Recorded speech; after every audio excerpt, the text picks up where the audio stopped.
he picked the wrong family, and not scared of a conflict, and we're not scared. We're not running. We're coming at him.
Hey guys, welcome to the think tank. So this search for mass shooter Robert Card is getting intense. They're doing the water right now, and this is where they last seen his vehicle. Let me see what I can find here.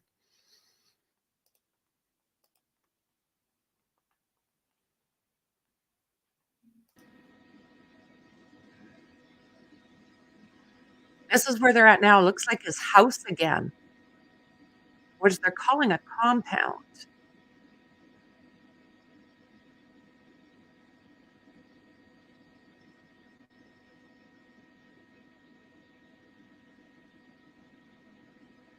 Unreal. So JLR is also there, and he's going to be helping me with boots on the ground. He did a short video not long ago, a short live, and he is there. So I didn't watch the whole thing. It was short, but as soon as he is back to an area with service, we'll check up on this again.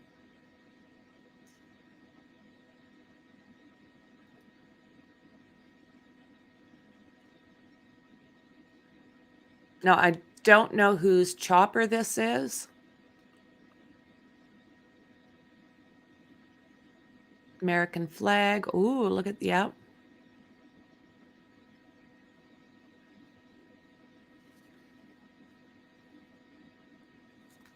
Do you guys think he's still got a heartbeat?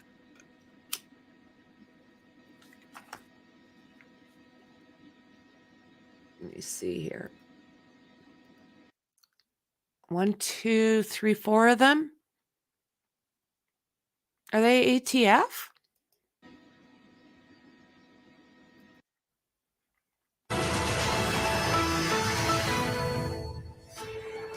This is not what I want. Rushing.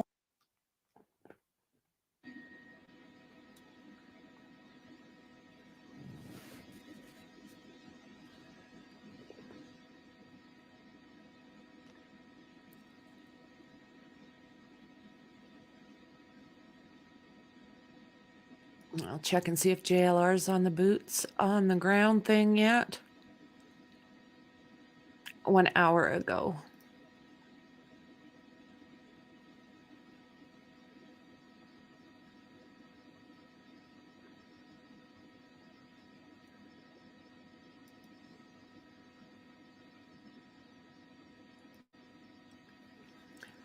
So it is sounding like there was a note found at his home. Uncovered a mysterious note at the home of suspect main mass shooter Robert Card as the Coast Guard joins the massive manhunt for the fugitive. The discovery was made as authorities executed a search warrant at Card's disheveled house in Bowdoin. Bowdoin, I think it's how it's spelled or said, sorry. One day after police said the unhinged U.S. Army reservist deleted 18 people and wounded 13 others in 2 different mass shootings in Lewiston. Investigators are trying to determine if the note the contents which were not revealed provides any answers on the motive behind Wednesday's night's attack. Meanwhile, the Coast Guard has launched a surveillance plane and boat out on Booth Bay to join the manhunt of the accused mass deleter that is already includes local, county, state, federal, Coast Guard, Chief Petty Officer, 3rd Class Delanda Caballero. Card's car was found near the boat launch in Libston, almost 8 miles from where these things happened.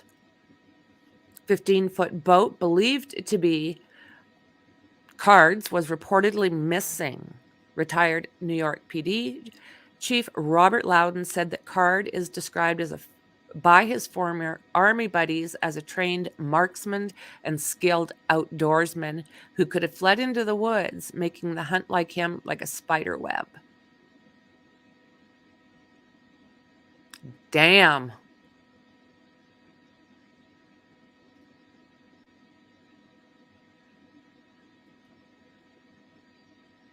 Hey, Mexie.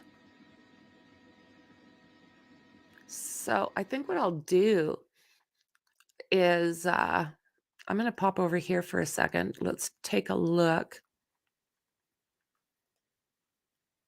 I want to do this first.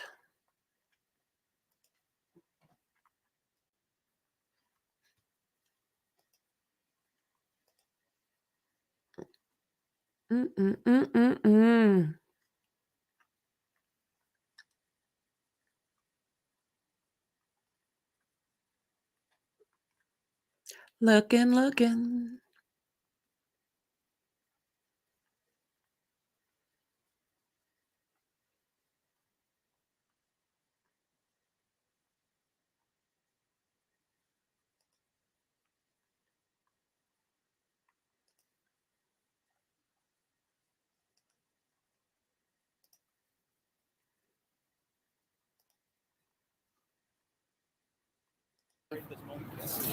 Are we able to take 5 cameras down the road? Not that side of the road.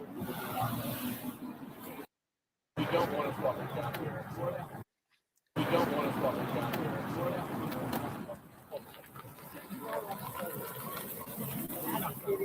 here. Lots of media. Huge media presence out here. LR investigates. I'm in Lisbon. How's the reception out here? Is it bad? Because if not, I'm going to try to get a hotspot. Talk to me. This is like ground zero of this search. Let me know what the reception is like. Is it good? It's bad? All right.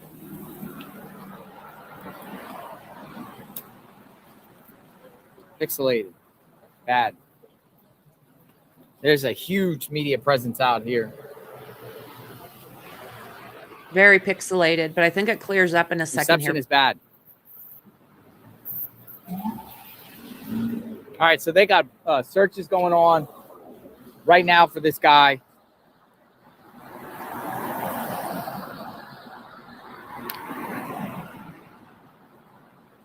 Bad at this location, huh?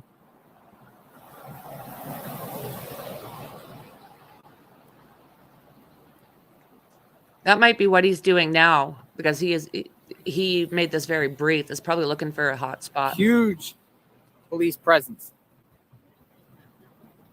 out here. Chopper over this river.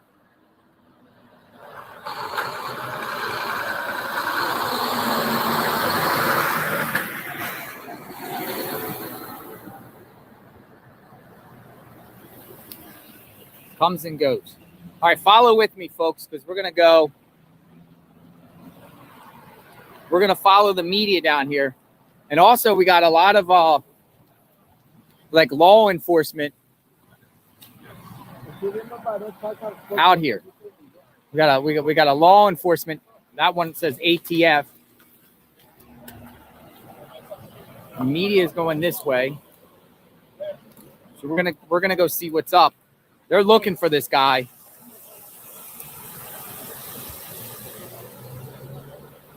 It's going to come and go. This is the best I got so far. just got up here. Huge search. Hundreds of law enforcement are out here.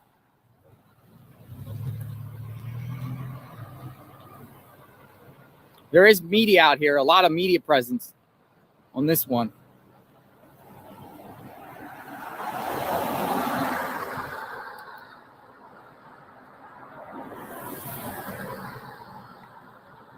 I am in Maine, everyone. JLR Investigates, coming to you live from Maine.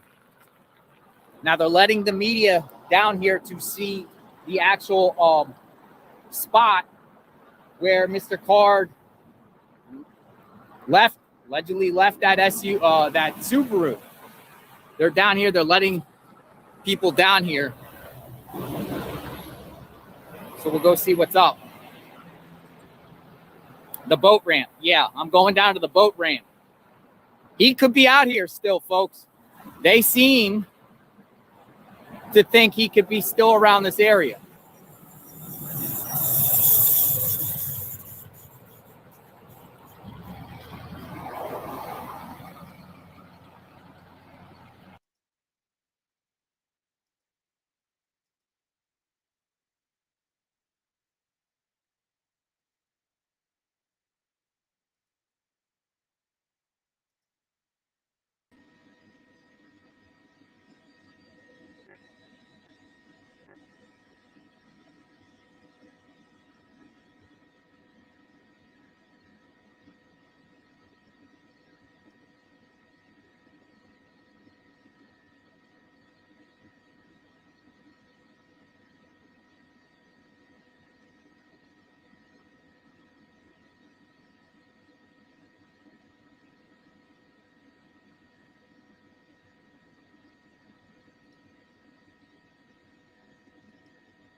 Because the fear that people are saying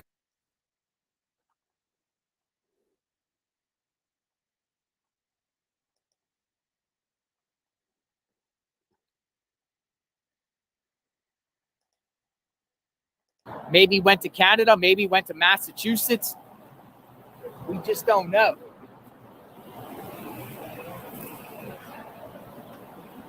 It's unclear.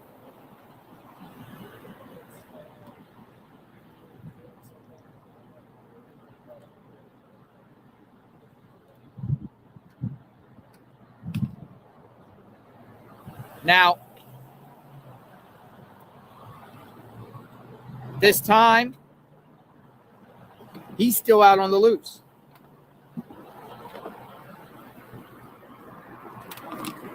So how do you say the bars? You call it Shamenji's bar? Here are some rumors and speculation out there. The rumor mill is his ex-girlfriend was involved with one of these establishments. That's the rumor mill around here. Like involved with one of these establishments. And maybe that could have been a motivation. He was coming to look for his ex.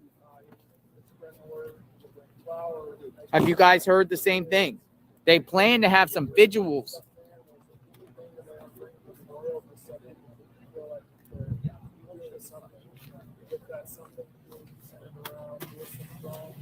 Yeah, it is very Right, P9? Oh, my word. Here we go again. pixelated as media has set up camp. And I'm going to end up going to other locations and cover the manhunt in real time. I'm throwing out some videos, so stay tuned for that.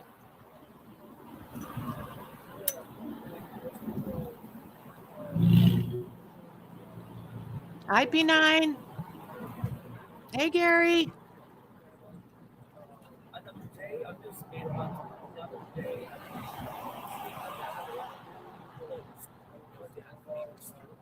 Oh, that's true. It's true. I can't see him getting into Canada here. There's a journalist in front of us doing their report.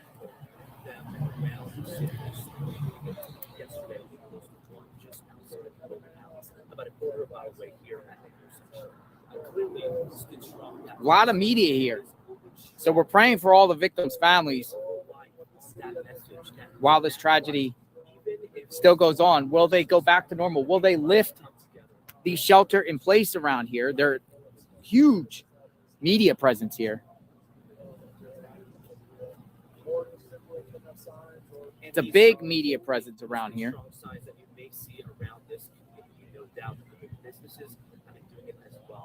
Robert Card, that's who did this, folks. And he's still out there. This is the crime scene out here.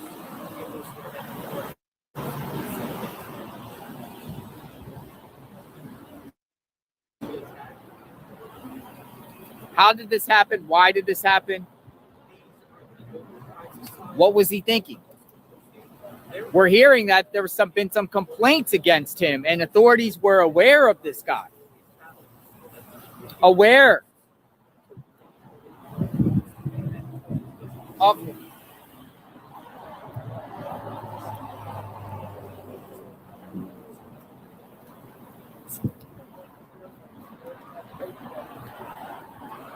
How you doing, Rapper? Have a nice day.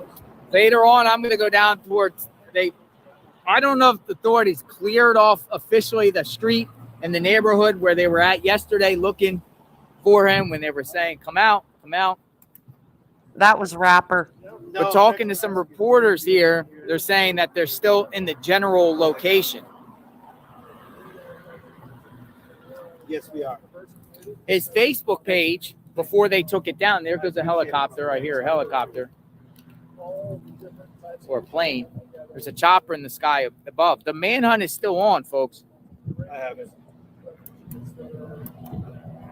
Okay, man. I don't know if you can hear the chopper. There's a chopper up in the sky here.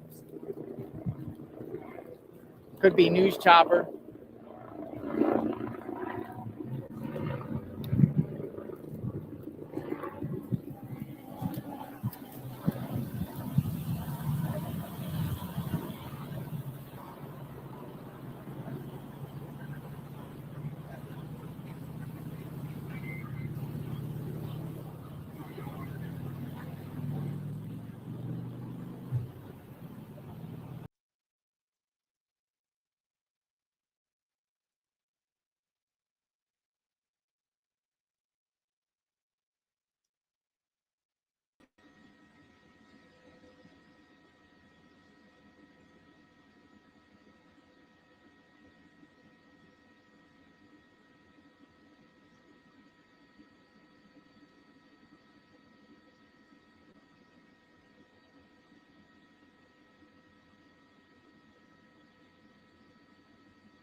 Yeah, that was a troll. They just like to get in there and cause problems. No, it was just a troll. That was a Rapper using another name. I found him in the back.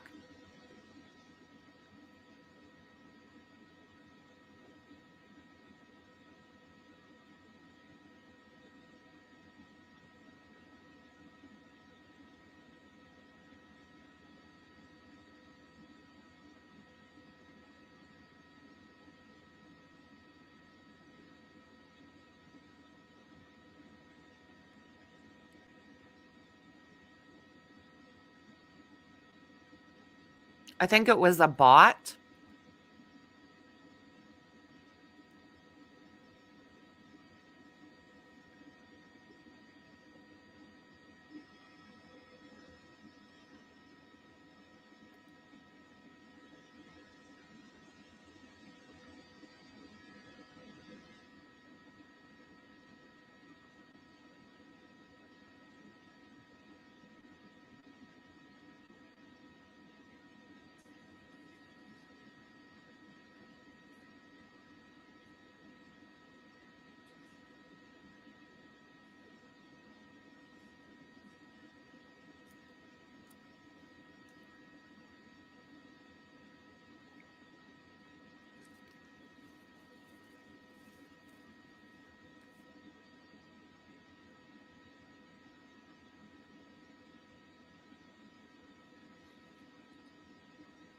So 6:56 p.m. Wednesday, October 25th, 2023. Auburn Communication Center was notified that a man walked into the just-in-time recreation bowling alley on Molson Street in Lewiston and began shooting. This was confirmed by multiple 911 calls that followed. At 7:08, the Auburn Communications Center received multiple calls that a man had come into Schmegengee's Bar and Grill, a restaurant on Lincoln Street, and began shooting. Multiple law enforcement agencies and emergency medical personnel were dispatched to the scene. At 8:06, the police released a photo of the shooter to the media. At 9:26, the Lewiston Police Department received a call identifying the man in distributed photos of Robert Card, age 40, of Bedoin, Maine. At 9:56 p.m., the Lisbon Police Department notified Lewiston Police Department they had located a white Subaru at the Pajipscot boat launch in Lisbon. The vehicle was identified to be Robert Card.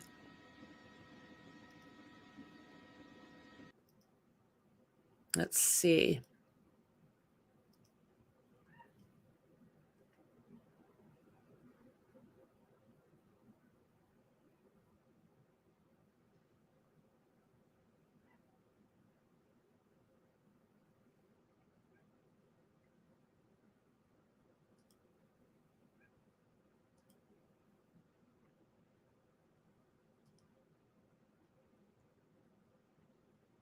Okay, I don't think this is what I want. It is not what I want.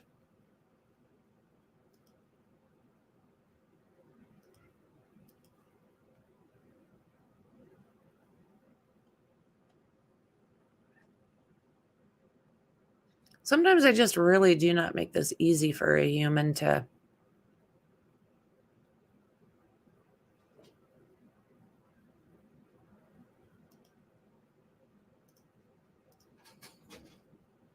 Okay.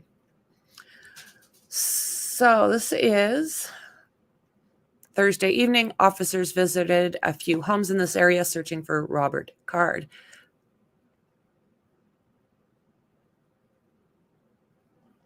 And that's where we were looking right now at his home on that other feed. Lisbon.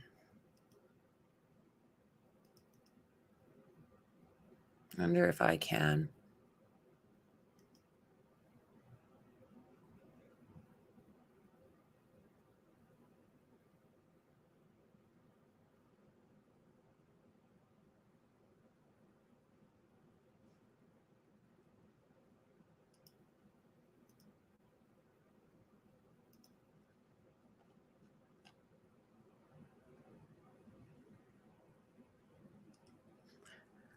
Okay, so Lewiston, this is the bar and grill. Nice spot.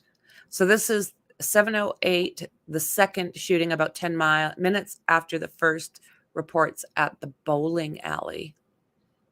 Nice place. So let's see here. So this would be the bowling alley just in time. And this was at 6:56. Just in time.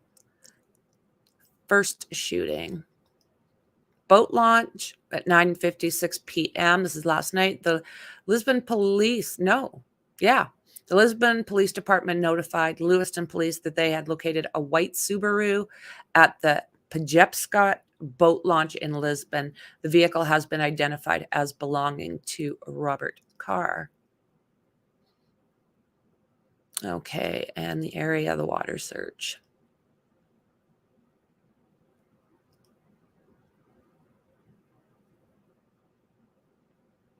501 Lisbon.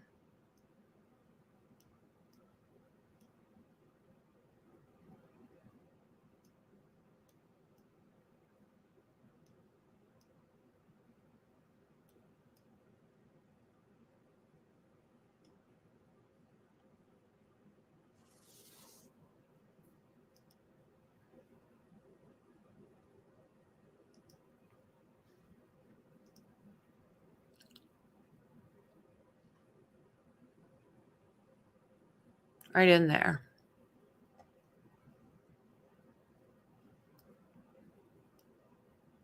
This is where they're searching at the moment.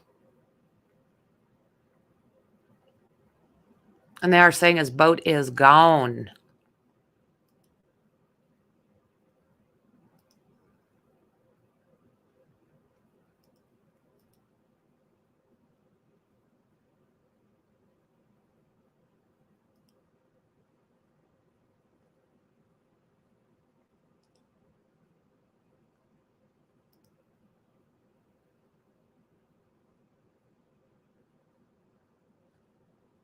Oh, hey, thank you, P9. Thank you very much, friend.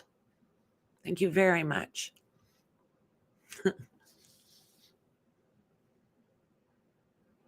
Absolutely. Let me say.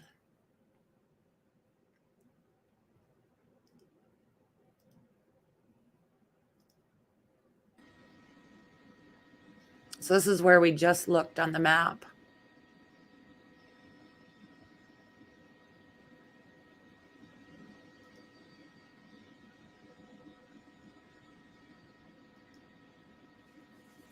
Thank you.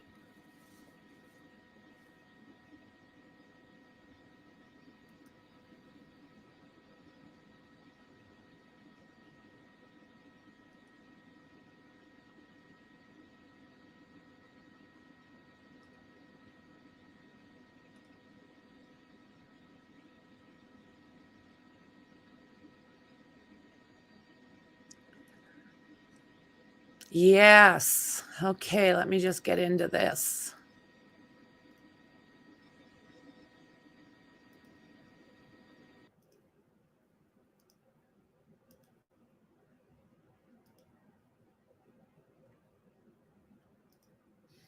Elite border unit joins the manhunt for Maine mass shooting suspect Robert Card. Gun found in Robert Card's car that was abandoned in Lisbon, Maine. Maine State Police identified Robert Card as the suspect in the shooting in 2 different locations that left 18 deceased. The mass shooting took place in Lewiston, Shenanigans Bar. I'm sorry, I'll have to hear that. Bar and Grill, and the just-in-time recreation bowling alley that we just looked at. Hundreds of law enforcement, including FBI, SWAT, and elite BORTAC, Border Patrol Unit, are attempting to locate Card, who is described as being armed and dangerous. President Biden called for Congress to ban assault weapons, among other initiatives, following this mass shooting. Law enforcement told police on Friday, law enforcement told Fox on Friday that a rifle has been found in the car that was abandoned by Lewiston mass shooting suspect. What the heck is all this stuff? Go away. Authorities have also have in their possession a cell phone belonging to Card that was found in his home during the search by law enforcement. Divers were activated at a site Friday along with Androscoggin River as the manhunt remains ongoing for Card, who is believed to have unalived 18 on Wednesday in a pair of mass shootings in Lewiston. The Subaru was found abandoned near a boat ramp on Wednesday night. Maine Department of Public Safety Commissioner Mike Soschek said Friday that divers will be checking for potential remains and other evidence there. I'm not saying that the suspect, we know the suspect. I am not saying that the suspect, we know the suspect is in water, he continued. But what I'm telling you is you're going to see a lot of activity there, and I'm going to tell you that in advance. We've got nothing to hide in that regard at all. Clearly, we don't have him located at this point. We don't have him in custody. Man who lives near Robert Card recalls recent sounds of semi-automatic fire. Wow. The man who lives near Lewiston, Maine, mass shooting suspect Robert Card exclusively told Fox News Digital on Friday that the police searched and impounded a vehicle that the suspected gunman's home in Bowdoin last night prior to the mass shooting Wednesday that left 18 dead. The neighbor said he heard someone on Card's property shooting guns in his yard for months, but didn't think anything of it.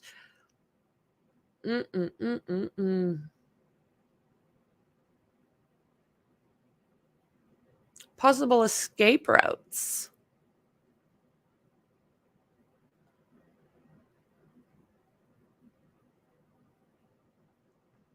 Property.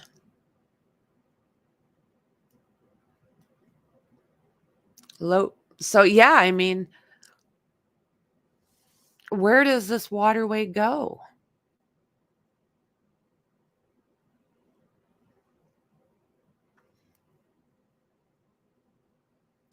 So let's see here. Although police identified Cardi, who appeared on surveillance video carrying a semi-automatic rifle into a bowling alley and then a nearby bar as a person of interest early, he still remains missing.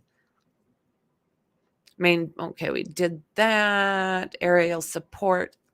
Maine Public Safety Commissioner Mike Soshtak said Friday morning that dive teams would begin the search in Androscoggin River with aerial support near the boat ramp where the car was found abandoned. Tactical teams, including state and local police and members of the ATF and FBI, served search warrants at properties linked to the suspect in his hometown of Bowdoin throughout the day and into the night.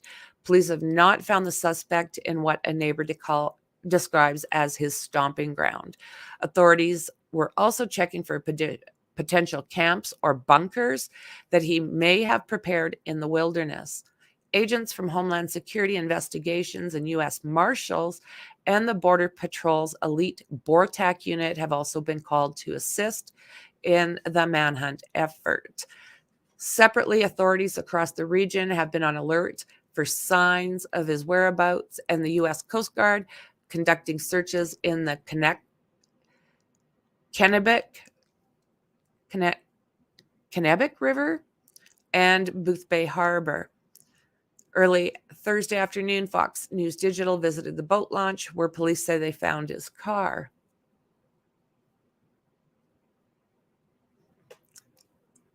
Headed the other way, Androscoggin River runs freely to the southwest and also passes below a major highway, I-295 in Brunswick.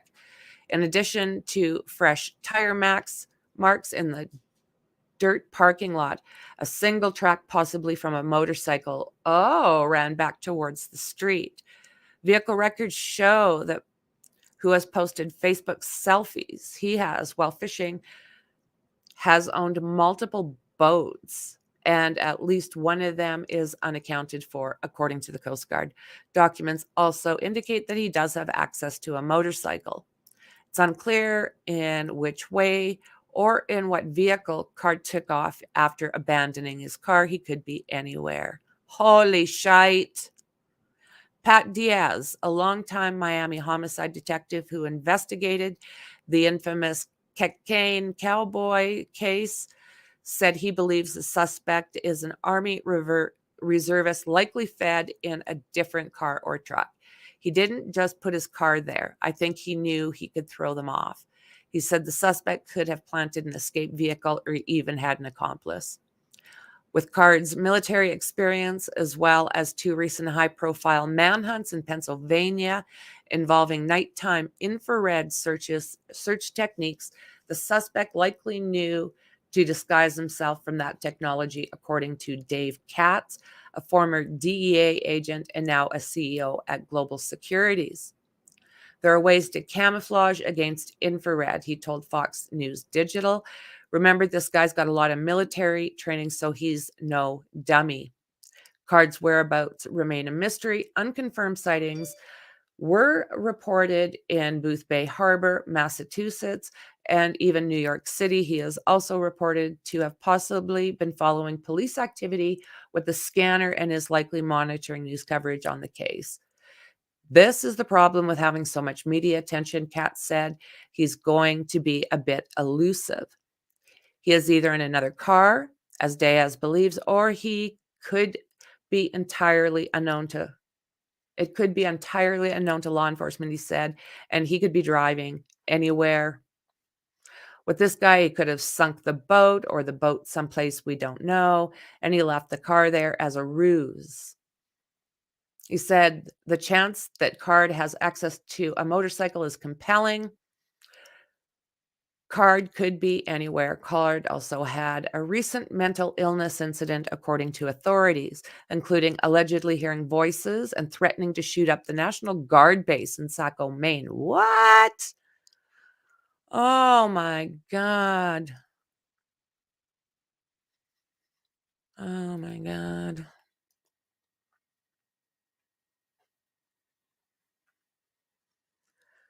Katz questioned why Card still had access to firearms despite the state's yellow flag law that would have allowed police to seek a medical evaluation for the suspect following the incident. What we do know is he was allowed to get a gun, said Katz, who is also a firearms expert and Second Amendment advocate that helps over and over again. Card is also considered armed and dangerous. As a result, Lewiston and surrounding areas have been placed in lockdown. The streets are largely empty and many businesses have closed. So if you have seen this guy or you know anything about where he could be, call 207-213-9526 or 207-509-9002. You know what? And call 911. I mean, just don't interact with this guy. Let me see. I'm going to try and put these numbers in for you. Yeah, he's obviously one we don't want to approach, right?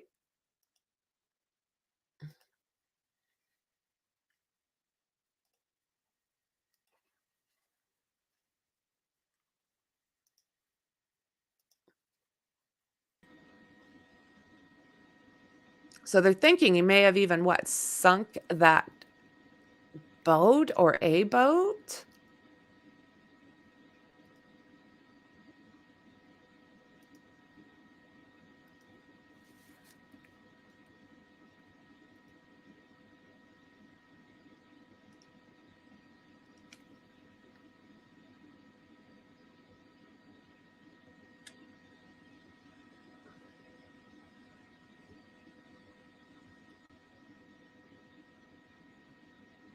Not much happening over there with JLR right now either. They're just kind of sitting.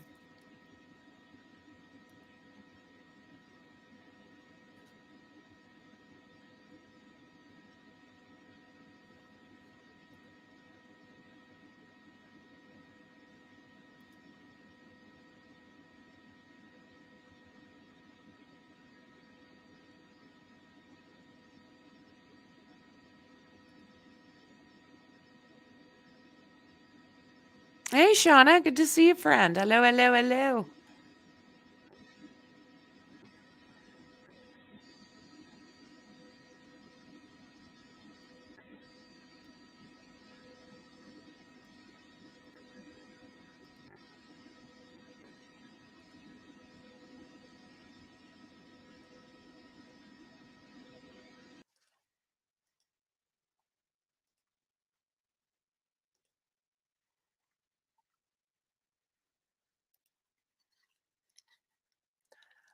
Okay, police recover suspect's cell phone, search Androscoggin River. They look pretty serious about what they're doing. Law enforcement block a road. Uh-oh, what happened there? Okay. It just kind of was quiet for a second, so I thought, uh-oh.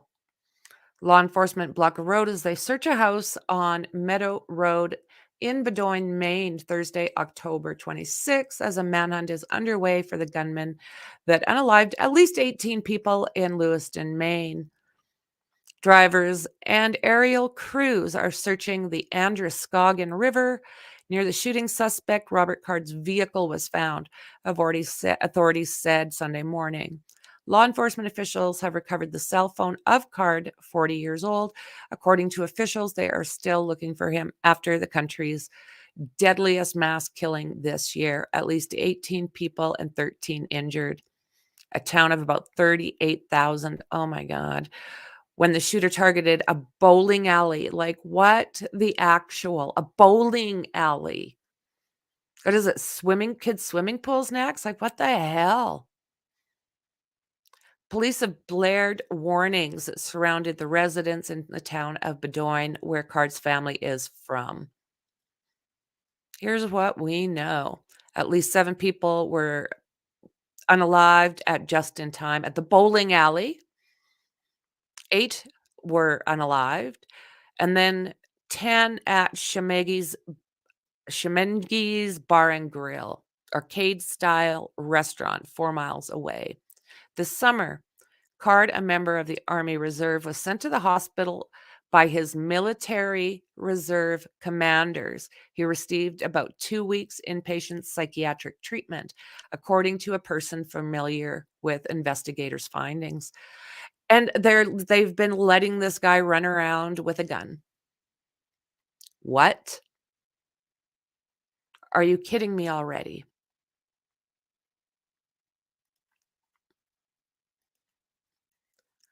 At a news conference Thursday evening, Lewiston native representative Jared Golden called for an assault weapons ban, a notable departure from his past votes against gun control legislation. The time has now come for me to take responsibility for this failure, he said.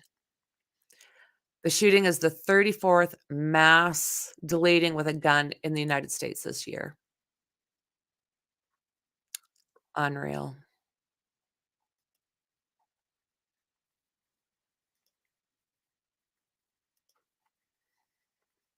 Wow.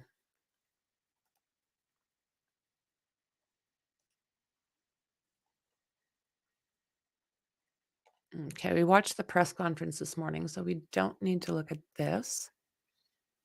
But I am interested. Let's check this out, guys.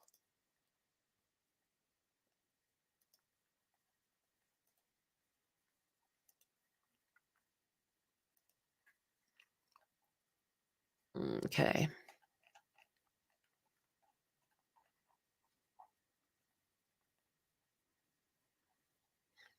Person of interest was trained by the military. Investigators uncovered a mysterious note at the home of suspected Maine mass shooter Robert Card. The discovery was made as authorities executed a search warrant at Card's disheveled house. That concerned you, right? Disheveled house, disheveled mind. One day after police said the unhinged Army reservist attacked unalived 18 and wounded 13 others in Lewiston. So investigators are trying to determine if the note, the contents were not, which have not been revealed, provides any answers at the motive behind these attacks. Meanwhile, the Coast Guard has launched a surveillance plane and boats out at Booth Bay to join for the manhunt for the accused mass deleter that have already included in local, state, and federal agents. Coast Guard Chief Petty Officer, 3rd Class. His car was found near that boat launch. Yes, it was. Indeed, it was.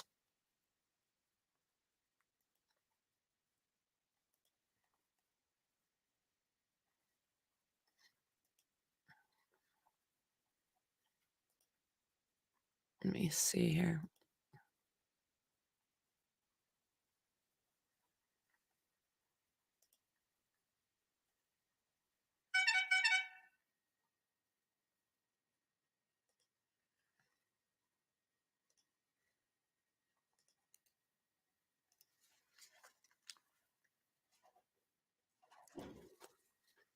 Okay.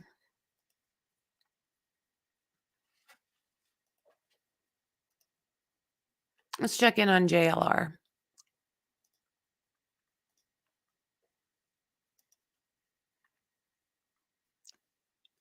It's like 12 SIM cards. Yeah. I think what you guys do is take up my cap space, right? You can get smaller live view from you. Can you for a cell phone? Yeah. You can buy them or rent them, and it's a smaller capsule you can just wear. Really? On your head. And For cell phones. You can plug that into something. Oh, wow, I didn't know LiveView had. LiveView has an app too. Oh, really? Yeah, I think then you get to choose what you want to go on. What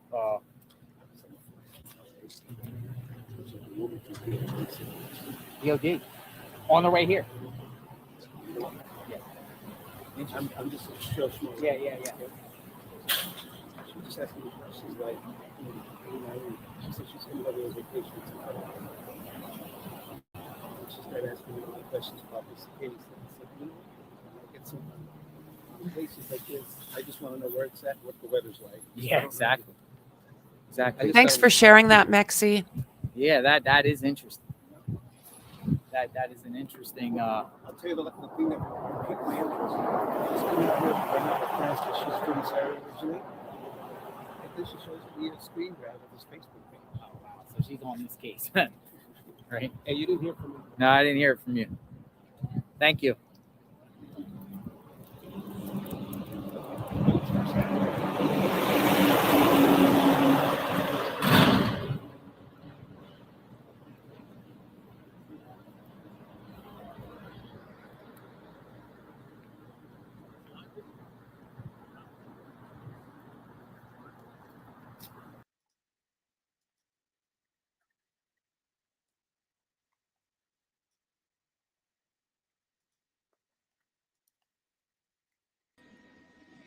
Look at that thing.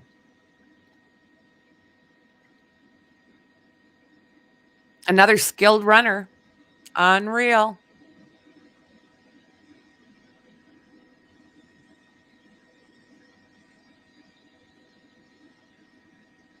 He could be anywhere, guys.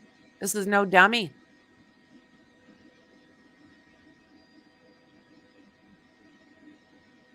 Do you think he's ran, or do you think they're going to find him deceased?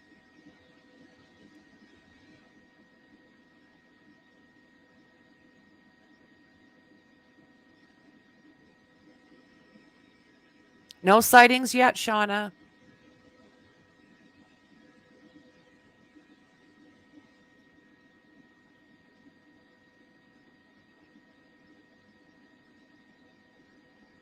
Look at that. And there's right there what we looked at on the map. Do you think so, Shauna? So do I. Wouldn't surprise me, but also possible that he's got on a motorcycle, a freaking boat, another, like, what is going on?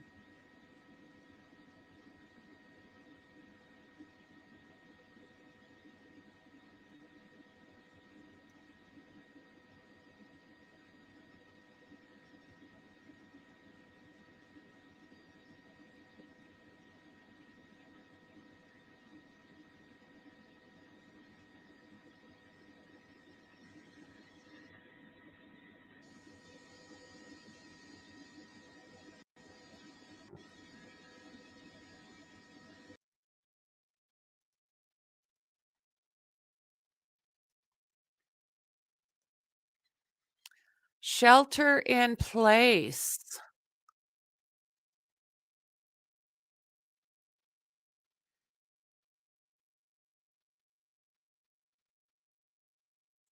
For the latest on the mass attack, okay. Residents of Lewiston, Maine, and the surrounding area are on their second full day of shelter in place as law enforcement searching for the man suspected of deleting 18 people and wounding others. Again, 911 if you happen to see this guy.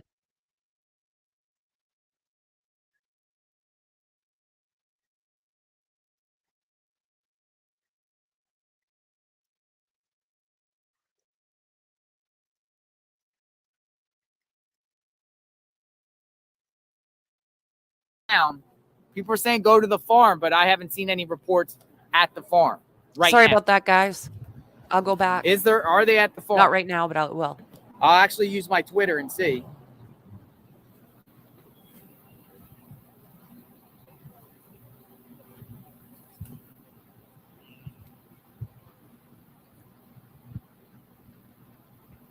Now, people are wondering about that waterway.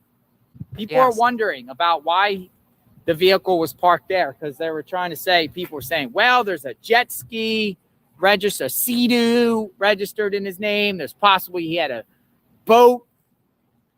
The police haven't really said anything about that publicly that I'm aware of, unless you are.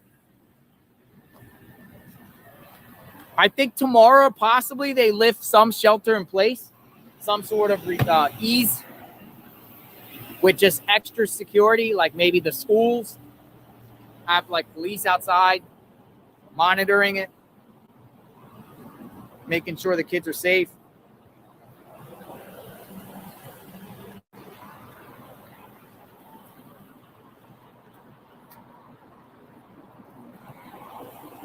Each day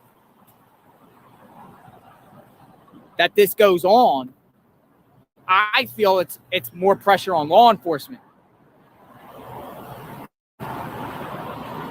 Because I can tell you for sure this story is not going away anytime soon. I haven't seen this much media at one location covering a case in a long, long time.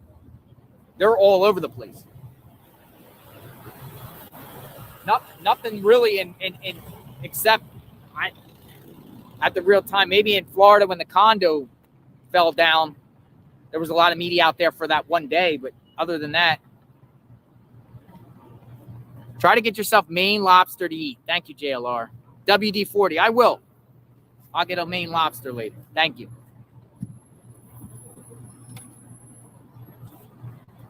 Well, what I'm saying is I'm going to get some rest later on. I traveled.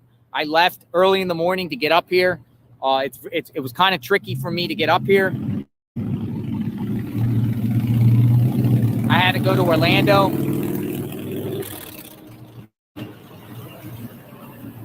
But then I'm going to start getting the maps and everything out. And if he's not caught today, we don't know when he's going to be caught, then we're going to be on top of it tomorrow. Oh, We want him caught now. We want a resolution now. I don't want to be here.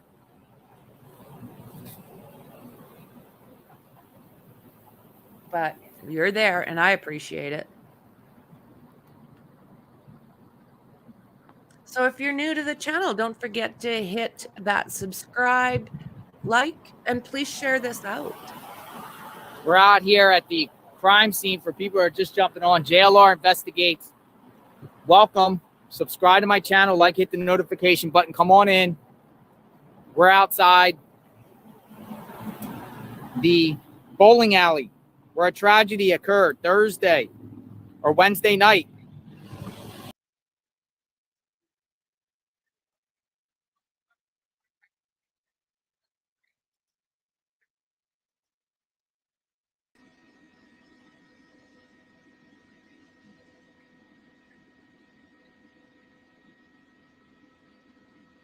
Okay. Hundreds of law enforcement officers from around the country are working literally around the clock to try and apprehend Card and keep the community safe. Police Chief David St. Pierre is urging residents to be patient, emphasizing that there are many, many moving parts and coordinated efforts involved with multiple agencies. Investigators are continue to search Shamegi's bar and grill and just-in-time recreation to recover all available evidence. As part of that effort, law enforcement officers are also drafting affidavits for digital media, including phones and computers, Sasuchuk said. The police are investigating 3,500 plus tips and leads from around the community, noting that their credibility varies. Teams are physically searching multiple locations for evidence that might lead them to Card, with Sasuchuk stressing that investigators have many, many irons in the fire. One emerging focus of those efforts is an area near the boat launch where officials found a vehicle registered in Card's name. More than 36 hours after the shootings, authorities appear to be settling in for the long haul, telling reporters that they plan on holding a briefing every morning, some afternoons as needed. I think that every minute that this goes on, we're moving more and we're more and more concerned because the next thing that's going to happen is what? And we understand that. And that's why we're working 24/7 to bring this individual to justice and try to bring some kind of closure and overall safety. But he also expresses that law enforcement can do that. There's no question in my mind. We'll bring this individual into custody one way or another. Divers are searching the river near where Card's car was found. Officials used a large poster of various aerial maps to highlight areas that the investigators will be searching on Friday. So that's earlier, though stressed that the 4 locations on display were by no means an exhaustive list. It's not meant to be secretive. We'll be all over the place. Okay. That stream ended just like that. So we're going to go over here.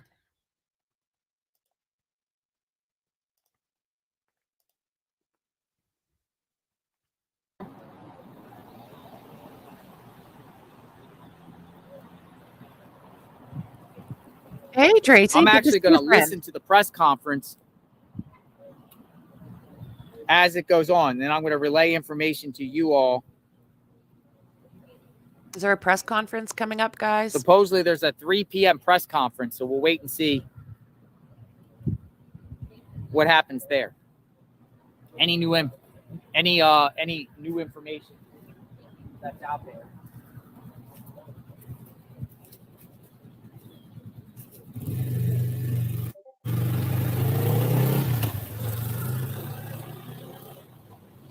Oh, okay, it was postponed. Somebody said it was postponed. Presser moved to 5 p.m. I wonder why. Do they have some new information that they're trying to get more info on? Presser went from 3 to 5. What's going on? Vortex.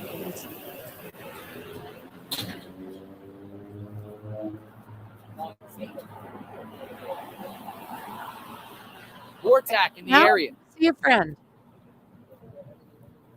Yeah, they are down to the river. I'm going to go back to the river in a little bit.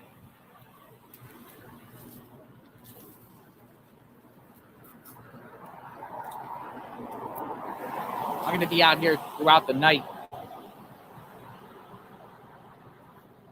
I'm buckling in. No, I don't think they have them, because if they had them, they would say it instantly. Instantly. And I'm looking on Twitter right now, and I don't see any information.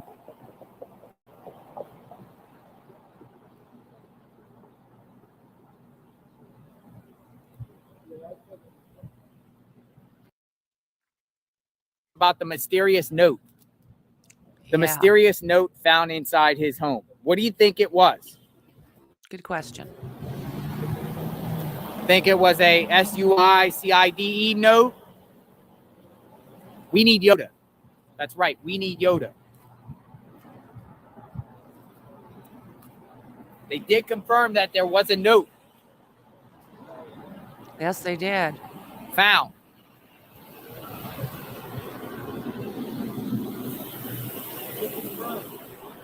I am looking. We don't know the contents, and I'm wondering if that note is bringing them back down to the river area, the boat dock, the boat slip. I'm sorry, not boat dock, boat slip area. There's a bridge there and a bunch of woods, and there's a lot of houses around there too. I'm wondering if they went door to door, asking those people if they had surveillance from door to door.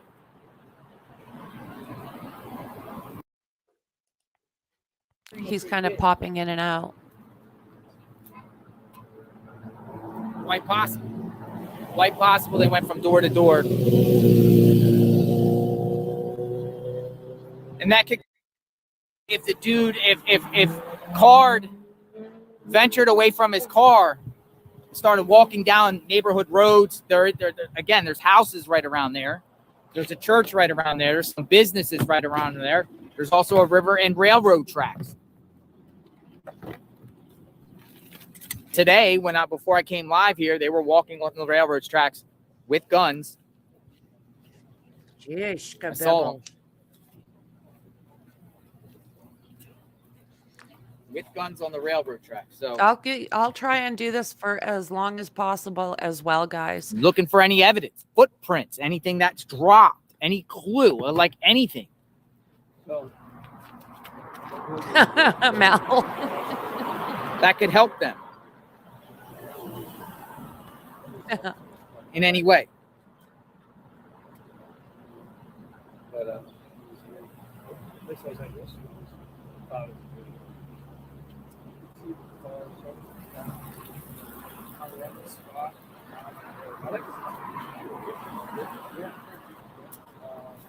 Anything that can help them. But the plan is to be out here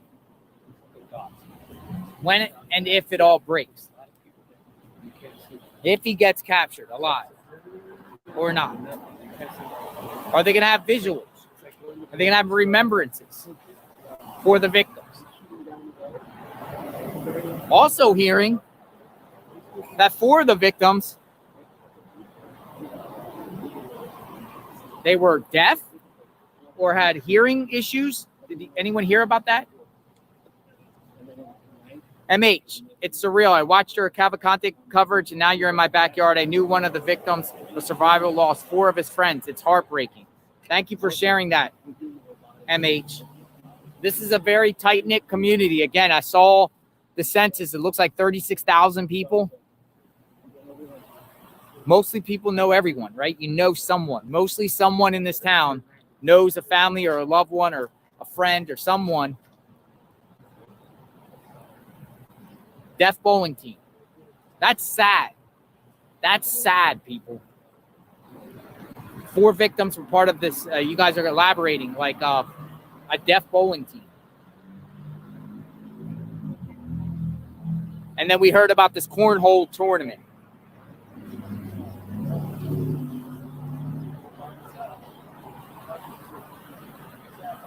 Robert Card would participate a lot in this cornhole tournament thing like that.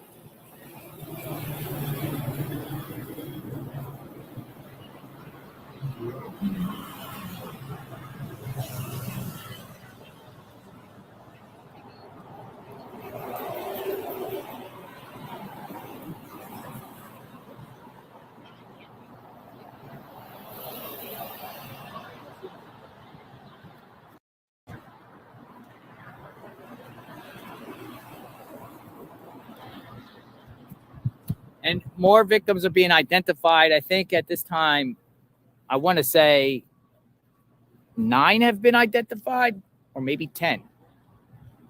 Have all of them been actually identified?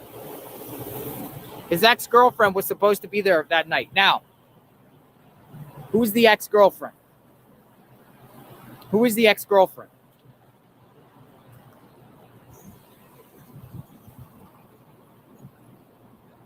Tell me about it, everyone.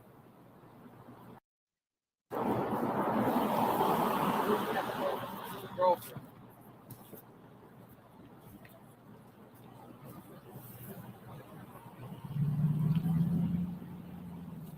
A son and a father. I heard one of the victims was 14 years old. Is that true?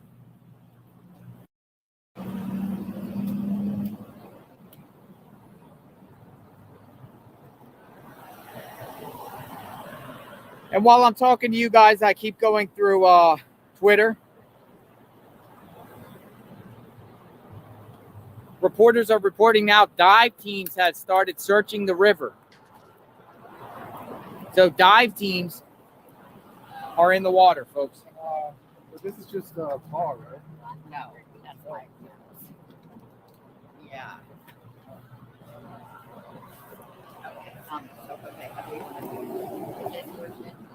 Does anyone know where Woodland is? Apparently, law enforcement is looking in the woods. Maybe in Woodland.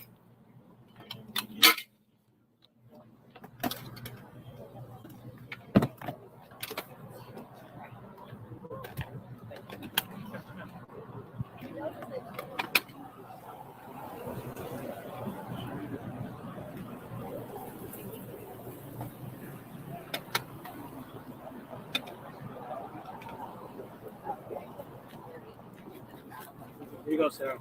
Okay. Thank you. So, I know before your son comes out.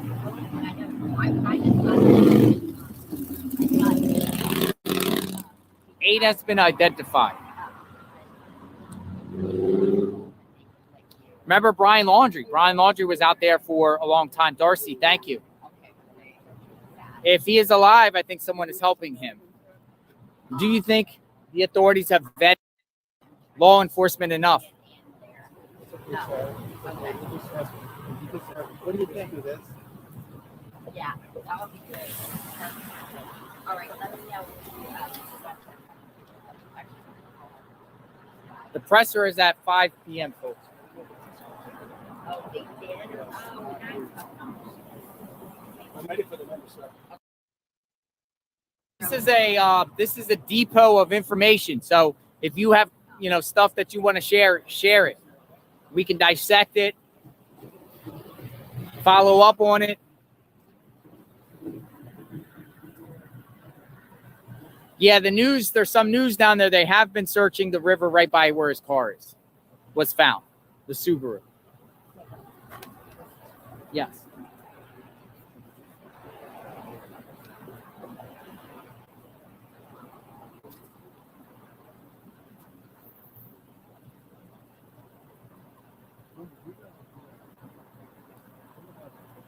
Did he have two cars? Some people, there's been reports I've seen, people speculating whether Card placed the Subaru there as a red herring or as a diversion. Have you heard those type of theories too?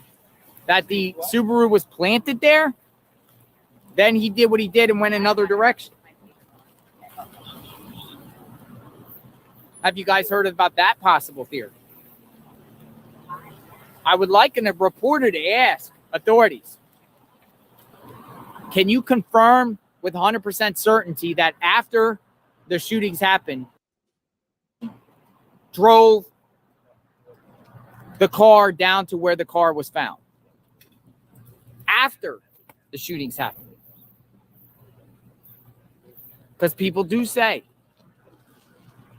the car there was to throw people off. Or maybe he did drive there afterward, but threw the car there and went another direction. I don't know.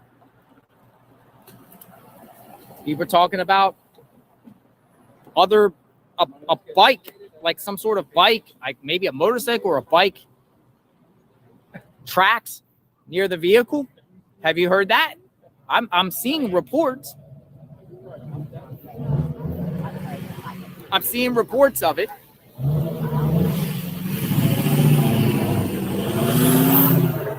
We're here to figure this all out, folks.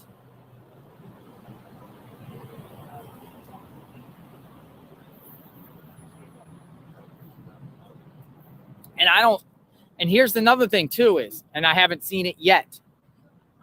Do you think some of the locals will feel like they have to take matters in their own hands and start going out there looking for them?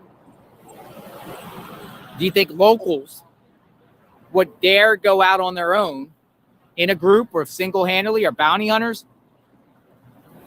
Is there a reward out? Locals around there saying, hey, I'll go out there.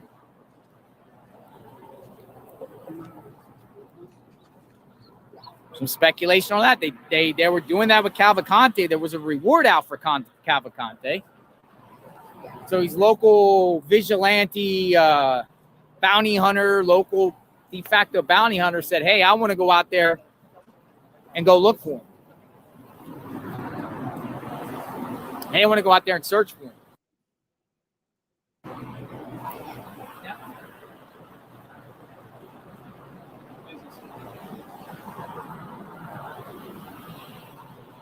Well, I do think the reward motivates people when he talks, right? If you know there's a reward out, people sometimes that brings them to action. People have financial troubles or whatnot. Some people just do it out of the kindness of their heart. Some people want to help because they feel like they have to. It's their duty to do it.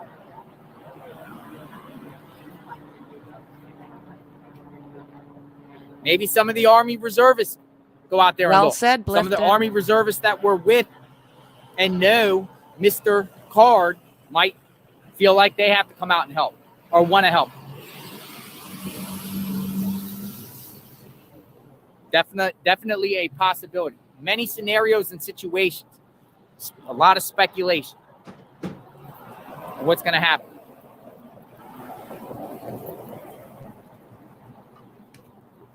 A lot of speculation.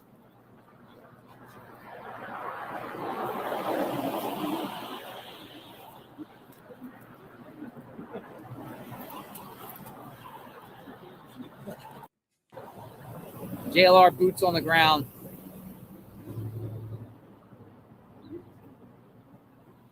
This is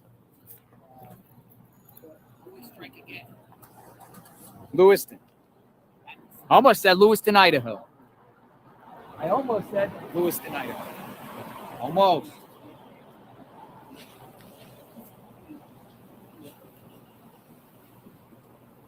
Almost said Lewiston, Idaho. JLR investigates.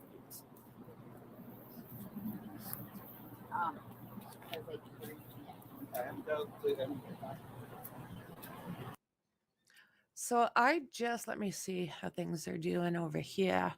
Good to see you all you guys. Hey, Blifton, good to see you, friend. Yeah, that's what I'm doing, Mal.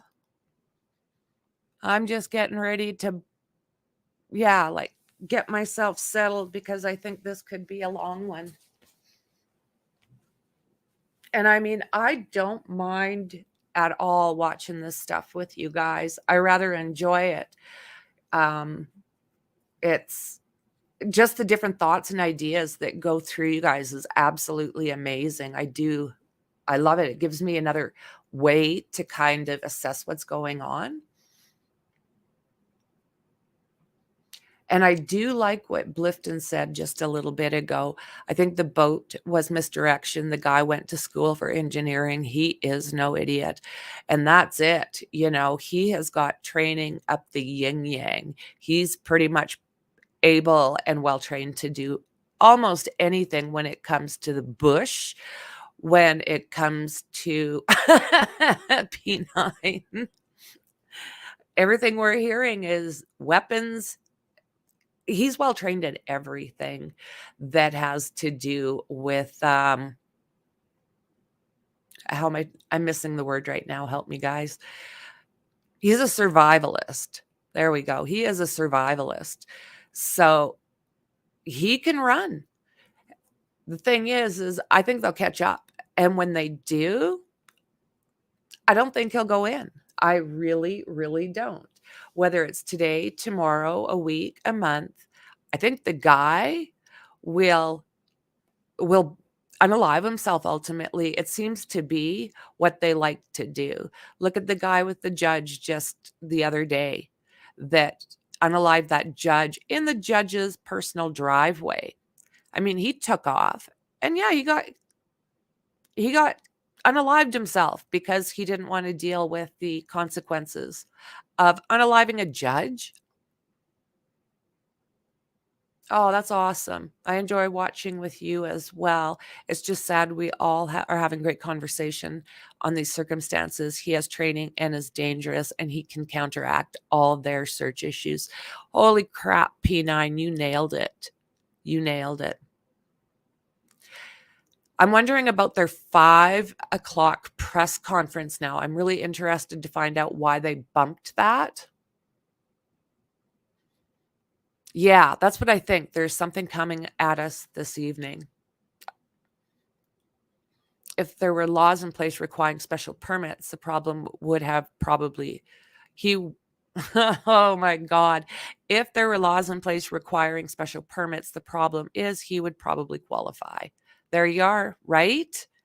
Absolutely. But he just just spent 2 weeks like in it getting evaluated for what was going on with him mentally. That's spooky. Oh, are you, friend? Lock yourself up, loves. Lock yourself up. Stay safe. So let's see here what I just ran across. So Aaron Young, 14 years old, was with his father, Bill Young, at the bowling alley for an evening with their bowling league. The family has said both died in the attack. Oh my God. Rest in peace. Are you freaking kidding me? Oh, rest in peace. Like he went in there attacking everybody, old and young. Whether I mean, there was some I'm hearing that possibly were handicapped as far as the hearing goes. It's like, what? Let's take a look at this.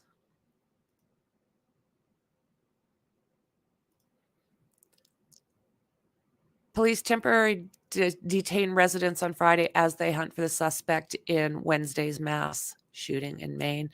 So, yeah, there's people out there wanting to catch this guy. Like, look at these guys aren't even spring chickens. They don't care. This guy's got to be caught and gone. Look at that.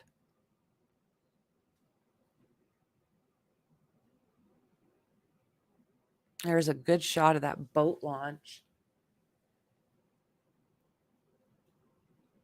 Like they were saying that there's a pot. There was, I don't know if it's still an option, that this boat could have been sunk just to send them in a different direction. So they've even had the guys underwater to see if he sunk his boat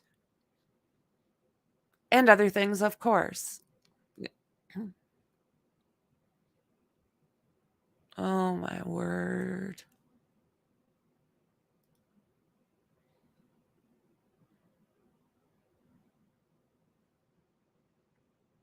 Oh my goodness. What is that? What is that thing, guys?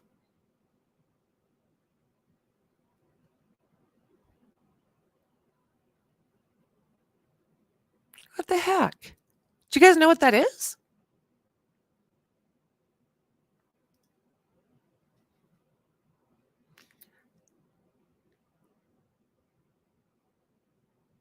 Yeah.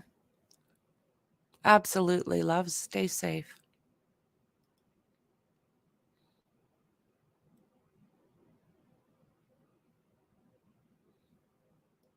Wow.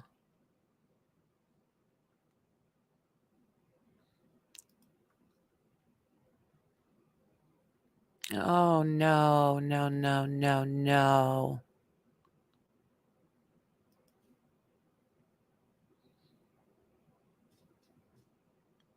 Everybody just wants you safe, friend.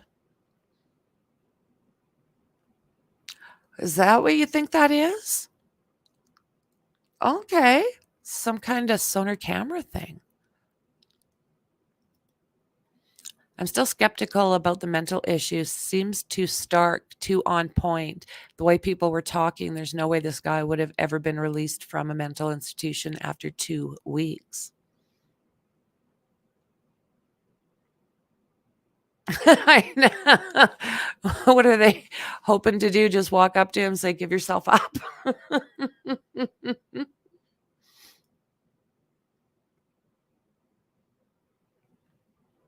It does kind of look like a sump pump of some sort, or a sump, or a pump, I mean, yeah.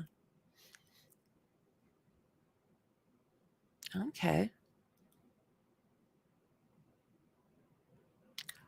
Oh, is that what they're doing? Okay. They were draining ravines and lowering the dams. Okay. Perry. Any sightings of him since he fled the scene in the last attack? Not that I'm aware of. No, he's ghosted.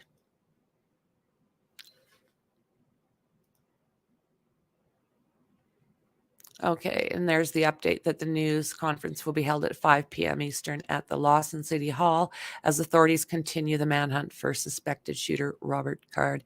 This is just giving me Cavalcanti vibes all over the place. Let's check in with JLR.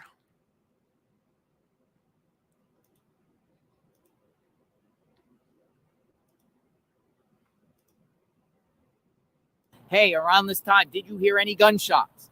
Did you hear any noises? Check your ring cameras. Is there any trail cams around there that could catch a noise? Like boom, you know, like a one gunshot or something. At night. And could it be another Brian Laundrie situation, right? Go out to the car.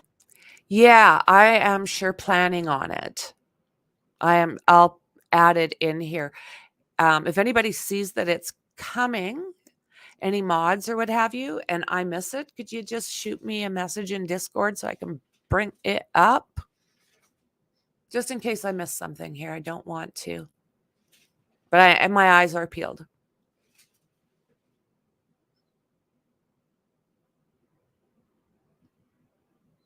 Did he mute us out?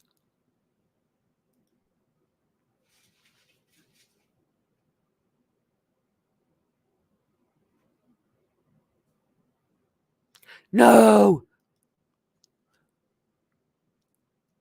Seems like I think so, Perry, some pre-planning of the escape and evasion must have went into this. He's unalived himself or somewhere quiet. Absolutely. So I am also curious about, have you heard of the hermit? He hid in Maine for 30 years unfound. If he went north, all there is just trees, logging trails. Unreal. The hermit.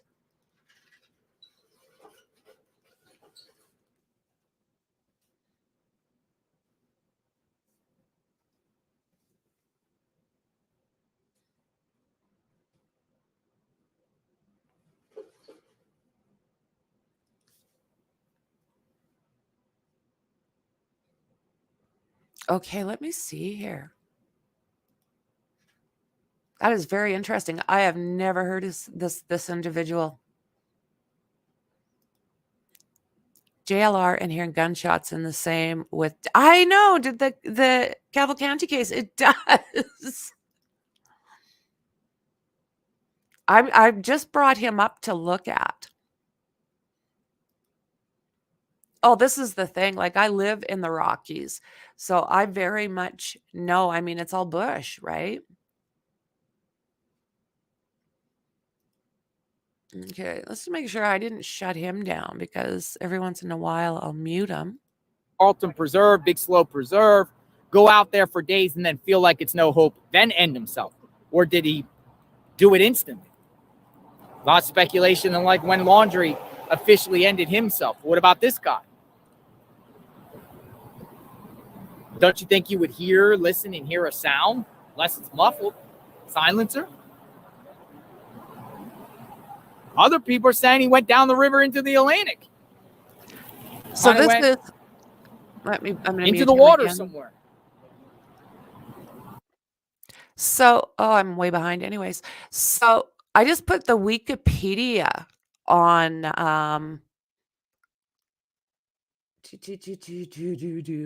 on the hermit.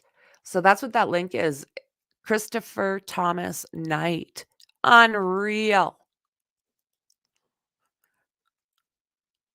Let me get up here. Some water of a spouse of a law enforcement officer. I'm sure they're worried about their loved ones. Hey, I've got DC on my other ear. Card said, Simply Sarah said, Simply Sarah, Card has the, or no, that was Jeff Woods. Card has the upper hand. Okay. How's the weather in Maine? 70 degrees. It's beautiful out here. Wow. I think it gets dark in a couple hours. Clocks change next weekend. I might even be here next weekend. Who knows? You never know with that guy, right? We're going to cover this case as long as it takes. We're going to cover this case as long as it takes. How close is it to the Canadian border? It's The closest part of the Canadian border, I don't know. Let me just put this in maps. I'll give you that answer. How far? I think I saw something like 125 miles to the closest Canadian border, but let me just put in some Google map. Closest part of the Canadian border. We'll just say I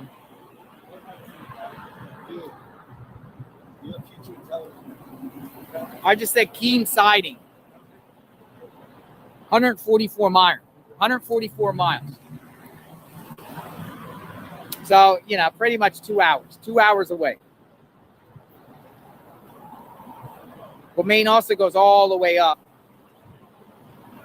on the other side. Like if you went up towards the other end, like Holton.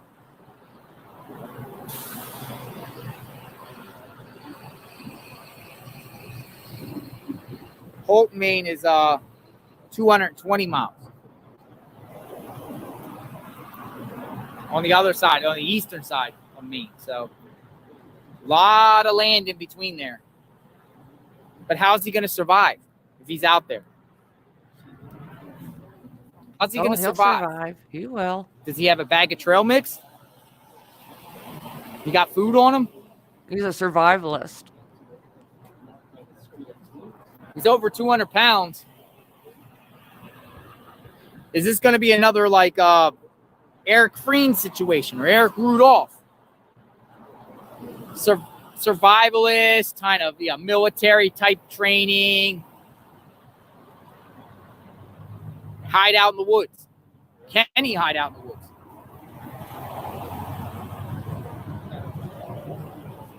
And also, folks, there has been no reports of crimes, like any type of break-ins or car stolen or anything. So that's a strong sign on law enforcement. You obviously wait till there's a car stolen, a van stolen, something stolen, some sort of report of crime, a break-in, a cabin break-in, someone breaking into someone's garage. You look for those type of things. And I don't believe there has been any reports of that.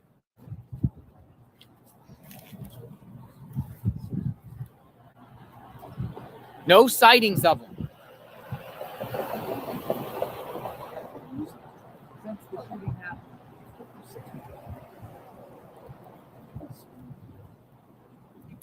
No sightings of them. How long will they stay on lockdown? I don't know. What do you do?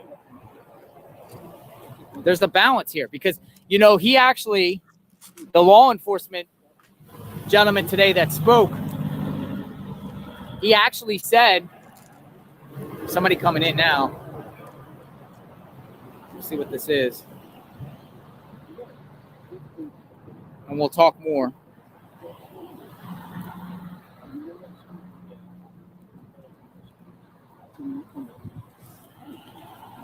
I might be an FBI agent.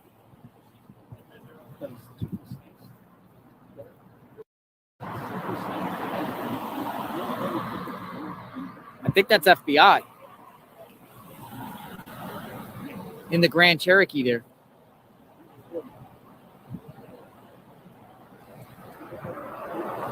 Plainclothes officer, detective, or FBI, but I don't think the officer knew him. What's going on here? They're letting these two people in.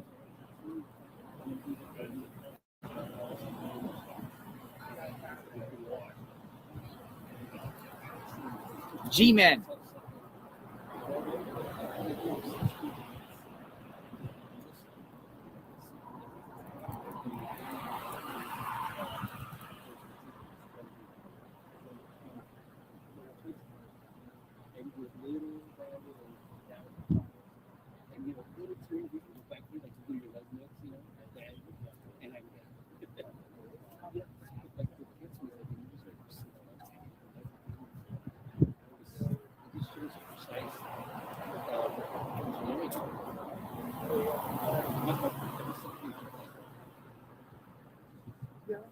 Some sort of communication going on here. Seen law enforcement.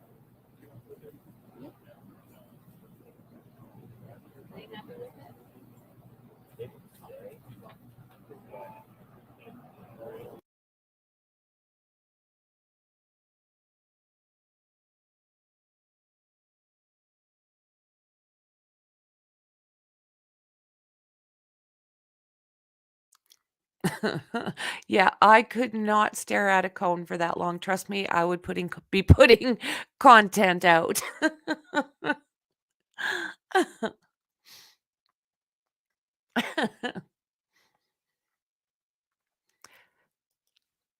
Do you think he's in the area since they have it blocked off? Personally, what I think is they're probably just keeping people away from that search area. That's my thoughts. Okay, Mexi, that sounds awesome. Legends. No.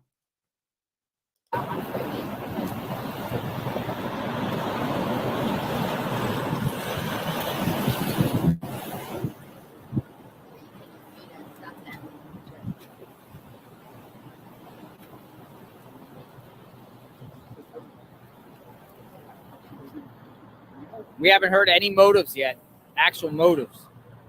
People speculate. Girlfriend, mental health, maybe even a combination of both, folks. Maybe a combination of both.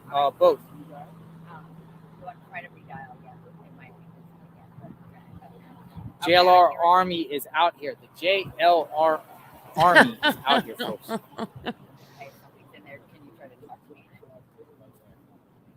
I'm not listening to the scanner. What's the scanner say? Divers in the water. I don't know. I only hear.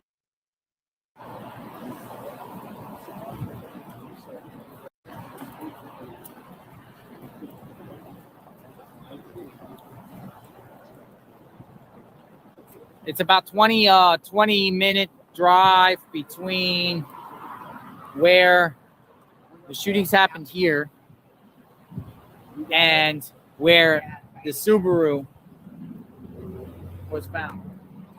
Yes. Other way, About a 20-minute drive. Slow. Thank you, Candy Rapper. Thank you for being a member.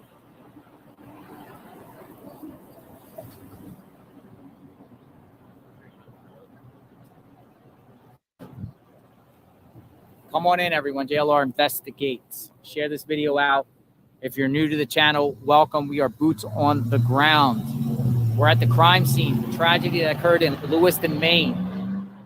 Trying to figure out how this happened, why this happened, and covering the manhunt for 40-year-old Robert Card, who's still wanted. He's missing. He's AWOL. Hiding. Is he still alive? Is he not alive? Did he manage to escape where they think he could be? What's going on? So we've been at multiple locations thus far.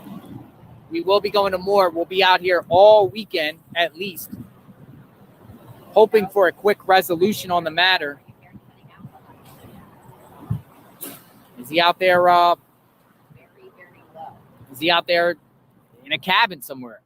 You know, one thing I found interesting is I haven't heard any law enforcement specifically said, hey, check your outhouses, your sheds, your barns, any outdoor structures. I haven't heard them say that like they did with Cavalcante, or, you know, we cover Summer Wells on this channel, like the sheriff said on that particular case. I haven't really heard it. Could he be in someone's barn, shed? Or is he in the river?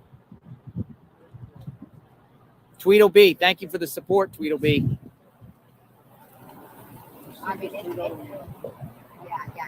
Yeah, it's going to get cold this weekend. We're talking about 40s, folks. But we're going to be out here if he's not caught. It is going to be normal, but it could be If he's not caught. Press conference coming on in an hour and a half. yes. You know, where is this card guy? Okay, let's just keep this.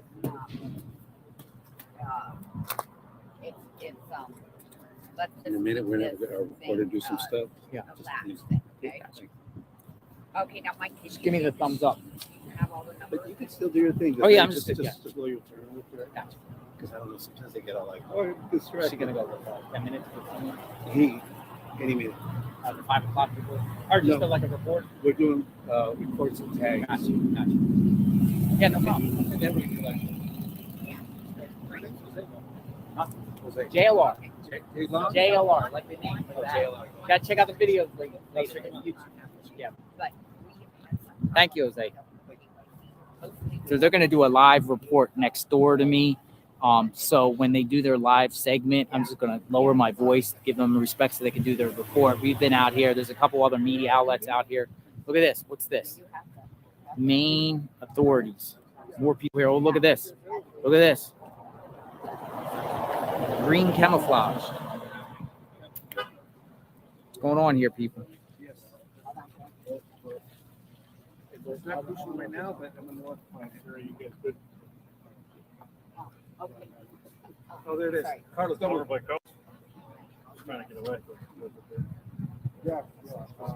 So just give us a second. All right. So, You just say, and we'll call you. okay, so Mike, let me call you back in like 15 minutes, okay? And FYI, Okay, but we'll keep this last. Yeah, hang up on your cell phone, but don't disconnect the item.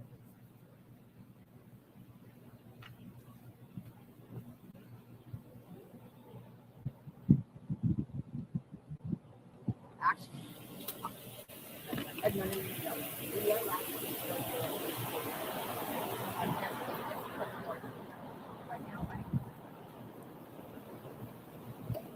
yeah.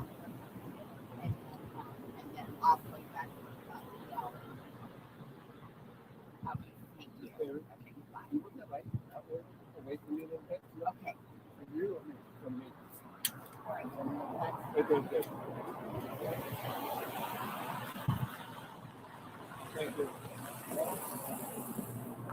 Chris, you can see the police over your right shoulder and the bowling alley in the distance over your right shoulder. All right.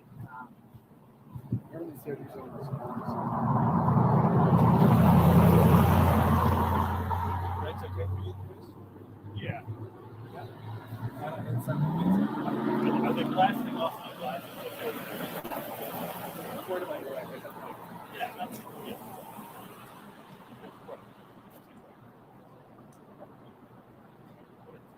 I know. Should have been out on the lake. I know. No, Wait, stop. let's do that. I mean, did you have to drive along the river to get to your town? Yeah. Like, I had to drive along. No, everything. That's a really good question. Yeah. Were you in the loop on that? What? That we weren't doing late? No? Yeah. News to me. So now that you're here, can I get an audio check?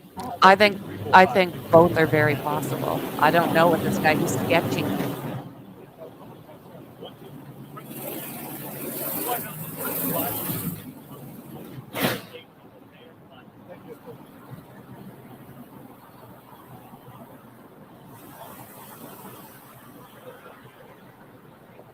Okay. Ready for the NBC tag. I hope this is over soon, loves. I really do. All right, let's get NBC tag down. 3, 2, 1. The White House says that President Biden has been getting constant updates on the state. So when it comes to JLR, I don't know this guy, but he's been nice enough to let me use his boots on the ground work. So, I mean, I got to respect somebody who's helping me out in that way. I can't diss him at all. Story said that there are 200 VHS and 200 FBI. So We wouldn't see this here if it wasn't for him. I basically is what I'm the saying. White House says President Biden has been getting constant updates on the state of this manhunt. In addition, the president spoke with FBI Director Christopher Wray, who told him there are 200 FBI agents helping out state and local officials in this search. In Lewiston, Maine, Chris Palumbo. Now back to you.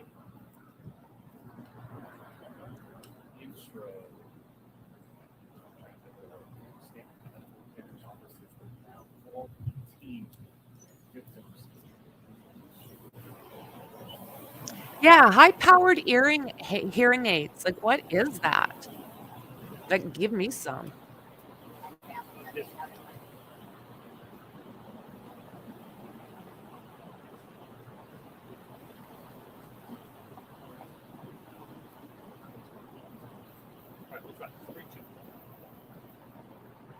Tonight, the Maine Medical Examiner's Office says that all 18 victims of Wednesday. Tonight, the Maine Medical Examiner's Office says that all 18 victims of Wednesday night's massacre have been positively identified, and their families are being notified. This, as Did you law hear that? enforcement around here They have focuses all in been on areas identified where at key this pieces of point. evidence I was was just reading discovered that. for their manhunt. Oh, you're so right, Tony. 3-2. At the time they spent at his Tonight, the Maine property Medical last night, he Examiner's could Office be in says a that lot of all different states by 18 now. victims of Wednesday You night's know, massacre this have is been now it. positively I mean, when you get into these guys that have all of these skills, it's hard. But one thing we do have that they didn't have before. No, that's okay, Mal. That's quite okay, friend. I'm just, it's okay. So when you've got somebody who is skilled like this, it's like, are you kidding me? Because they can hide. But one thing they do have, like I was saying now, is there's cameras all over the place. There's all of this technology that they did not have at any point up until recently, and it's getting harder. I mean, they found Cavalcante underneath a log. What? I think he got pulled out by his brain. Come on, out of that log. Let's go. So yeah, when they've got this skill versus technology, it is an interesting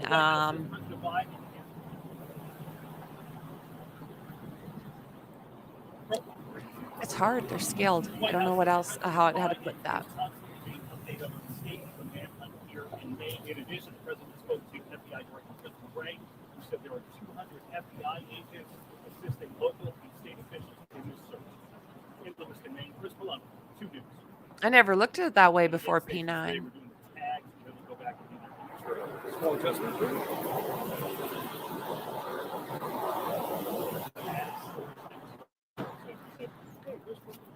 Oh, I guess so, friend. 32. WCT, 32. The White House, 32. The White House says President Biden is constantly being updated on the state of the manhunt here in Maine. Meanwhile, the president spoke with FBI Director Christopher Wray, who told him there are 200 FBI agents here assisting in the search. In Lewiston, Maine, Chris Malone, WECT News. That's what I think, Tony. Yeah. I'm dealing with my lovely fibro brain today, so we know how that goes.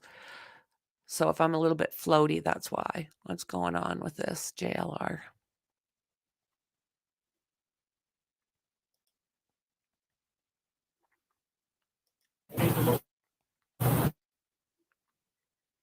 Okay, I think it's him, not me.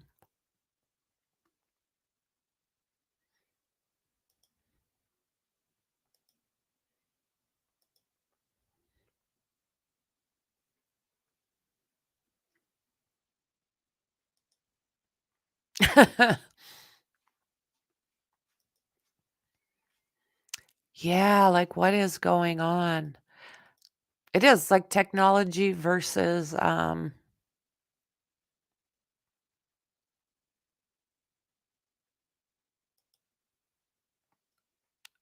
skill, nature, man against nature. Is that how you'd say it? Man against nature. Okay, that must be him because everything is loading on my side.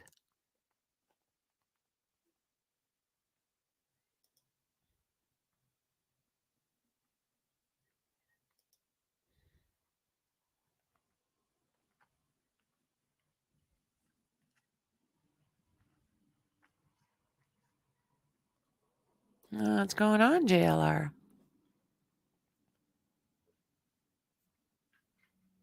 Oh, there we go. Other people are saying, is it my Wi-Fi or JLR's? Okay. That tells us, right?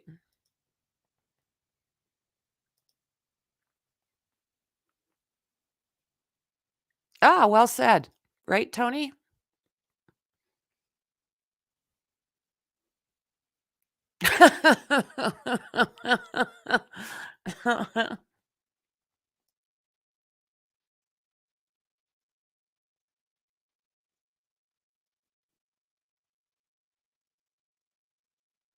constantly updated on the state of the manhunt here in Maine.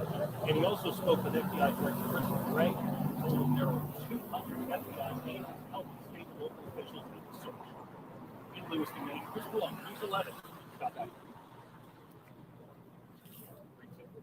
Well said, P9.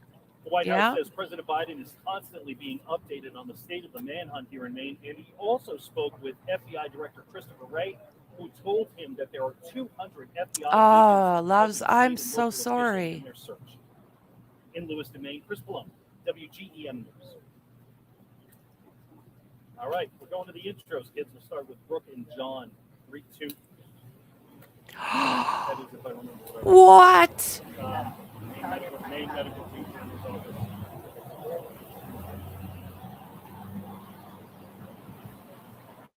What?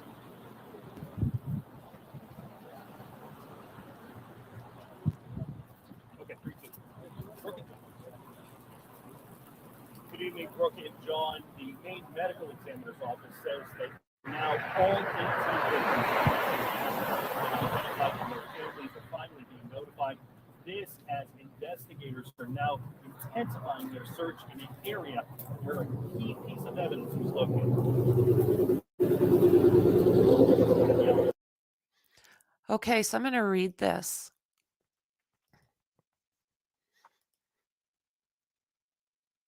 Oh, my word.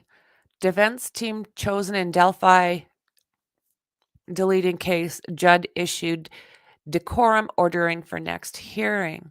2 attorneys have been appointed to defend Richard Allen on 2 counts of deleting in the killings of Abby Williams and Libby German outside of Delphi in 2017. On Friday, the Carroll County Court System appointed attorney Robert Scremin and attorney William S. Labrado as contract public defenders in Allen's case.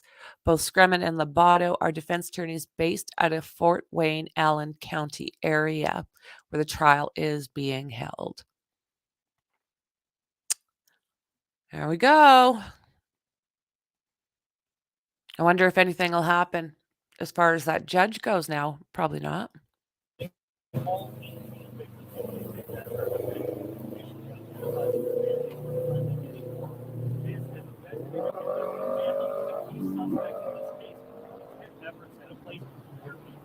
I know, right, Tracy? I know. Good evening. Good evening to you. The Maine Medical Examiner's Office says now all 18 victims killed in Bethany's massacre have officially been identified, and their families are getting word of that tonight. This is investigators conducting their manhunt are intensifying their efforts at a place where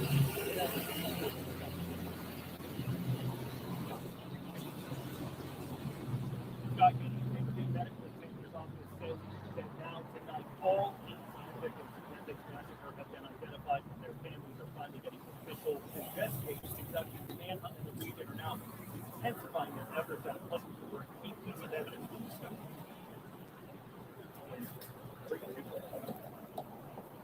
Daniel, good evening. The Maine Medical Examiner's Office says that now all 18 victims of Wednesday's massacre have been officially identified, and their families are finally getting that word tonight. This as investigators conducting the manhunt around here are intensifying their efforts at a place where a key piece of evidence was discovered. Case and Shaley. No, it's Case. 3-2. Look at that, the community Case coming Shaley, together, good evening. giving more. Case Shaley, Look good at that. evening. Tonight, the Maine Medical Examiner's Office says all 18 victims of Wednesday's massacre have now been positively identified, and their families are finally getting that word. This as investigators conducting the manhunt around here say they are intensifying their efforts at a place where a key piece of evidence was discovered. News Channel 11, Case and Shaley, back to you. 3-2. Tonight, the White House says that President Biden is constantly getting updates on the state of the manhunt here in Maine. This, as the president spoke with FBI Director Christopher Wray, told him there are 200 FBI agents helping state local officials in their search. in Lewiston, Maine. Crystal and KCD in Channel 11. Hey, Shayla.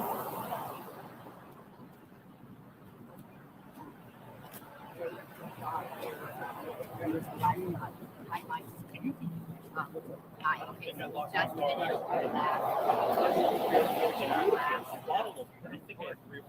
was kind of greeny. Now it's like crystal clear. Or I'll take one of those. I think so too, Lifton. Yeah, you grab one so I don't.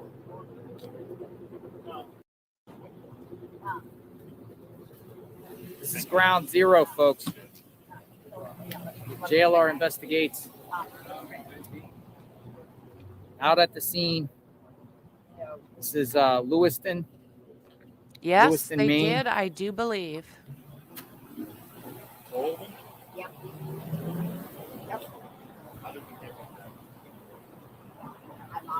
This is really low. I know. Listen, I want to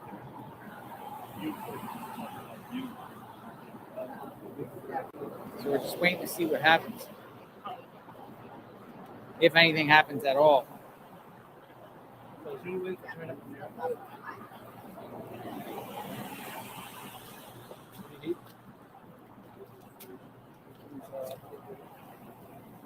You betcha, Mel. Yeah. Almost full, but not quite full.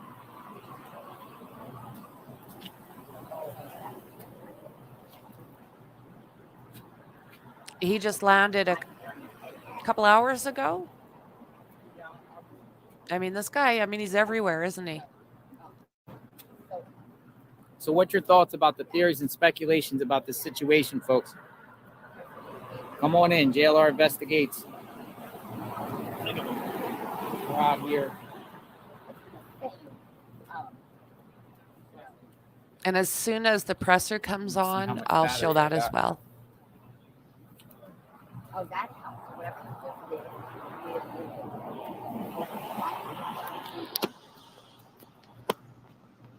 Yeah, that's it. Anyway, on my I'm just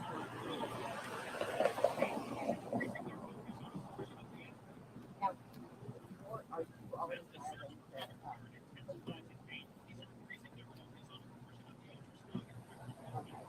and just so that I can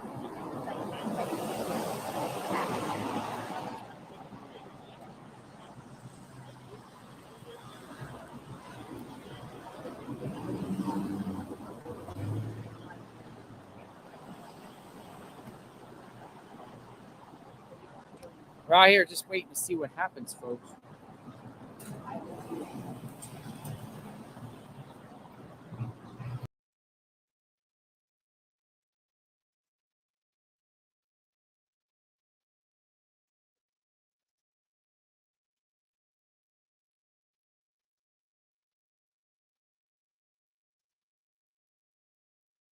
The headline here is that the suspect, Robert Card, remains at large, and police say they will continue this search 24/7 until they find him. I think they will, guys. I think this is ramped up to the point that they're going to go hard. Our officers, our investigators, and that's investigating. I say our, I'm talking about local, county, state, federal, all of our partners have been continuing to work 530 plus tips and leads. Today, as the shelter-in-place order remains in effect, authorities in Maine are asking for more tips via phone or this website. So I'm not even sure if they have even an idea where this guy is. I don't even think they've got a clue, to be honest.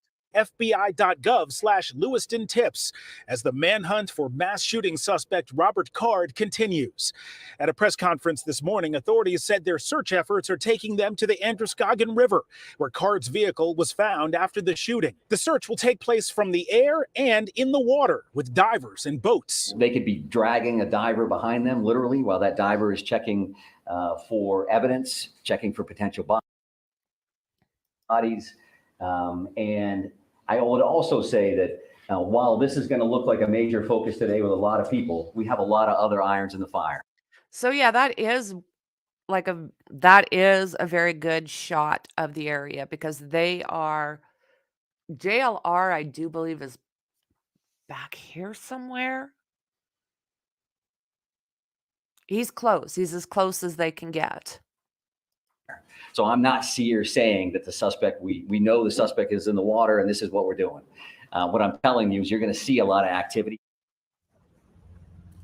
The commissioner of the Maine Department of Public Safety says they have been able to identify 8 of the 18 homicide victims in this case, and they have Okay, so as far as that goes, they have everybody named. They know who everyone is, and now it's just a matter of identifying these people, or not, I'm sorry, giving notice to the families. Oh, and he could have, yeah, who knows how long he's been planning this. You're right. Let's go see if he's.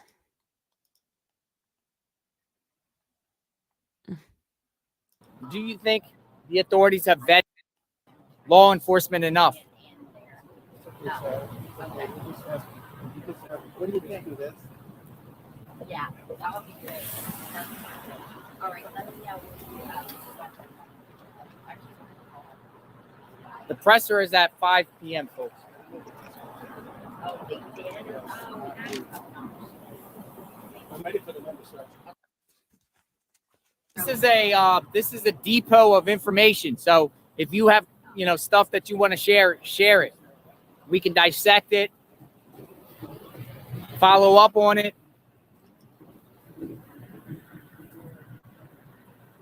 Yeah, the news, there's some news down there. They have been searching the river right by where his car was found, the Subaru. Yes.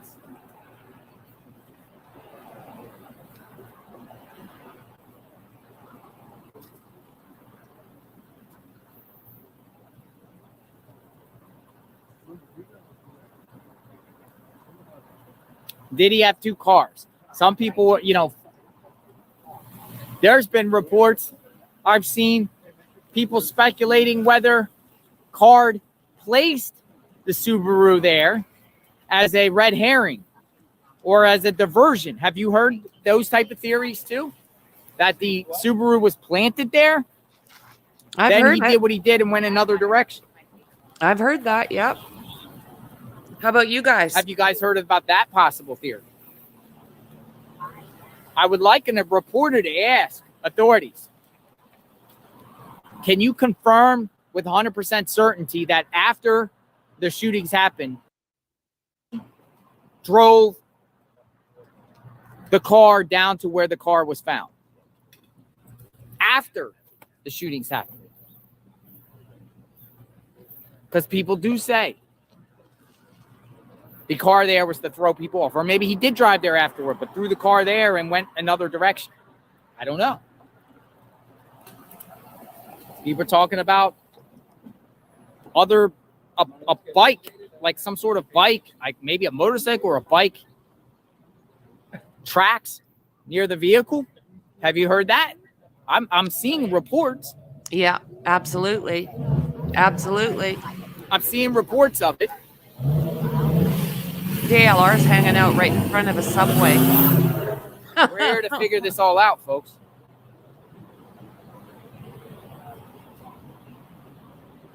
I got a bag of chips ready. And here's another thing too is, and I haven't seen it yet. Do you think some of the locals will feel like they have to take matters in their own hands and start going out there looking for them? Yeah, makes sense. Do you think locals would dare go out on their own in a group or single-handedly or bounty hunters? That'd be awesome, P9. Is there a reward out?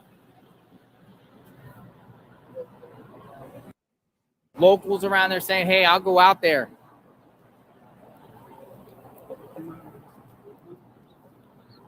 Some speculation on that. They were doing that with Cavalcante. There was a reward out for Cavalcante. So he's local vigilante, bounty hunter, local de facto bounty hunter said, hey, I want to go out there and go look for him. Hey, I want to go out there and search for him.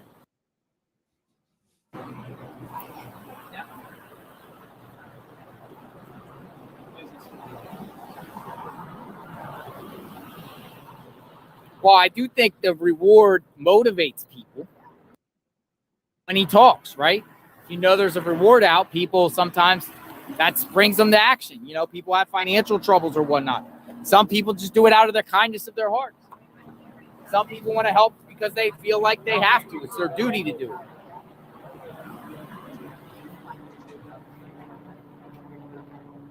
Maybe some of the Army reservists go out there and look. Some of the Army reservists that were with and know Mr. Card. Where are they leaving? Feel like they have to come out and help or want to help. Definitely a possibility. Many scenarios and situations. A lot of speculation. What's going to happen?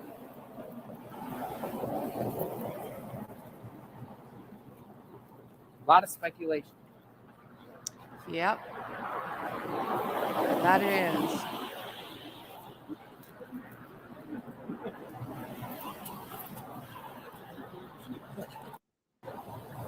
JLR boots on the ground.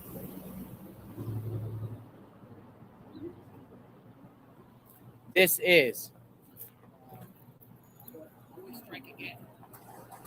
Lewiston. I almost said Lewiston, Idaho. I almost said Lewiston, Idaho. Almost.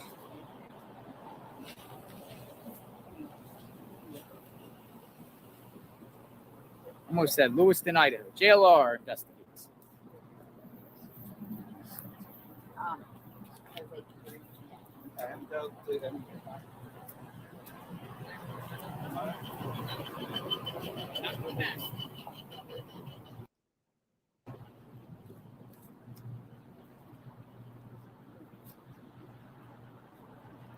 But behind me, for the people that are just getting on, is a crime scene that's being analyzed, inspected. They're thoroughly going through.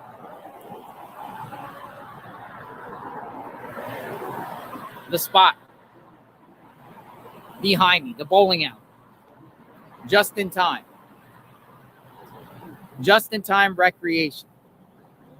Why was this place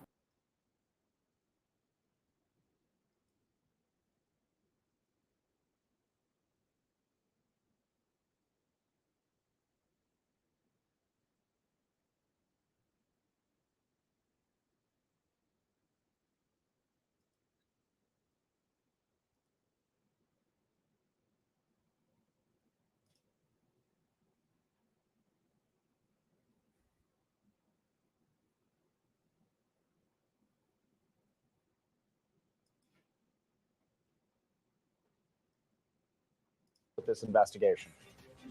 We're going to be processing every square inch of these facilities. Now, lost a great girl, and I Lost here. the world lost a great girl, and I lost a precious daughter. It's mind-blowing. It's absolutely mind-blowing. It's everybody's on edge. Nobody knows what's going on. And the search nears a full 48 hours later. You just heard that gentleman right there. The entire community, it remains on edge. Thanks for joining us this morning, everyone. I'm Colton Bradford. And I'm Melody Mendez. Look, to say the least, it has been an incredibly intense and stressful. These numbers are clearly changing. In fact, by the minute we learn more about each. 18 still more than a. To say the least, it has Sorry, been guys. is the human loss. More victims have. So, oh my goodness, I'm not going to see all the names. I hope they say them because I can't read them all. Been identified from Wednesday's shooting. You can see their names on your screen listed there. Of course, as this situation develops, these names, these numbers are clearly changing. In fact, by the minute we learn more about each of the victims. Yeah, that's right. We've been reminding everyone this is a fluid situation as more information continues to trickle into our newsroom here. And with that, we have team coverage for you this morning. Mary Marcos, Jericho Tran, and Manoj Kwangori. We're going to begin with Manoj. So that was earlier, Jericho Tran and Manoj Kwangori. We're going to begin with Manoj this morning. He's at the Lisbon Falls boat launch. Manoj. we bring this individual to custody, but we got to do it right. We got to do it the safe way to see detail about the area where they are searching, and give such detail about the area where they are searching. And they were very pointed in saying their focus today is on the Androscoggin River, specifically that Jeb Scott landing where they found Mr. Card's Subaru hatchback yesterday. And there is obviously a boat launch right there, access to the water, saying they will have divers in the water today and telling folks in that area to expect a lot of police activity throughout the day today. Well, and that goes back to why they're reminding people to adhere to those shelter-in-place ordinances right now. We're still working to identify a lot of the victims. You know, just a few moments ago before we started the show, I was sitting here reading about a 14-year-old son and his notified, which is why we want to point out we only have something they did every single Wednesday, and all of that was ruined when somebody came. The loss, you know, and other families that were devastated more, and just praying for them. Kelly Sylvia and her husband Jonathan Sylvia were inside Schmenge's at a cornhole tournament. It was Jonathan's turn to throw. When the first shot rang out, Jonathan tells us he smelled sulfur. To John, the next few minutes seemed like an eternity, but he says the shooter was only there for about 5 minutes. Those bullets hit John in the back and the rear end. He was shot twice. The lights went out and the shooter left, leaving those who were shot screaming for help. And despite his wounds, Jonathan got up and tried to help his friends and family. He even went so far as to run outside and call 911. Wow. And I saw a cloud of smoke and recognized the smell immediately of the sulfur. And then everybody just said, "Can't be happening here." And we all hit the ground. Felt like it took forever, but it was literally maybe 5 minutes. And then the lights went out and we all scrambled. Oh my God. How scary is that? Oh my word.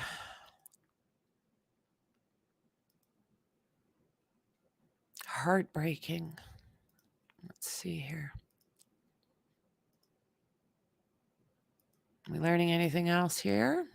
Deceased. And how do you move forward? Because to me, it's like thinking this is unprecedented when it comes to a mass shooting. Hey, Chopper. Mass shooting, usually the person did it. A lot of times it's schools. Either the person gets caught at the scene a little bit time later or is deceased.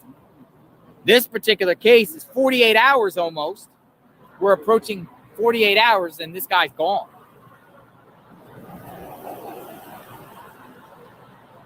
Rochelle says I would move out of the area.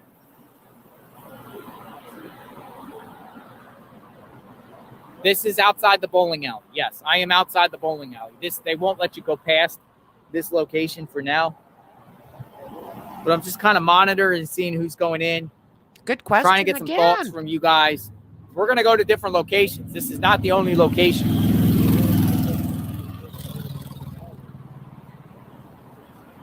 We are going to venture around.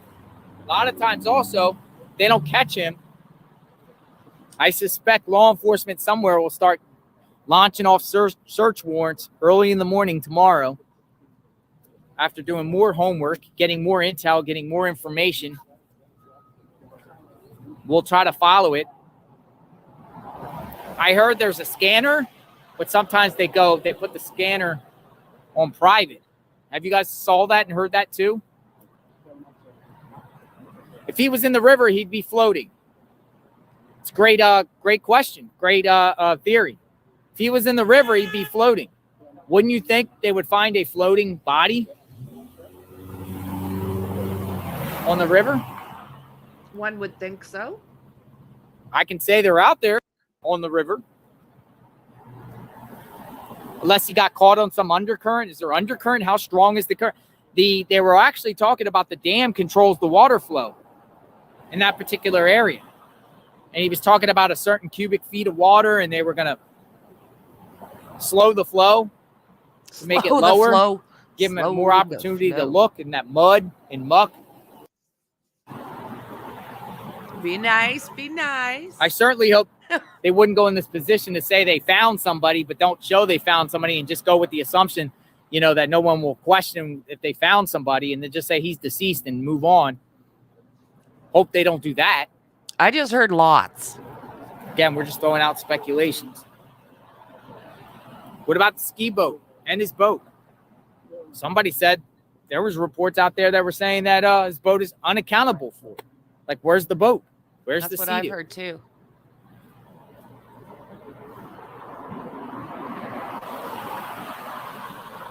I'm not sure if they found the boat. Does anyone know if they found the boat?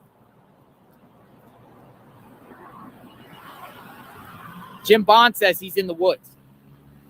I kind of want to believe that. Like in the woods. Somewhere near that car. Remember we were just covering the Pedro Argote case, the one that killed the judge down there in Maryland? Well, he ditched his car. Took him days to be found, but he was only found a mile away from where his car was ditched. Right around that area where his car is, it's lots of woods, hills, woods, I waterways, covered that case, Tracy. Railroad tracks. Now, authorities went door to door around there to all the businesses, all the neighbors, and asked, hey, around this time, did you hear any gunshots? Did you hear any noises? Oh, her name's on the tip of my tongue. Check your ring cameras. Is there any trail cams around there that could catch a noise? Like boom, like a one gunshot or something. At night. And could it be another pretty good money. Brian Laundrie situation, right? Go out to the Carlton Preserve, Big Slow Preserve, go out there for days and then feel like it's no hope, then end himself. Or did he do it instantly? Tracy, that name is on the tip of my tongue. Speculation and like when Laundrie officially ended himself. What about this guy? Don't you think you would listen and hear a sound? Unless it's muffled. Silencer. Other people are saying he went down the river into the Atlantic. Kind of went into the water somewhere.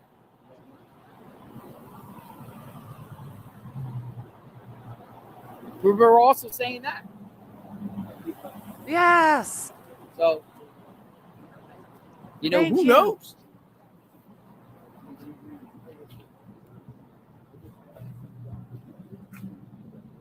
And he's Robert Card the second, by the way.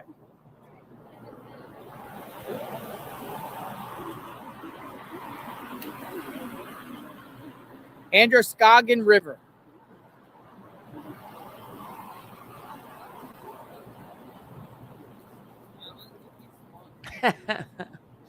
And I got some really, look at this. What's this guy got? Gave the officer some water.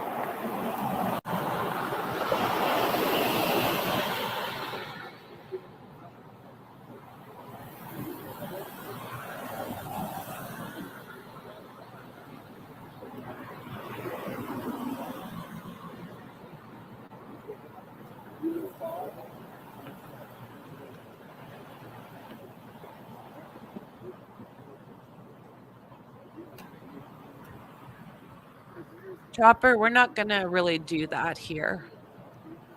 He's allowing me to stream this, so I can't do that.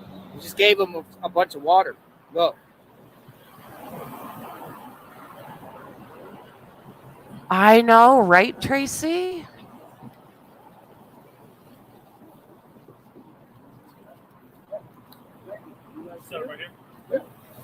Did he volunteer? Gave you guys the water? Really? Thank you. Thank you. Oh, wow. So a local just gave law enforcement some water. That's what we like to hear, these type of stories. Community coming together. And then the officer offered us some of the water.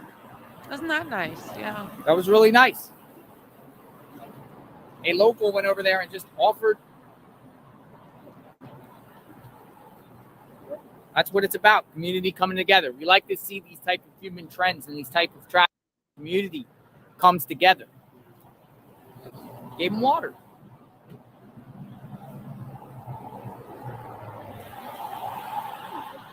These officers, their families are, wondering about their loved ones out there searching for this guy. 45 minutes until the press conference. So let's hope we've got something. The fact that they bumped it from 3 to 5 really makes me wonder if they might have something to say. Mind you, they don't seem to be doing a lot of moving either, do they? So we'll see soon. 45 minutes. Or they're worried. about their loved ones. Thanks, Chopper. Hey, I've got DC on my other ear, and we've got to put it out now. Card said, Simply Sarah said, Simply Sarah, Card has the, or no, that was Jeff Williams. Card has the upper hand. Okay. Hopefully. How's the weather in Maine? 70 degrees. It's beautiful out here. I was already going to be compensated. I think it gets dark in a couple hours. Clocks change next weekend. I might even be here next weekend. Who knows?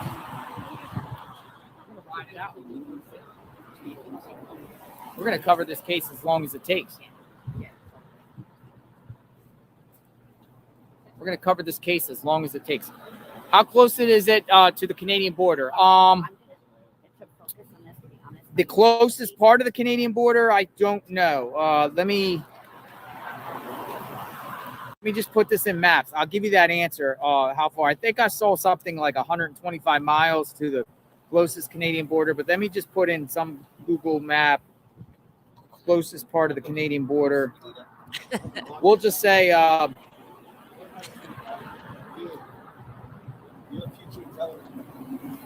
just said Keene Siding. 144 miles. 144 miles. So, pretty much 2 hours. 2 hours away. But Maine also goes all the way up on the other side. Like if you went up towards the other end, like Holton.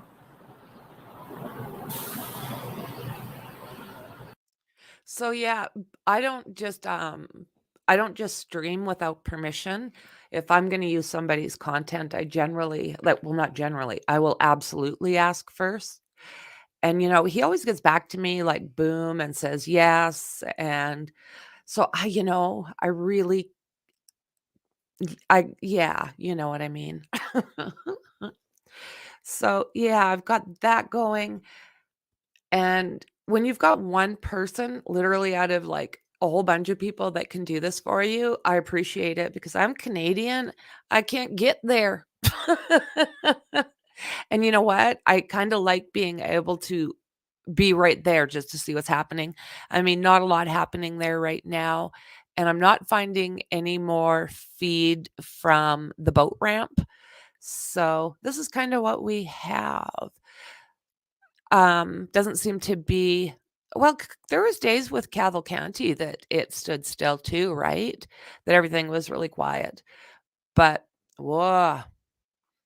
And again, we found that guy, they did, under a log. They let one of their dogs out to grab him by the skull and drag him out. It's just like, oh my word. So yeah, I appreciate it. That's for darn sure. Actually, I don't trust CNN. I think I'm watching a loop even though they're streaming live. That's the thing. Tony, I am. Oh my goodness. Okay, I've just done something. Let me go back here, friend. What the hell? Okay, so now I need to move you like that.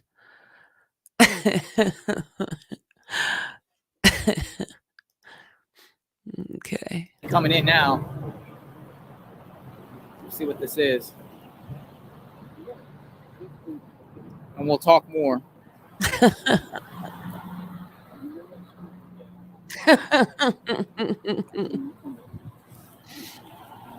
I might be an FBI agent.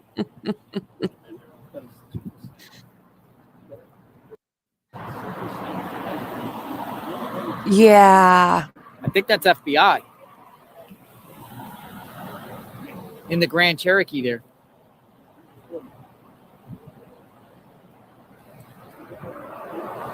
Plainclothes officer, detective, or FBI, but I don't think the officer knew him. What's going on here? They're letting these two people in.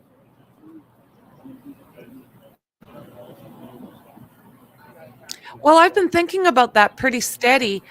And I've heard some people say that there's some spots, but I don't know. I can't get to the US just on a whim. I don't know how that would work. I really don't.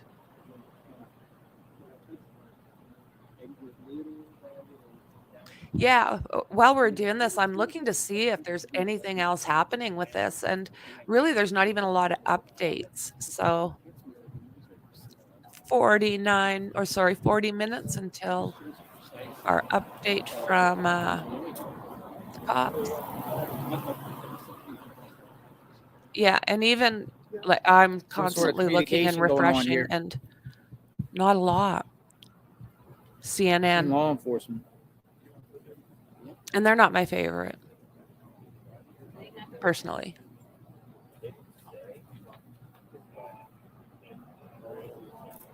Is that what they said? A couple hours?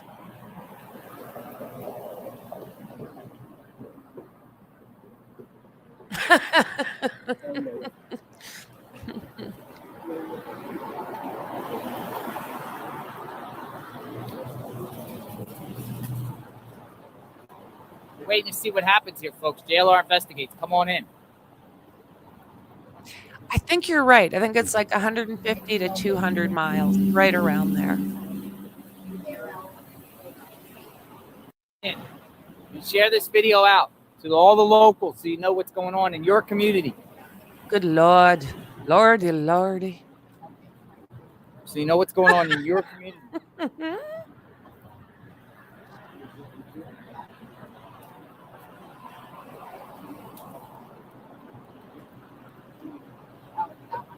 What's going on?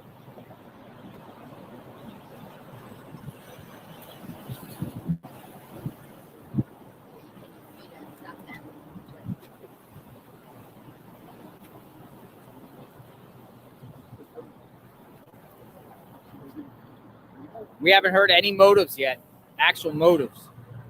People speculate. Girlfriend, mental health, maybe even a combination of both, folks.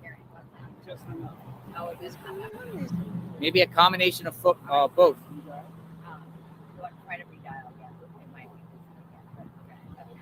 JLR Army is out here. The JLR Army is out here, folks. And all of Franky's friends. I'm not listening to the scanner. What's the scanner say? Divers Frankie's in the water. Friends.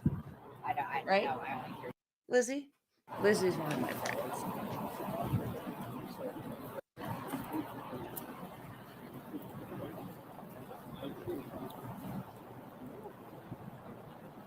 It's about 20-minute drive between James, where the shootings happened here and where the Subaru was found. Yes. About a 20-minute drive. Slow. Thank you, Candy Rapper. Thank you for being a member.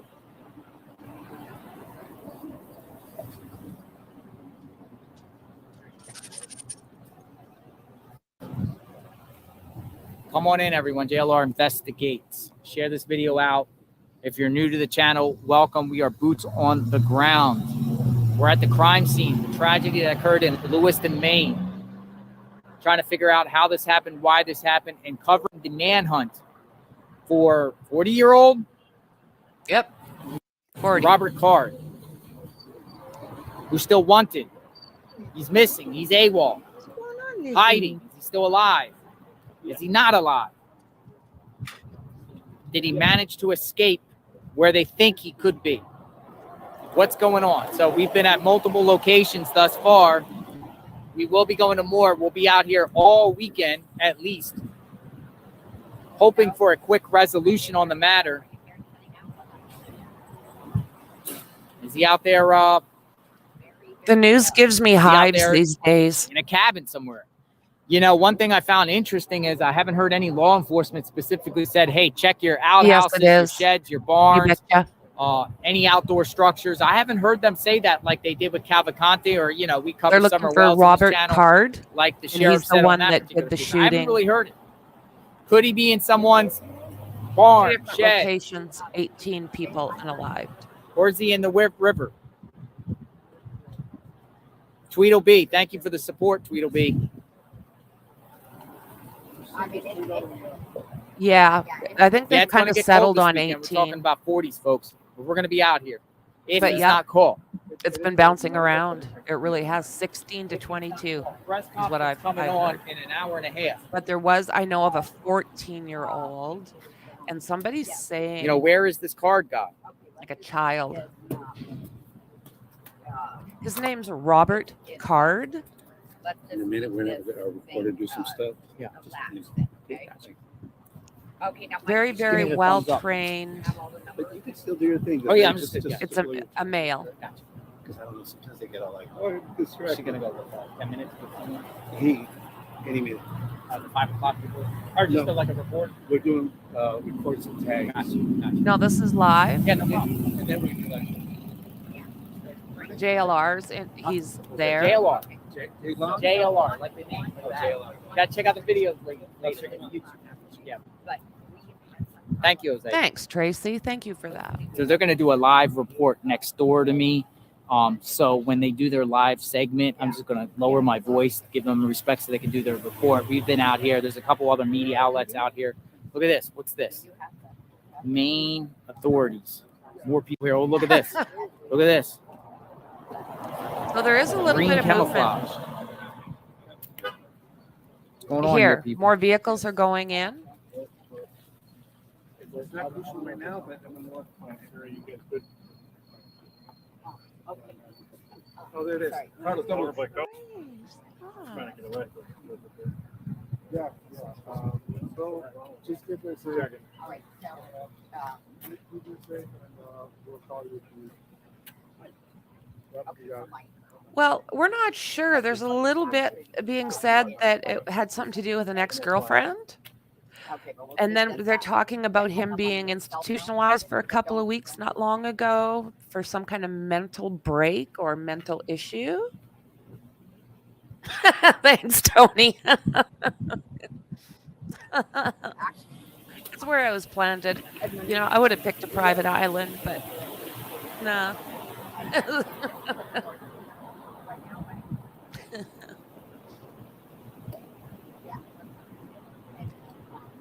I'll play back.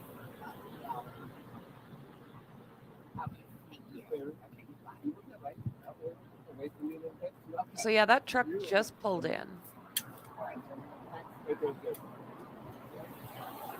Yeah, he started last night. He went to one bowling alley, actually, and attacked with a semi-automatic and on a live stump. And then he went to a pub and did the exact same thing over, unalived a bunch of people with a semi-automatic, got into his vehicle, and he ditched it not far from where these guys are now. Actually, let's do this.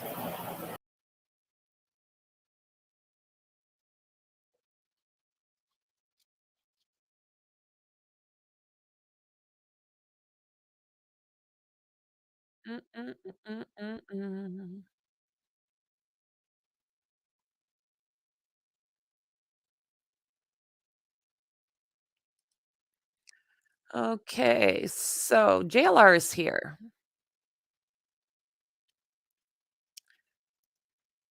So 6:56 p.m. The bowling alley was the first area that was attacked. So, and rest in peace. Like, I have to go out a little bit.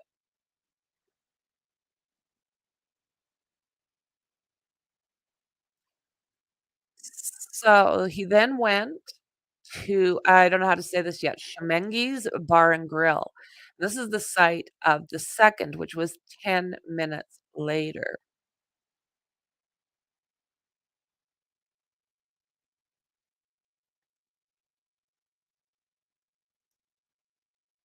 Right there.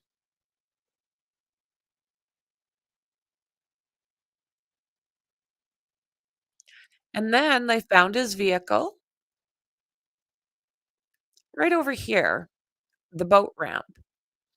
So at 9:56 p.m., the Lisbon Police Department notified Lewiston Police that they had located a white Subaru at the Pejepscot boat launch in Lisbon, Maine. The vehicle was identified to belonging to Robert Card. So then last night, his home's over here. Thursday evening, officers visited a few homes in the area searching for Robert Card. His home is said to be that of his father's. So he's over here. So this is the area of the water search, very close to where his vehicle was found, and search. And then he had a boat over here that they believe that the boat was set up. And he's down a boat and possibly could be they're not finding a motorcycle of his.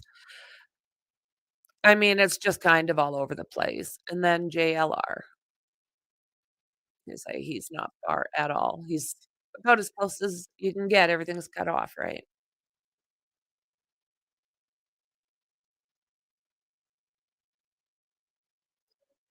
So I hope that helped a little bit.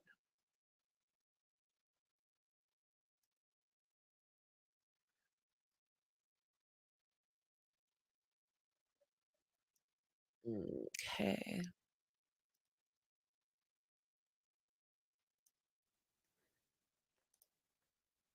Let's check this out.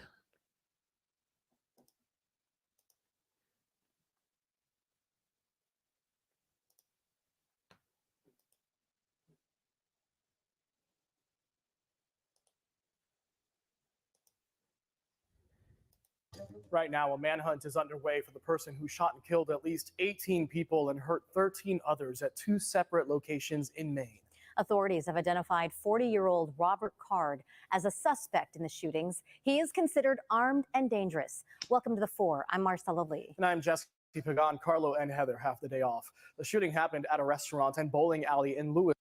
So this will give us kind of an overview to catch up to where we are now. Thanks for bringing that up because you know me, I just thought everybody kind of knew this was going on, but no, of course not. So thanks for reminding me there, James. Lewiston, the second largest city in Maine. Bradley Blackburn has the latest from Lewiston. Law enforcement officers from multiple agencies are searching for 40-year-old Robert Card, now considered the prime suspect in Wednesday's shootings at a bowling alley and a restaurant in Lewiston, Maine. He should be considered armed and dangerous. Based on our investigation, we believe this is someone that should not be approached. So he have they said anything about him being seen or heard from at all? Or no, just nothing. Just absolutely nothing. Ex-military, ? National Reserves. And a firearms instructor, no less. No, do you know what, James? I never even thought about the fact that I should probably do a recap. So no, all good, friend. That's awesome. Yeah, firearms instructor. Wow. In the area are being told to shelter in place. Schools, colleges, and businesses are closed. You see anything suspicious, please call us. We have an active shooter. We have multiple injuries. The first shooting took place just before 7 p.m. at the bowling alley, where 6 males and 1 female were shot to death. We have a second one. Second active shooter is Franky. Police were sent to the restaurant about 10 minutes later, where 8 males were killed. Police released these photos of the suspect walking into the bowling alley with an AR-style weapon. Can you imagine? You're bowling with your kids. So the youngest that I've heard so far is a 14-year-old, but I'm also hearing that there may be a child. Yeah.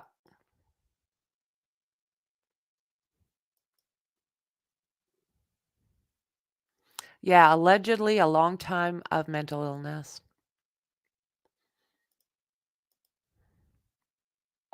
Military officials say the Army Reserve sergeant was admitted to a psychiatric hospital this summer after... See? Look at this is the part that's beyond disturbing. He was in a psychiatric facility.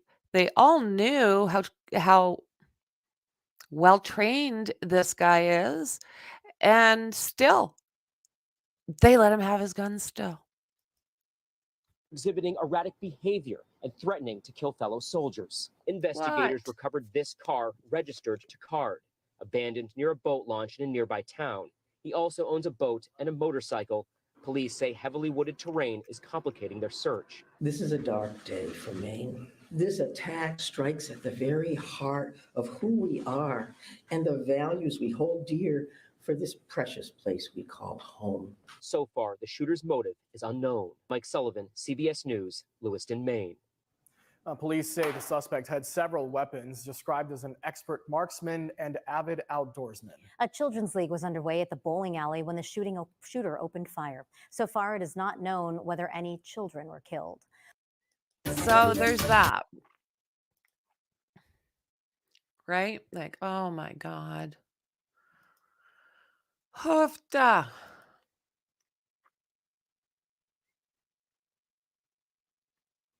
Okay, let's see. You so rock, Mexi.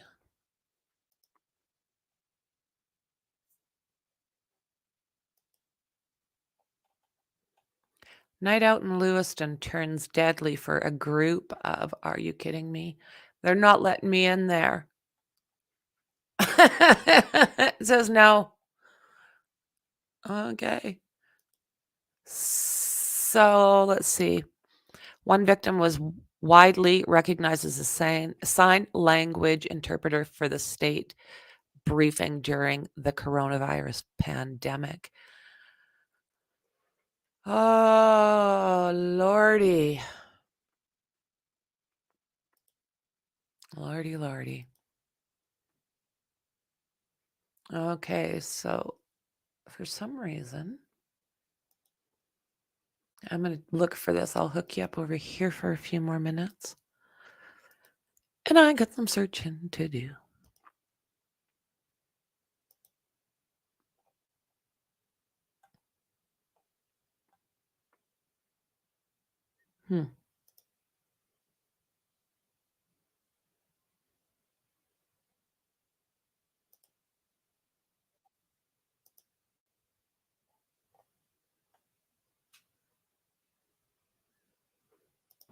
Police blockade.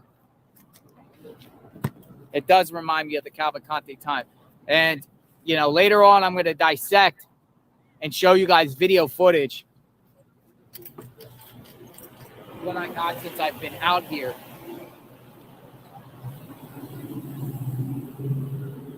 In Maine. Now, the question is, where is this guy?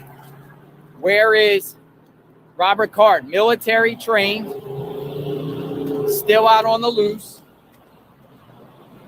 Authorities kind of tight-lipped about what they're doing. Apparently they're at multiple locations investigating and possibly doing search warrants at these different locations throughout the Lewiston, Lisbon area. But I'm giving you all a perspective of what's going on. To the left, which is hard to see, says Legend Sports Bar and Grill.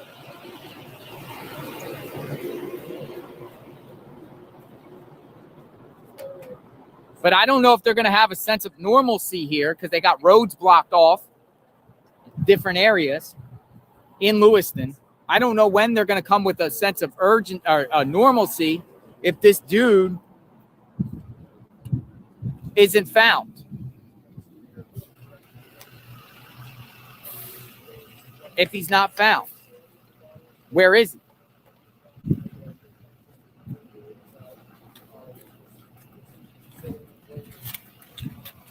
Will he reappear? Because the fear that people are saying around here is they are worried. They are worried. They're scared. He could pop out of anywhere. So speculation whether he left the state of Maine or not. Maybe went to Canada, maybe went to Massachusetts. We just don't know. Hi, AC. Good to see you, It's friend. unclear. Alternate corner is in the description. Sub up, guys.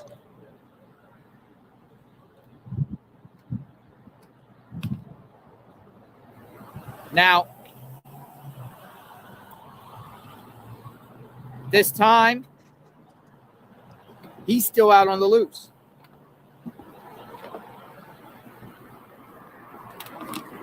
So how do you say the bars? You call it Shmengi's bar? Okay, so guys, let's see here.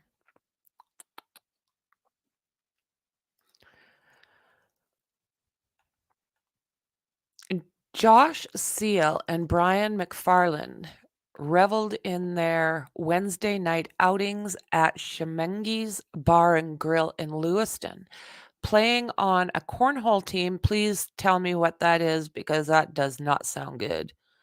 Team, good Lord. For their 9-member team, part of a competitive cornhole league hosted by the bar.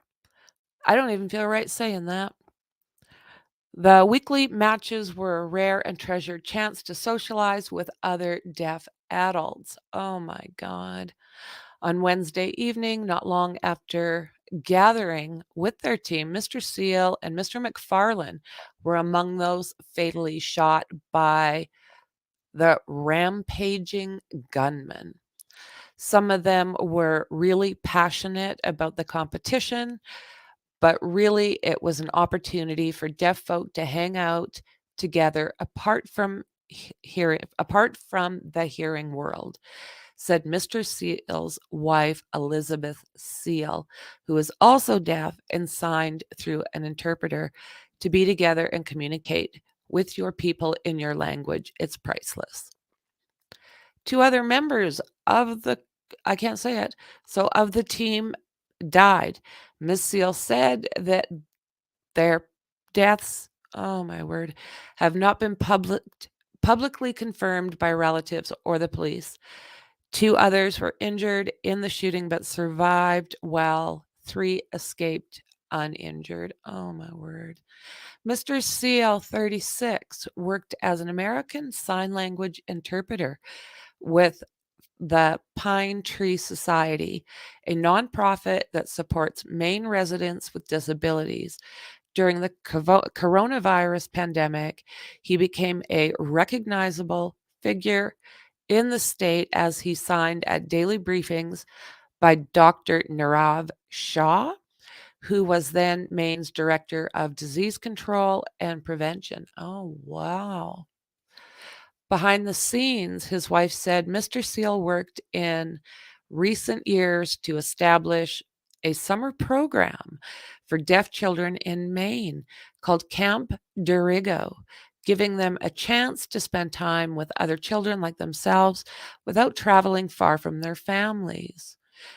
For children who are deaf, it's often isolating, said Miss Seal, 35. You're the only deaf person in your school. Camp might be the first time you meet other kids like you. Miss Seal and her husband grew up in different parts of Maine and met as preschoolers, she said, when both attended a program for deaf children. They reconnected in high school and married in 2010.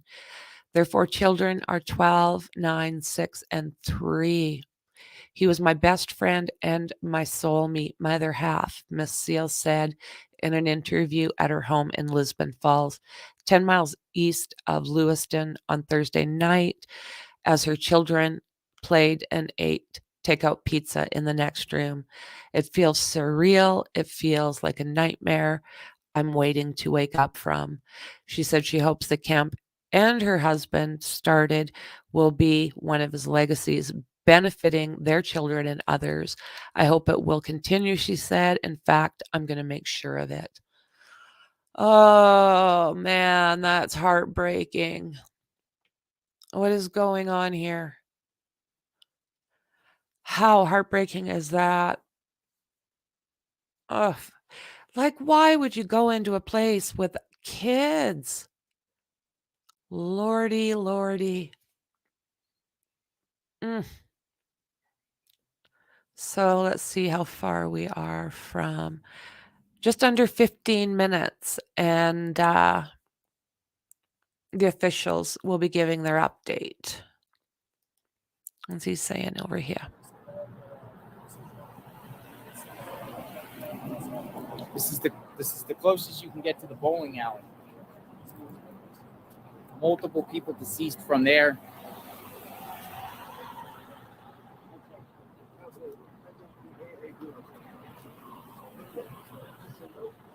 Hey, Neil, welcome, friend. Oh, don't worry about the caps. Don't worry about that, Tracy. We fired him.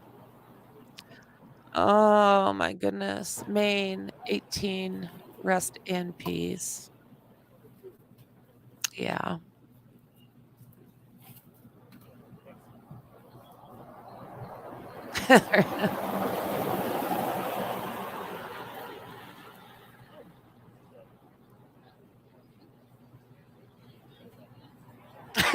Tony, I only heard it the first way. I've never heard that. So I've seen, like, you know, covering cases throughout the country. This is probably the most where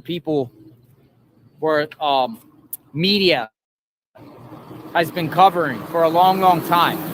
There is a huge media presence. I'm going to be glued to this AC. But we're going to wait and see what happens. We're going to wait and see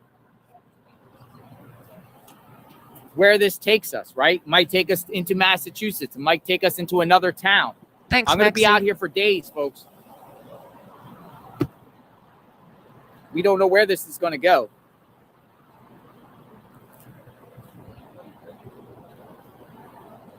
My mod, Magnolia, is in the chat. She's filling some of you in with information about this case.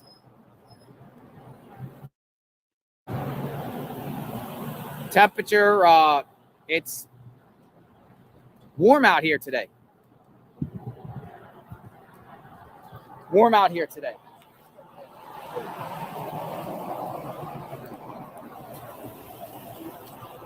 Good thought, Neil. Very good thought. Boots on the ground. Yeah, we're out here. Right, Tony. A We all out here mentally ill weapons instructor. What could go find wrong? this guy, if they ever do find the guy, dead or alive. Thank you for the support. Yes, guys. Thank you for the support. Hi, yo, main girl. Nice seeing you.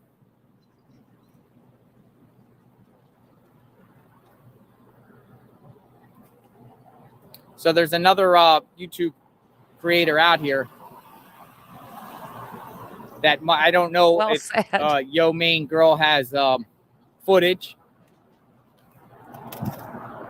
But we want to see what goes on in real time. I don't know. Yes, what's your take on the media covering this case? You think they've been doing a good job? We're just getting started here. Yes, we are. We're going to be out here as long as it takes. As long as it finds answers and justice for the victims and their families. There's a manhunt going on, people. There's a manhunt going on for this guy.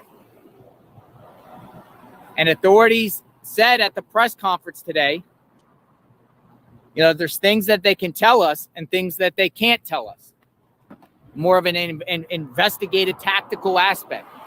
Though, I think the authorities describing today what they're doing in real time today, I think that's pretty good. I like the openness and I like the transparency when it comes to law enforcement of what in 10 minutes, they're saying Fran. they're 10 doing. They're minutes. down there at the river right now. Androscoggin River. Jay for Justice. Thank you. We're getting no info from the media. Thanks for traveling up there. So I can share a lot, you know, of what I've seen thus far. It sure Big is. Friend. difference. I'll tell you one thing I have, the difference between, That's why we're and we're going to buckling in. dissect this later. And I'm comparing this search to the Cavalcante search. I'm doing the comparison. And with Cavalcante, I've seen numerous choppers in the sky continuously, along with police checkpoints at locations all over the place. Like every quarter mile, you would see a police perch. I don't know what time it is anywhere In this particular else. case, 10 to 3. they're more concentrated on just a few Western areas. Canada. And it's not really know where he's at, and they know maybe he's not alive, because I don't see the choppers out as much here as I did with Cavalcante. But every state is different on how they do their search process or whatnot. This is Maine. Oh, wow. Okay. It's a different situation. So we don't know. We don't know. Get an interview with the Card's dad. Affiliated with Card. Whether that's his family, his neighbors, anyone that knows him would like to. I would like to talk if they want to talk. If they want to talk. Blipton, are they talking about this on your side of Canada at all? So what I'm going to do in shortly is I'm going to go to the bar. This is right outside the bowling alley. You can't get much farther. But I'm going to go over to the bar next. And see what's up. And see what I can find. In the town of Lewiston itself, I can tell you, there's no hotels available at all. Oh, wow. In this location. In this town, all the hotels, if you go to Expedia or Priceline and put in hotels in Lewiston, they're all either sold out or they're just closed. And I'm heard a lot of businesses are still closed here in the town. There is. So I've seen some open, seen some gas stations open.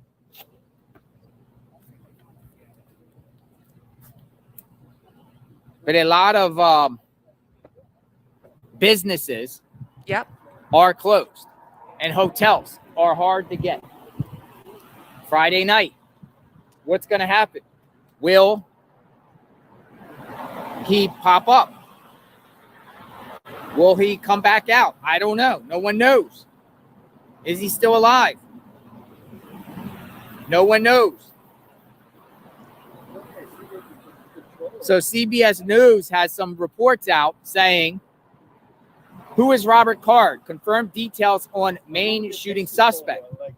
Authorities are still attempting to locate Robert Card. Thank you, Shell. The suspect in the mass shooting that killed 18 people and left 13 injured. So we're talking 31 people.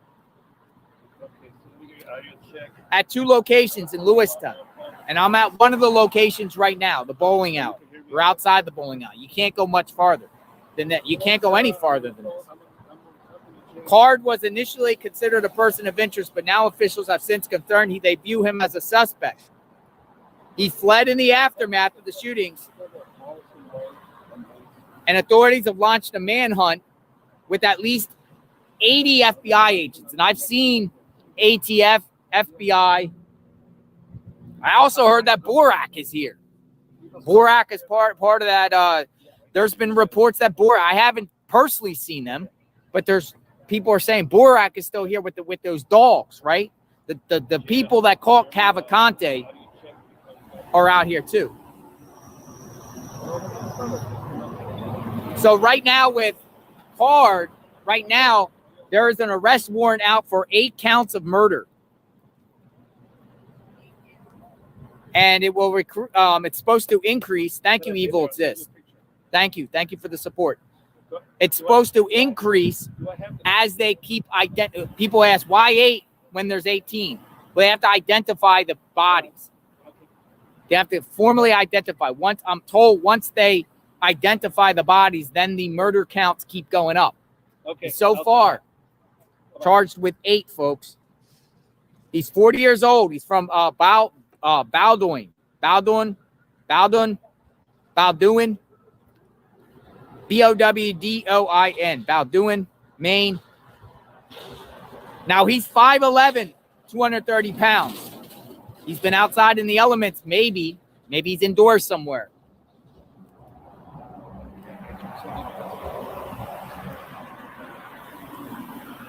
I got here within 36 hours after this tragedy. So it happened almost 2 days. We're probably over 40 hours since this happened.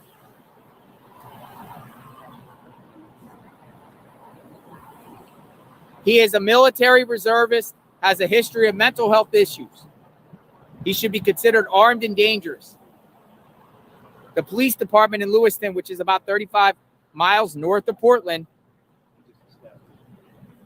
put all this information out on their own Facebook page. Multiple shelter-in-place orders are issued for cities and counties. And authorities have expanded those advisories. So they don't want no chances. The traffic out here on the roads, there's traffic out here on the roads. Authorities have shared several images of the suspect in the shootings and asked anyone with information to contact law enforcement. The Lewiston Police Department released photos on social media that show him holding a semi-automatic rifle at one of the shooting scenes Wednesday, wearing a brown shirt, dark pants, and light shoes. He attended the University of Maine as an engineering student. The media is reporting it is unknown if he graduated. So he attended the University of Maine, unknown if he graduated. Media is reporting he has connections to Massachusetts, and people are wondering, did he flee to Massachusetts? There was a report, a bolo out yesterday. Massachusetts authorities said there was somebody claiming they possibly saw him going into Massachusetts. I think it's been unfounded, but you never know. You know, a lot of times these federal agents work in secrecy, folks. We don't know what they're doing behind the scenes. We don't know where they're at. We don't know what kind of search warrants they're executing. My goal is to do a broadcast here, and then I'm going around from location to location. I'm going to go around from location to location. Card is enlisted in the U.S. Army Reserve and has an active military Thanks, ID, Tony. which gives him access to any military base, according to Maine law enforcement. Officials previously said Card was a firearms instructor in the Army Reserve station in Saco, Maine, but later said that was not the case. So there was some misinformation. Now, I'm not saying that he's deceased, because remember Cavalcante, when after he stole the van and went up to northern Chester County and ditched it. Yep. There was a lot of speculation there for a couple days that thinking Cavalcante's long gone. But lo and behold, he pops up and starts committing, breaking into someone's garage. So that this guy may be popping out because over time you might have, we don't know how much, we don't know if this was planned, if he had a plan afterward of, what he's going to do. Could have a little bit of small ration of food, but eventually you're going to run out of food, right? You would think, unless he's playing this for the long run. I mean, he could have stashed. I'm putting out a video that I'll put out as soon as waiting. I've done this broadcast about they were searching along the railroad tracks. I got some good footage today of authorities walking down. Just waiting for them to start the updates. Down the railroad tracks. So they're searching all around the railroad tracks looking for this guy down by the river. Down by the river. We just don't know. Looks like the reception got a little bit better.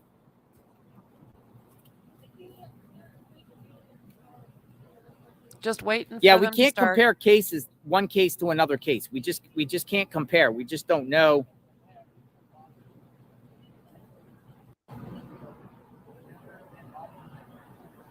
Swulu, yeah, we're gonna know, we're going to get as much information as possible and share the information. Yes. With you and relay it in real time. Don't forget to subscribe, and we're just like, and share. boots on the ground and eyeing what's going on. We're going to eye what's going on up here. But to continue, a U.S. Army spokesperson told CBS News on Thursday that Card enlisted in the reserves in December of 2002 and serves as a petroleum supply specialist. He has no combat deployments, though. A lot of people are like, oh, yeah, he knows guns. He served overseas. Some people were speculating that he helped train Ukrainian troops because there were some Facebook posts circulating talking about him training troops in Ukraine or training Ukrainians. Of course, I don't think that's true. Could be fake screenshots. We got to be mindful of the fake screenshots. I plan to be here maybe as long as they until they catch the guy. Until they catch the guy.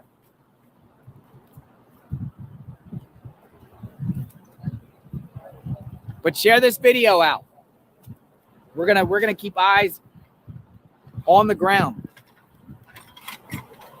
throughout this. We'll be out here as long as it takes. Where you from, bro? I'm from Florida. You came out here from Florida? Yeah, cover the case. What's your name of your? JLR Investigate. We're live on YouTube. We got about 2,000 people watching right now. Awesome. And You got oh, look at this! Look at this! Look at this! We got something coming. What's this? Tank. Aye. Interesting. It's like a kind of like a tank. Interesting. Where are you from? What's your name? I'm with NBC Los Angeles. NBC Los Angeles. Flew you out here. What's that? They flew you out here? Yeah. How long you guys plan to be out here? I don't know. Do they catch them? I don't know. I just wait orders. I'm just the cameraman. So do you know any other key locations they're at right now? Besides the river?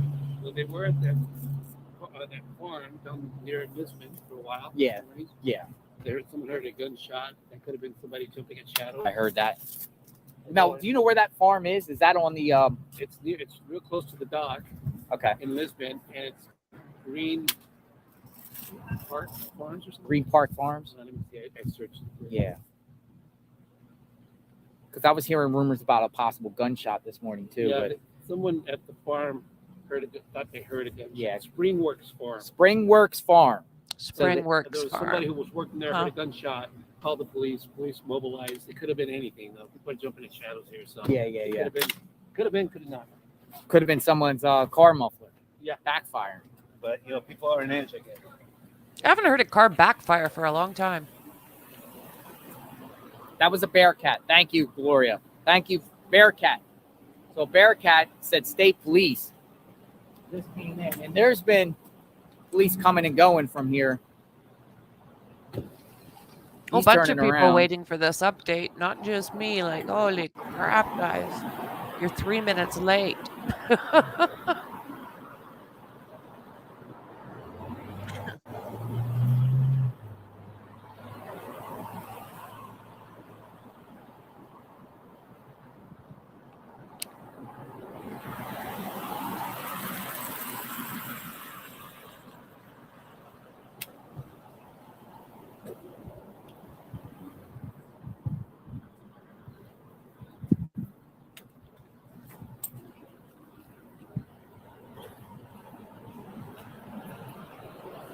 Okay, then.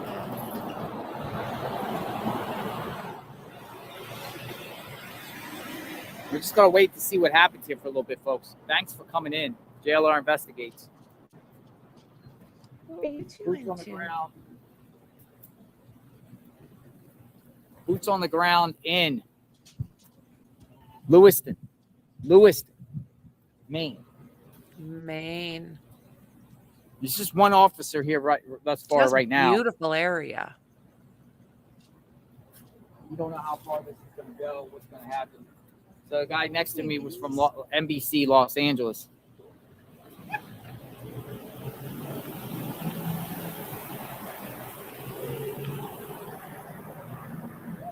just don't know what's going to happen. We don't. They're not giving us much at all. Like, I'm not even seeing anything as far as helicopters, drones, nothing. JLR needs a drone.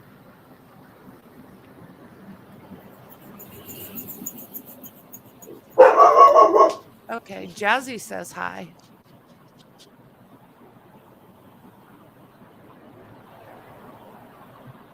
There are people coming in and out of a closed road, a blocked off road.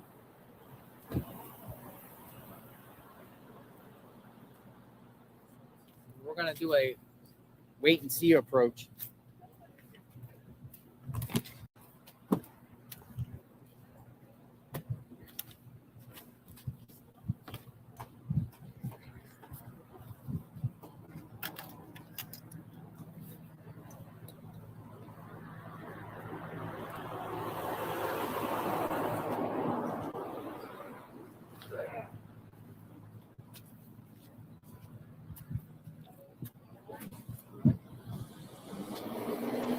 A lot of traffic cones, yeah. So we don't know if they're going to get evidence. And people are asking, why don't they release the crime scene? Why don't they release the crime scene from the bowling alley? And you got to understand, what happens if they take this guy in alive? Well, if they take this guy, Mr. Card, and they catch him alive, he's going to have to go through court. And you know, these locations, the bar and the bowling alley, that's a crime scene. So they got to get every meticulous. I think they're doing that a little bit different than they would if he was deceased, because there's a chance he could be taken alive and he'll have to go to trial and go through all the court process, whatever. So you got to get every single thing and at that crime scene, every single bullet fragment, bullet ballistics and holes and photos and everything, because all that stuff could be used against him if he goes to trial and he gets caught alive. It's an investigation. Now, the question is, it's a tragedy. It's a small community. Population up here is not very big. 3,800. Should they open up the bowling alley again, or should they tear it 38,000. down? Sometimes with tragedies, they get rid of the thing, like some of these schools.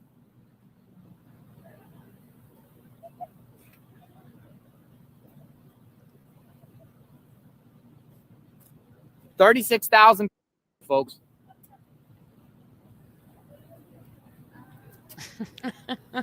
$36,000. So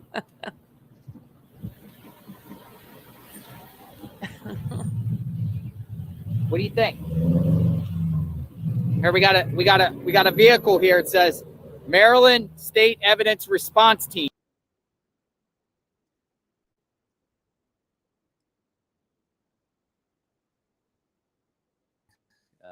For some pictures here right off the bat. So I would say that, again, thank you for joining us. It's been a busy day for our law enforcement officers and our partners around the state.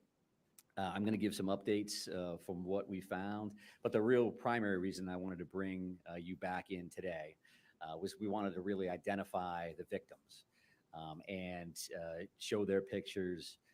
We won't get into family backgrounds and their lineage at all, but we do want to show those pictures, give ages. I would say that the families didn't want hometowns listed. They do certainly deserve and want some privacy around these issues, which makes complete sense. And we're going to start with that component of our information simply because that's why we're here, right?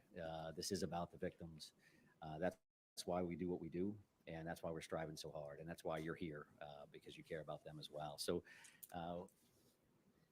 we're going to go ahead and load that behind us here on the screen.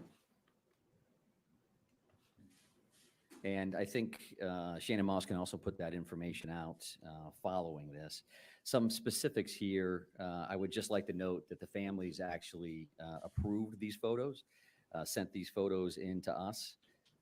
for a lot of different reasons. I think some of them show a little bit of character, a little bit of relationships, and some other specifics. You'll just see again a picture, a name, an age, and then there's a couple symbols there. And we wanted to be specific enough to what location they ultimately lost their lives at. And again, thank the families for allowing us to even do this. They certainly didn't need to do that. They're working through their own struggles, and rightfully so.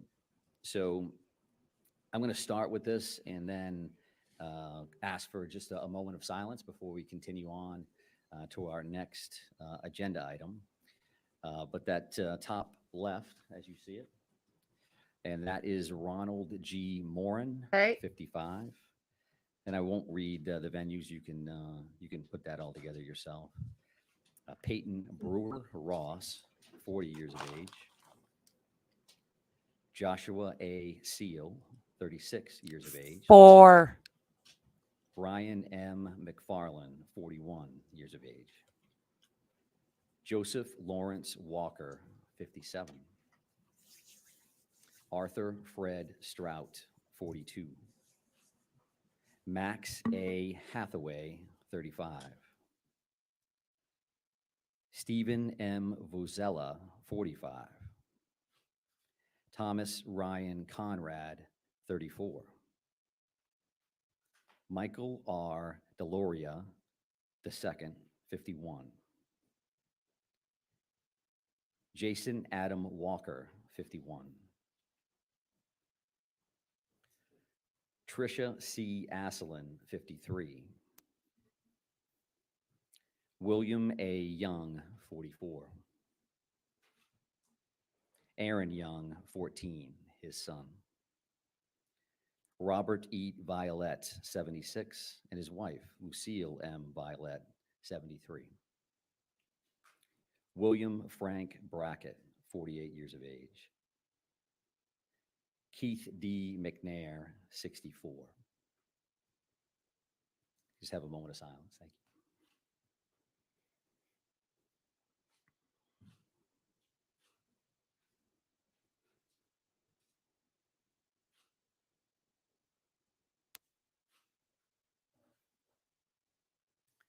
Thank you for that. Truly, truly appreciate it. And we do, again, appreciate that to the family.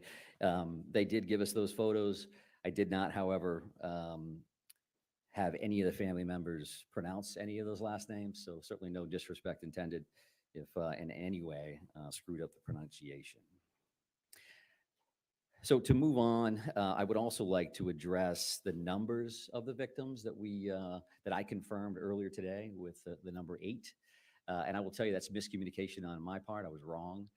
In talking to our detectives, we had a list for people that had been identified and family members that had been notified. There's also a separate list that involved family advocacy and whether or not they had been plugged into that.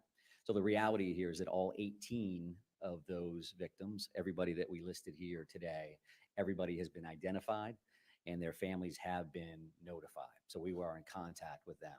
I would expect some more information later tonight, and I'll definitely talk about it tomorrow morning at 10, reference to Family Information Center, a new location, and some material around that, exactly what services will be available at that particular time. But I definitely wanted to make sure that I correct that mistake from earlier. So several other updates from this morning's briefing. I know that Shannon has sent along the aerial maps that we showed or tried to show here on the board. So you have received those. I also think that we had, and Shannon has corrected this as well, but the Pejubscot boat ramp, the proper name there was the Paper Mills Trail and Miller Park Boat Launch. The address was correct at 501 Lisbon Street. Pejubscot is a little bit further down the river, apparently, and we certainly like and appreciate everybody working with us to make sure that we had the proper location, the proper terminology for that. And other additional updates, the boat launch search of the river, the Androscoggin, they're still out there right now, and they'll be there as long as they can based on the light. And as we mentioned earlier, we're talking about sonars and grid searches and things of that nature. That's time intensive. It's taken them a while to work through there. They want to make sure they do it right. So we're not going to finish that search this evening. I would be surprised if you ever saw divers in the water overall. But tomorrow we'll have additional dive resources available to us from out of state, as well as some additional in-state teams. So again, we'll discuss that a little bit at 10 o'clock tomorrow, but no surprises. We expect that to go over, and that we'll have some assets there tomorrow. They did a bunch of flyovers this morning, as I mentioned.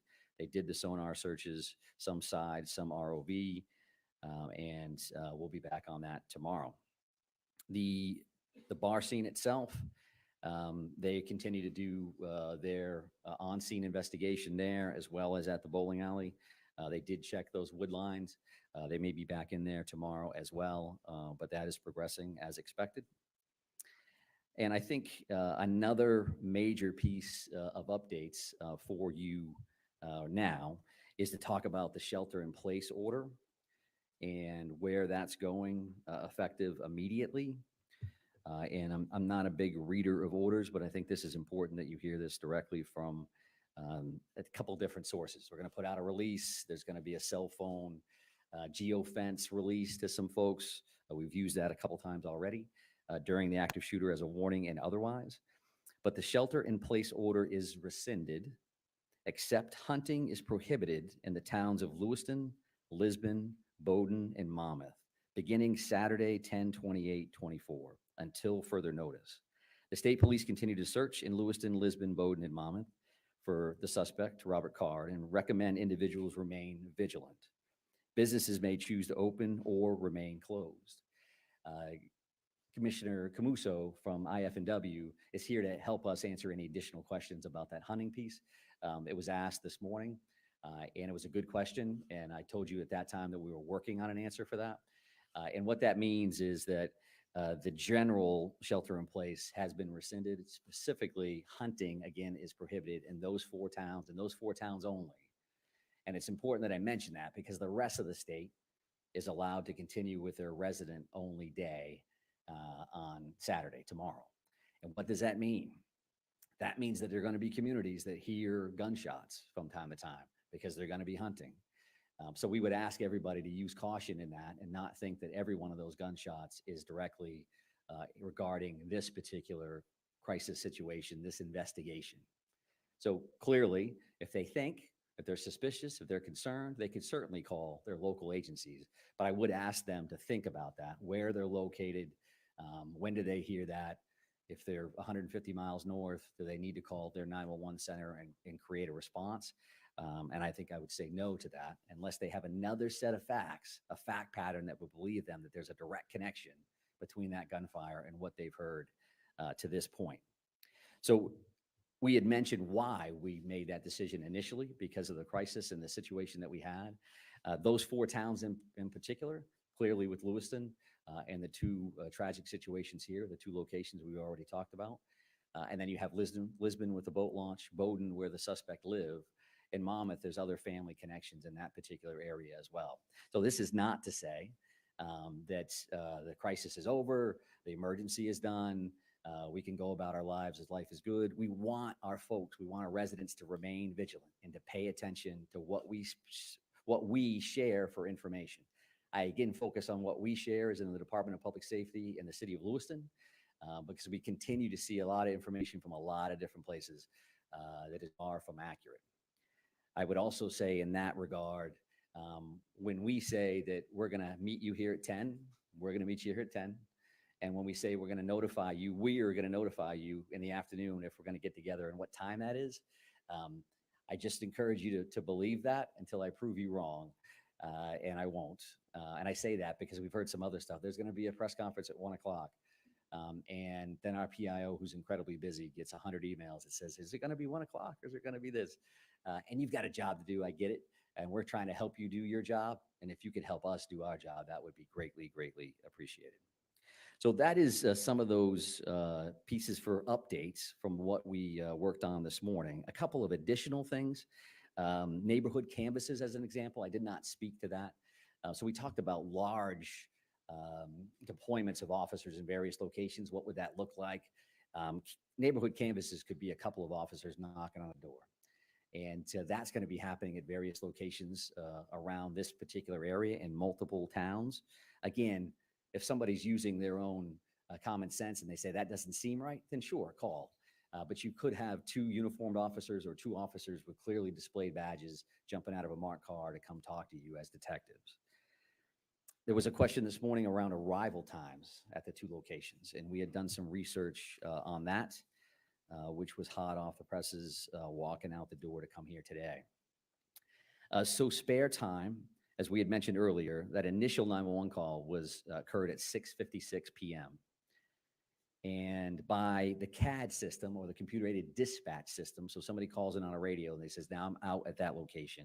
The first Lewiston officer arrived based on that system at 7 p.m., so 4 minutes later. The reality there, however, is that there were 4 plainclothes police officers that were shooting on the range in that general area. They hear that call come in, and they're walking into the bar or rather the bowling alley in about a minute and a half. So they don't have radios. They weren't in uniform. They hear it as they're at the range. They respond to the address immediately, and then they address the threat and clear the building. For that same location, right, spare time, as an example, you have Lewiston. It's a self-contained police department. They work with everybody, so it's not uncommon to see the Maine State Police in town, but they don't have specific areas to patrol. Calls came in to dispatch centers for the Department of Public Safety that would control the Maine State Police, as an example, at 6:57, so a minute-ish later, and we didn't have necessarily troopers right inside the town, so 11 minutes later, our first trooper arrives, which is not uncommon, actually, and that's a pretty good response time, considering it's an urban atmosphere and troopers aren't here. The second set of calls, as we've discussed, came in at 7:08, so this is the bar and grill. And the first Lewiston officer is responding there at 19:13 or 7:13 p.m., so 5 minutes later. And then really it becomes exponential after that, as an example. Should have mentioned this earlier, but spare time, a minute after those initial officers respond, 8 more are there.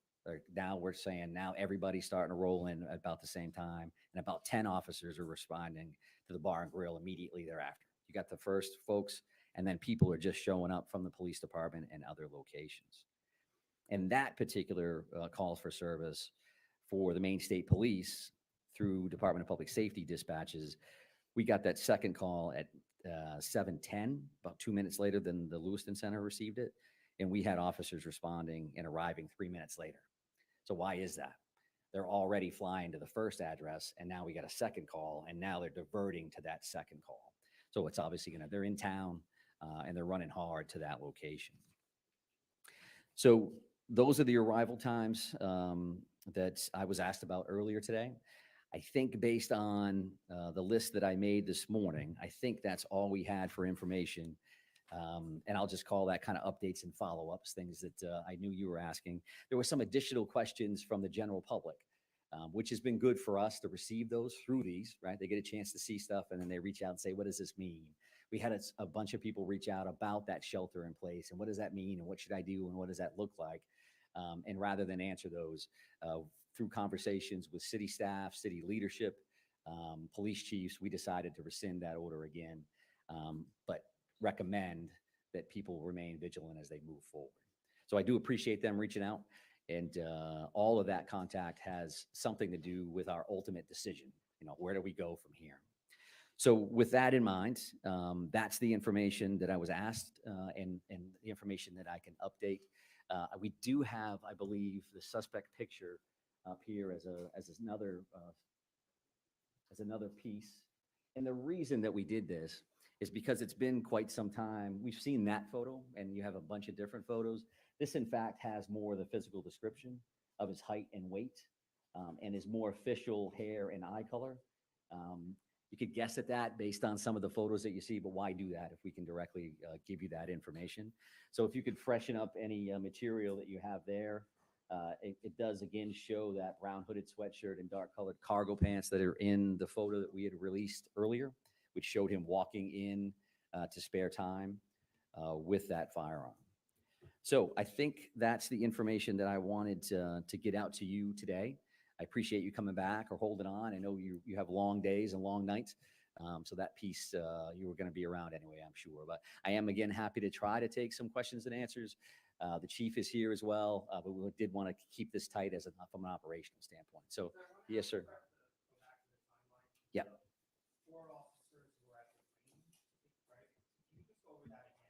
Yeah, sure. So officers are required to qualify a certain number of times a year, right? So in this particular instance, the officers are in plain clothes. They're shooting at a range right around the corner. The call comes in, they hear that, and they're going to respond, which just speaks to when these things happen, everybody's going. You could be a detective, the chief's bailing out of the station, you could be wherever, everybody goes. So being Lewiston officers, they go, we know where that is. Everybody gets in the car and they immediately go to spare time to help in any way they can, not knowing that in fact they're going to be the closest there and the first out. So that cuts almost 2.5 minutes off the original or the initial uniform police officer's response. And that's not uncommon from a police standpoint. Sometimes you got months where you're thinking, boy, I'm right around the corner when all this stuff happens. And sometimes I'm on the other side of the city when other stuff happens. We're very, very lucky that the officers were that close, because I think you save lives with time responses. And in an urban atmosphere, depending on where everybody is and how busy the night is, that response could have been much longer than that. Yes, sir.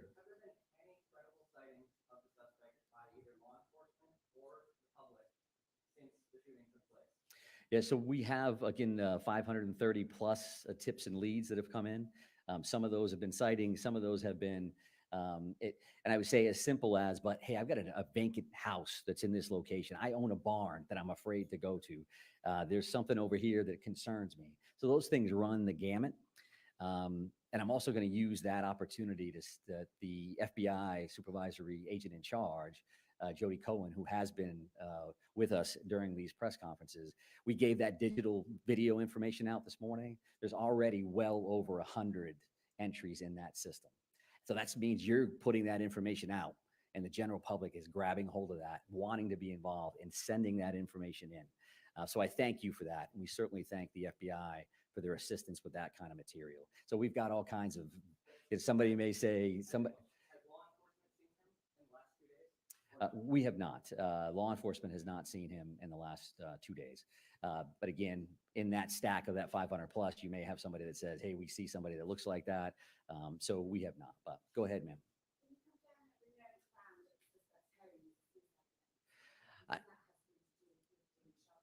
Yeah, I cannot, and I'm not going to speak to the note itself. I acknowledge the fact that a note existed this morning, but I'm not going to get into exactly what it contained. But, sir? Sir, you said that the officers, plainclothes officers who responded, addressed the threat, cleared the building. Can you explain what happened there? Sure. When I say address the threat, they're going in the door, addressing an active shooter. So they're going in prepared to do whatever they need to do to make that scene safe. On that particular time, the suspect is no longer there. They're going in as if they were.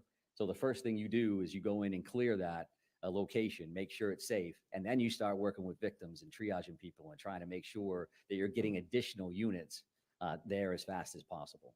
So, yes, sir. I wonder if when the officers arrived at the second scene, the suspect was still there, or whether by the time the first responders had arrived, the suspect had already left. And secondly to that, outside of the area of Lewiston and the surrounding community, can you talk about the work that's going on further afield, you know, the suspicion that he might have been able to flee a bit further than that, potentially even outside of the state? Yeah, sure. So the suspect was not at the second location when the officers arrived.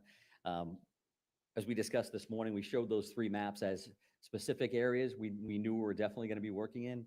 And then we've also cleared other areas that are farther afield. Somebody may again say, you know, there's a barn over there, there's an outbuilding over there, there's some family property that somebody's uncle owns, and can you check that? So as those things come in, some of those are kind of on the checklist to begin with, and then some come in real time. Because as those leads come in, we do look at those and then we farm them back out to either tactical units that are looking on that apprehension side or investigative units that can go out and do additional interviews. Well, at this point, you know, we are cognizant of all possibilities. We're not closing off anything because we want to make sure that we're being as comprehensive as we can with these particular searches. Yes, ma'am?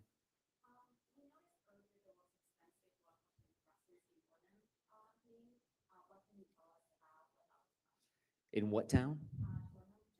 Durham. Okay, yeah. So, and that's a situation where I heard that on the radio. Somebody had reached out to say that somebody may ask that question today. So we did look at that. There was a location there on a street in Durham where there were 2 911 hang-up calls. 911 hang-up calls happen on a regular basis, depending on where they are. You may go, okay, wait a second. And then we had a second call.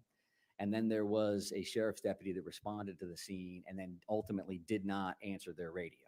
Right. So you go 911 hang up, 911 hang up. Okay, wait a second. The officer that responded is not talking. That could be for a lot of different reasons. Again, based on the circumstances, we're certainly concerned about something like that. So officers did respond, make sure that he was safe, the scene was safe, and they moved on. So there was no direct connection to the suspect in this scenario, at least in today's call for service. Yes, sir. Have you at this point secured or gone to all the residents, every place where he had lived previously? Have you gone to each one of those homes? And additionally, at this point, have you executed all available search warrants? Search warrants at the houses, at his Yep. car, social media, electronics. Have you put all of those search warrants in, or there's still others? There's still a lot of work to be done around the search warrant side of the house, just based on workload alone. I don't know, however, have we searched every house that he's had over the last amount of time? Certainly the ones that most recent. There's a Bowdoin connection, which caused a bit of a stir last night. That was a location we were concerned about. Our reality from a homicide investigation, as an example, 10 years ago, 15 years ago, you may have done 1 or 2 search warrants. Based on electronic devices and everything else, you could do up to 30 search warrants on one. So this kind of situation, clearly there's going to be a lot of affidavits, a lot of work to be done around that. So we're working with the U.S. Attorney's Office, the Attorney General's Office. Federal entities are assisting with these warrants. That's an all hands on deck. You just never know, I'm going to open this device and that's going to be the one, right? So we farmed that out to make sure we're making as much progress as possible. And I'm sorry for waiting. Go ahead.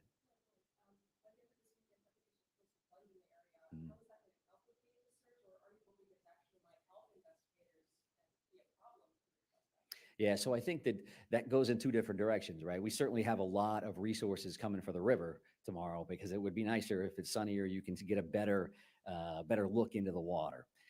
So that's one angle. If it's colder, there's an argument to be made that your thermo style of equipment, where you're looking for body temperatures or heat signatures, may work better in that scenario. So it does definitely vary. If it's cold for the suspect, it's certainly cold for our officers as well, and all those different things. We're certainly prepared and willing to do all those things, but that's where we're at. So yes, sir. Discuss some of the reasoning behind why you the shelter-in-place orders and some times where you acknowledge you're still actively searching. And secondly, do we know how many weapons Card has in his possession? The second question is no, I don't know how many he has or had. If there are weapons within that residence, that'll be part of the search warrant and counting those things out. And the decision to release that or rescind that shelter-in-place order is something that we've discussed internally as command staff members at the CP, and saying, okay, we're looking at pros and cons, right? We've got communities that are locked down, that are shut down. There are families and schools and pharmacies and all those things. So we knew going in, and have acknowledged that repeatedly, that we know that can have a negative impact on people. So the other side of that is we had very pointed threats early on, reference to these locations, and nothing specific since then. So you have to look at that, and you have to do the math on that and say, so are we more comfortable? Are we doing more harm than good by keeping people away from these clinics and their doctors and in schools? And while this is still absolutely a dangerous situation without question, we've got to make recommendations and ask the people that we serve, ask the people that we protect, to be vigilant, to pay attention, to listen to what we have to say. If you see something, say something. Because in most cases, you're like, I don't like that. That looks strange. We can feel that, especially when you live in neighborhoods, right? You live there, you're comfortable with that. That car is wrong coming down my driveway at this particular time of the day. What is going on?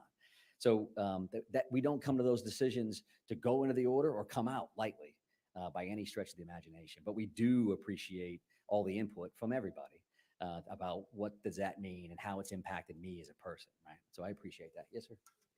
Is there any reason to believe that he may have obtained another vehicle since you already found his car, or may have gotten on the boat and gone down All possibilities are open to us. I don't have anything specific reference to that particular question. Well, next steps, where did he go after that, and what was he in or not? Which is why we have feelers out in all directions. Is that a possibility? Sure. Is the river a possibility? Sure. We're going to continue to work those things until we're comfortable that those things have mitigated to the best of our ability, right? Because some of these locations we serve a search warrant on doesn't mean we're done, right? We may actually go back and continue a search and new information and go back and check a location again. So all of those things are absolutely available. Sir, right here. That's a good question that I don't know the answer to. I know that the Attorney General's office told us this afternoon that they were trying to complete the rest of those warrants in a timely fashion. Now that those individuals had been identified and the families notified. I'll have that answer for you tomorrow morning at 10 o'clock for sure. And right here, ma'am, sorry.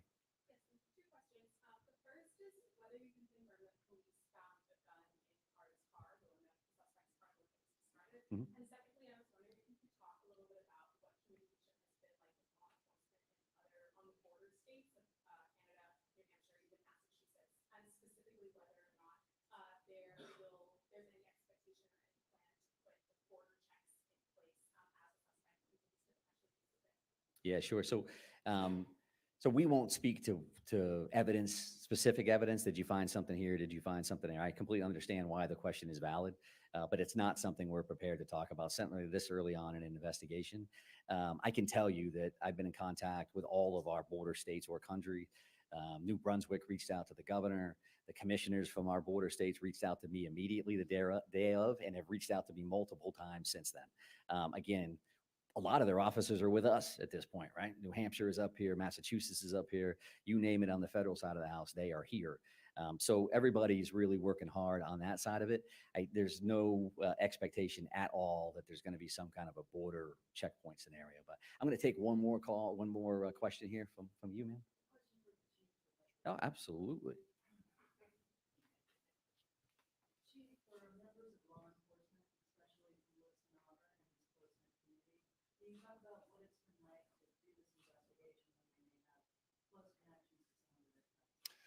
It's been very difficult, I can tell you that for certain. Seeing these pictures come up on the board, I know a couple of them myself. There are many law enforcement officials that I know some of these victims, and it's certainly very challenging.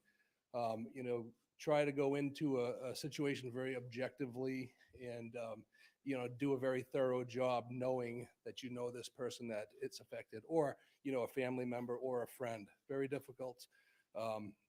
I can tell you that all of the police officers I know from the area remain very professional at all times, and we press on and we get the job done.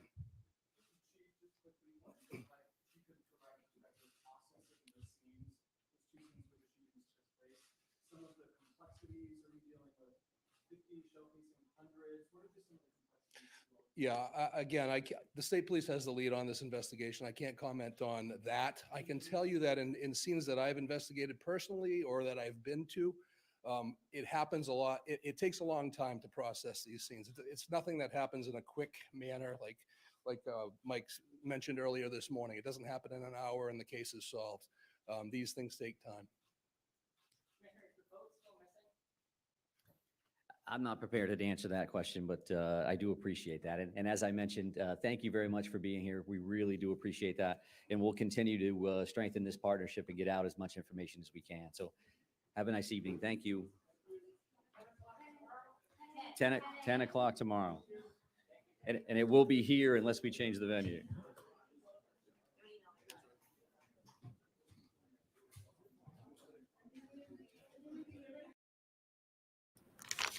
Well. Let me finish here. I had some chips. Holy smokes. So doesn't sound like they're really expecting to find him tonight, does it? And are they planning on stopping tonight? Like, are they planning on shutting everything down at a certain time? Can't be doing that. Let's see what's happening with JLR.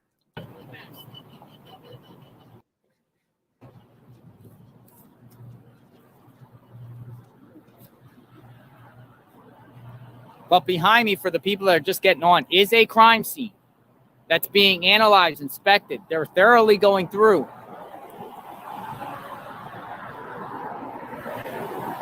The spot behind me, the bowling alley. Just in time. Just in time recreation. Why was this place, just like the bar,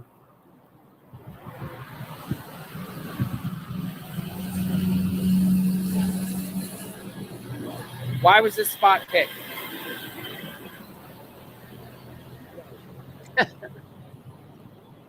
Does it have Robert have some sort of bad blood with this place? This particular place. Does he know somebody there he was targeting? Thank you for that, Neil. Possibly an ex. What do you know about the ex? Divers are in the water where he parked the car.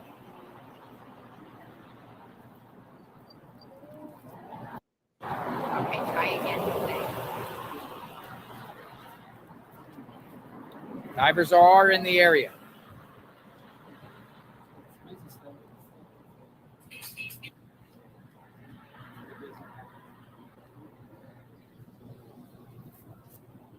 What do you think?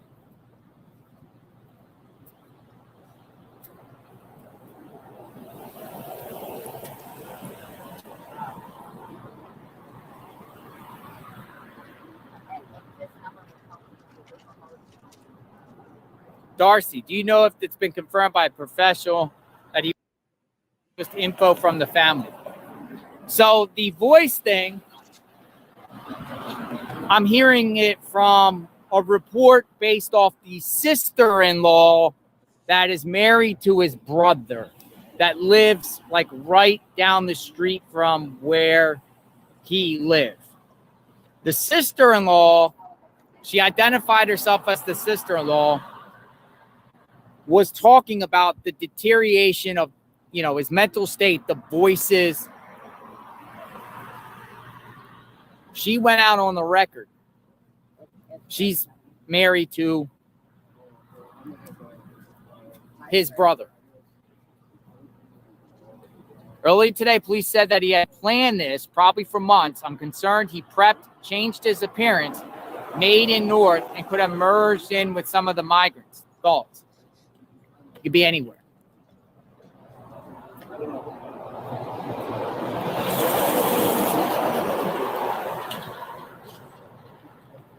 He could be anywhere, folks. We're out here covering. So keep those speculations, keep those. George says this was a hoax. There is some people that believe things about hoaxes, and this is far-fetched and stuff. I think the incident happened. I don't think anyone can deny this happened, right? I'm seeing a real crime scene before my eyes right now. So I can't say the crime didn't happen. But a lot of people are wondering the motive and who this guy is. I think that when you say hoax, I think maybe you think that's definitely not a hoax as far as the incident. It happened, folks. Yeah, I don't even know what there's real people are lives. trying to do. This community's on edge. There's a shelter-in-place order still here. Sarah says he's still alive. Sarah says he's still alive. So that's the sister-in-law.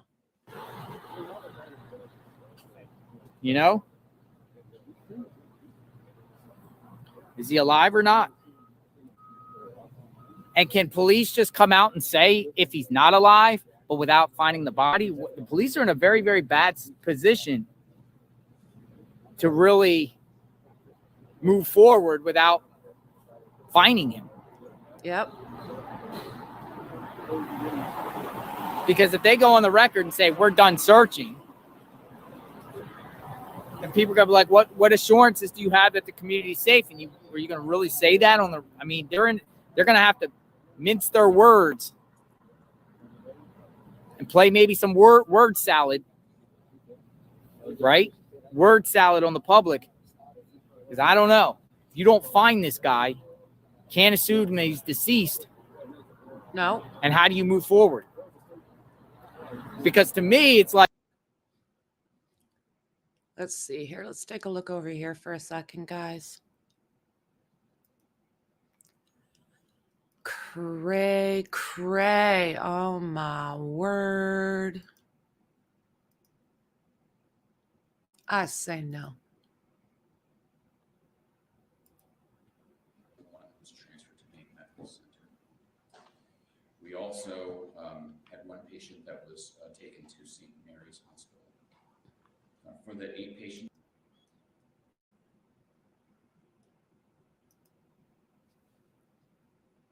Oh, this isn't what I was looking for. Nope. So, stuff I did not know. The greatest comeback in cornhole history. Down 20-2 in the finals, Jay Rubin and Jordan Power climbed their way back up to be the new cornhole pro doubles world champion. That's still, I'm sorry, does not sound right. Okay. Yeah, I wouldn't play that game.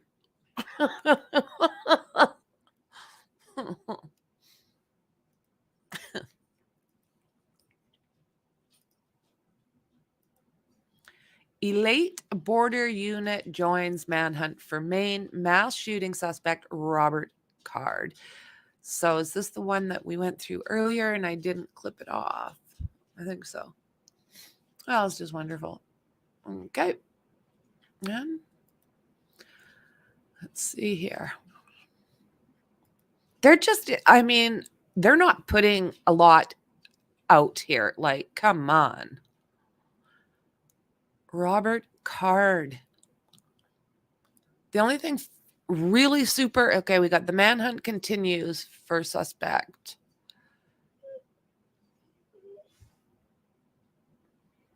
Three hours ago. So why do you keep telling me this is an update? It's not. Damn you. Give me an update. What about over here? Authorities identify all 18 victims. All righty.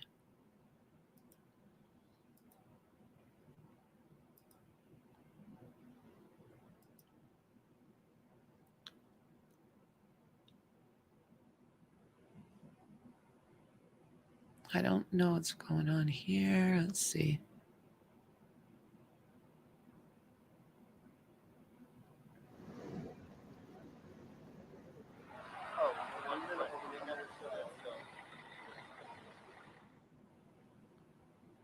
Everything's just shut right down.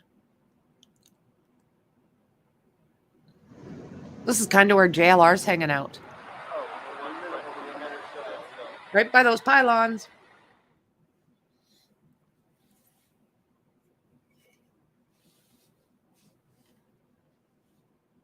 Divers and aerial crews will search the Androscoggin River. Okay, well, these aren't updates. Why do they, you see, guys? Like, what the actual hell? Why is this not, like, out there? It blows me away.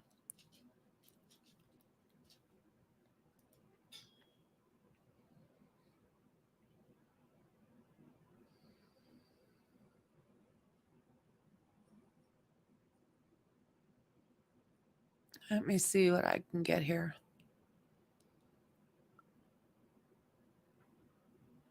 Okay, we'll be right back after this break. While divers search a river in Maine and other teams investigate a series of locations on Friday. Okay, I'm going to make this a little bit bigger and then we'll just jump over there for a second and take a look. There's just like really like not, there's not that much out there. I guess heartbreaking.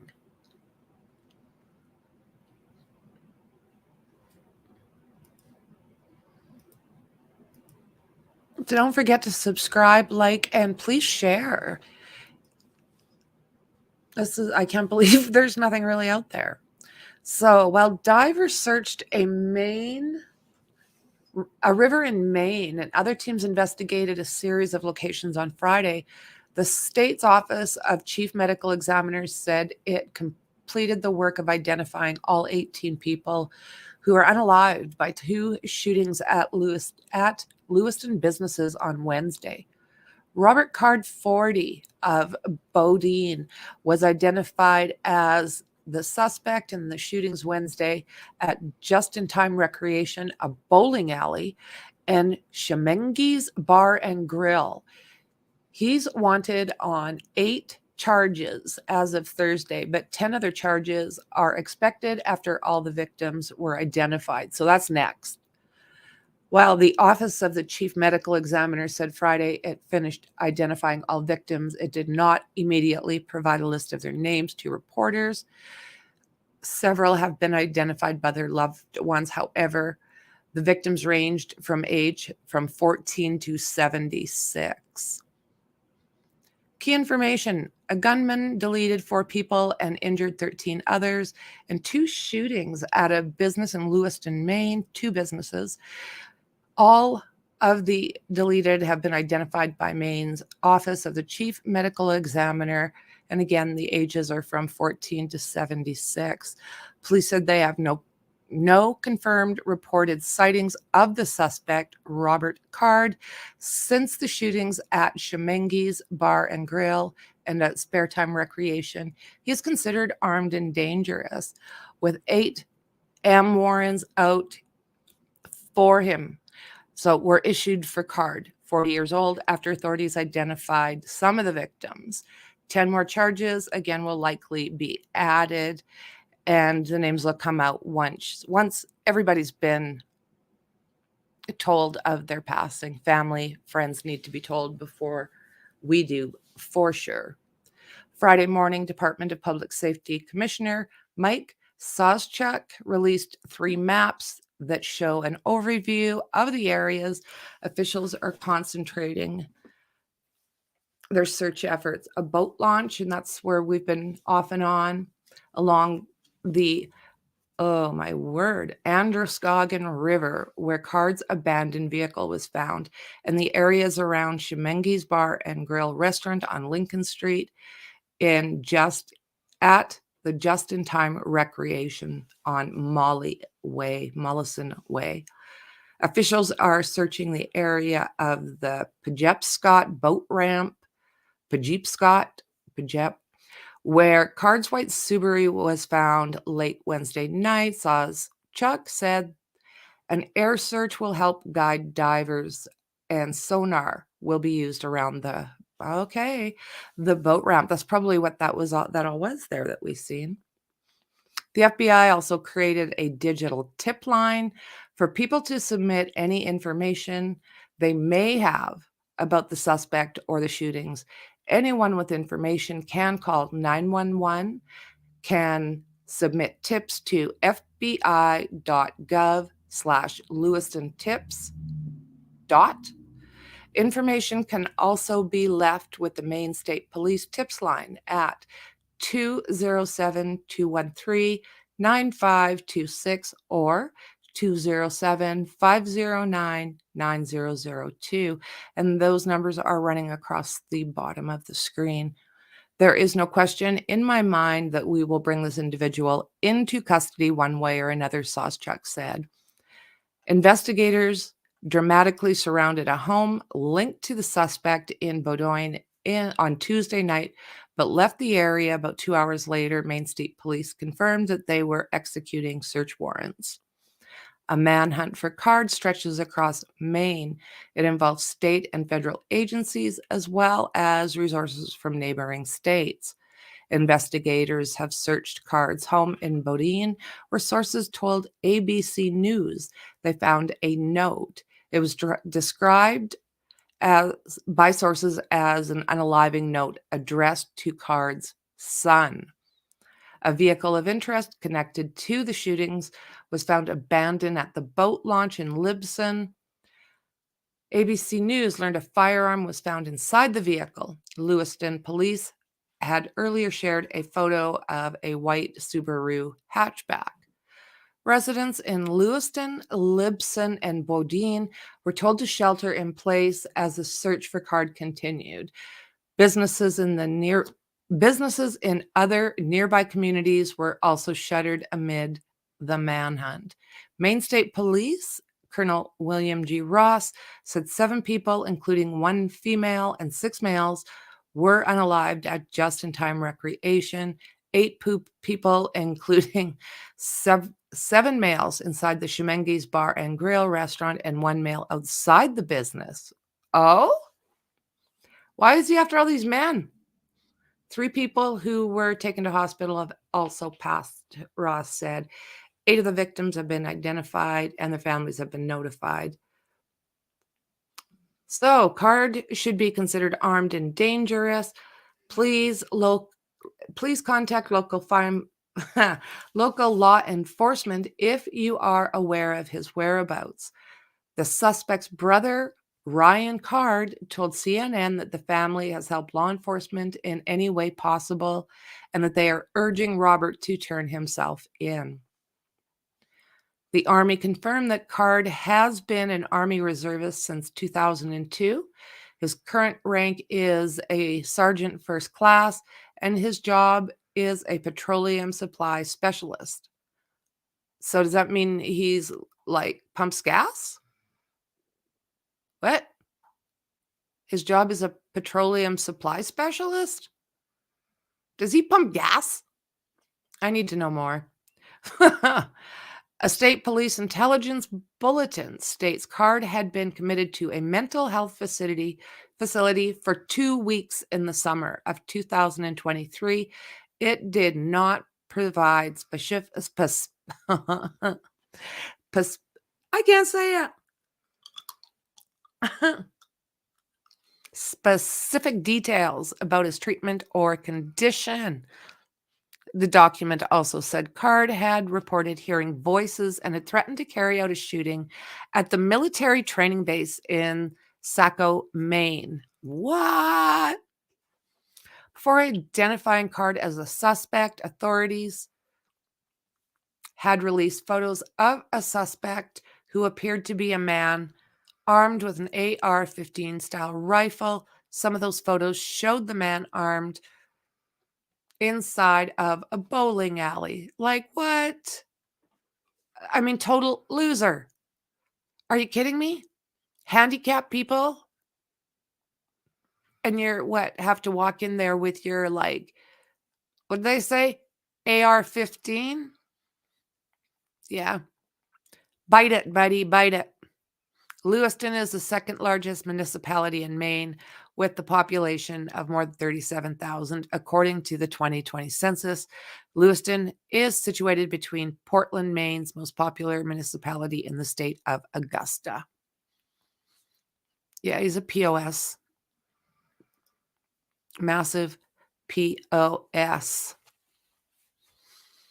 So I'm just going to see what's going on here, guys. Heads up, this could get loud. What's going on?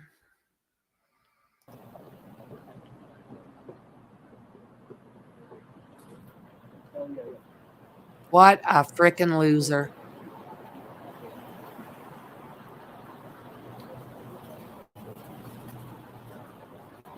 We're waiting to see what happens here, folks. JLR investigates. Come on in.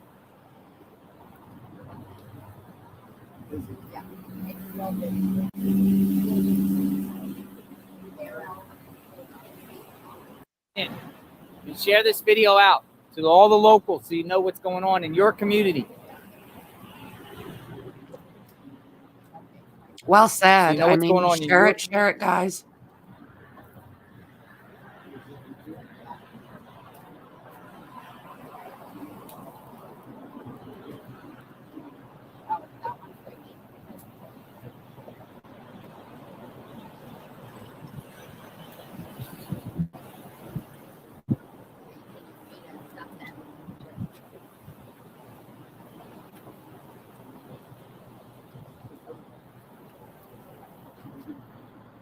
We haven't heard any motives yet, actual motives.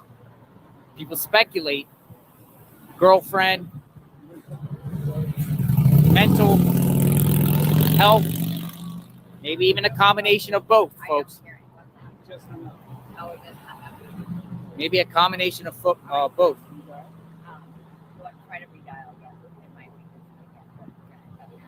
JLR Army is out here. The JLR Army is out here, folks. Franky's friends. I'm not listening to the scanner. What's the scanner say? Divers in the water. I don't know. I only hear.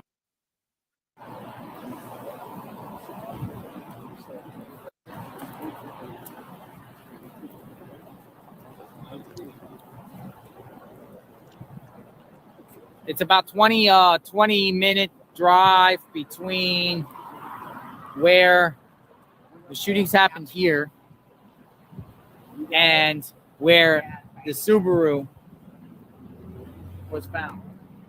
Yes. About a 20-minute drive. Slow. Thank you, Candy Rapper. Thank you for being a member.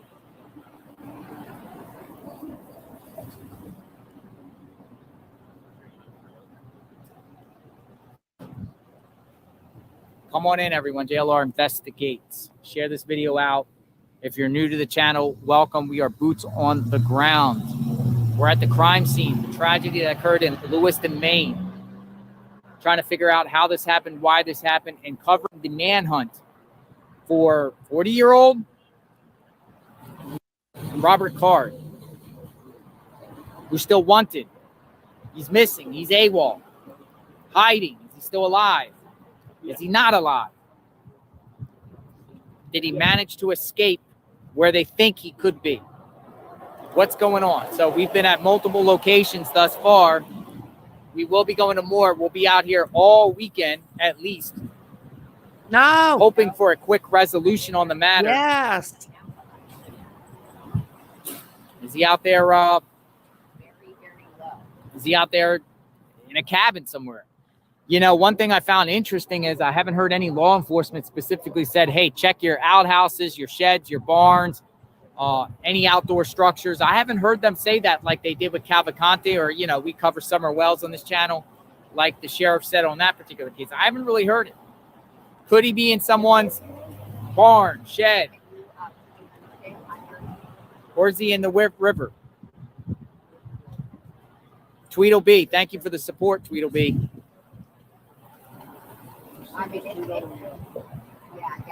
Yeah, it's going to get cold this weekend. We're talking about 40, Carrie. folks. But we're going to be out here. Friend. If he's not caught. It is going to be normal, but I can hear it. If he's not caught. Press conference coming on in an hour and a half. You know, where is this card guy? Okay, let's just keep this.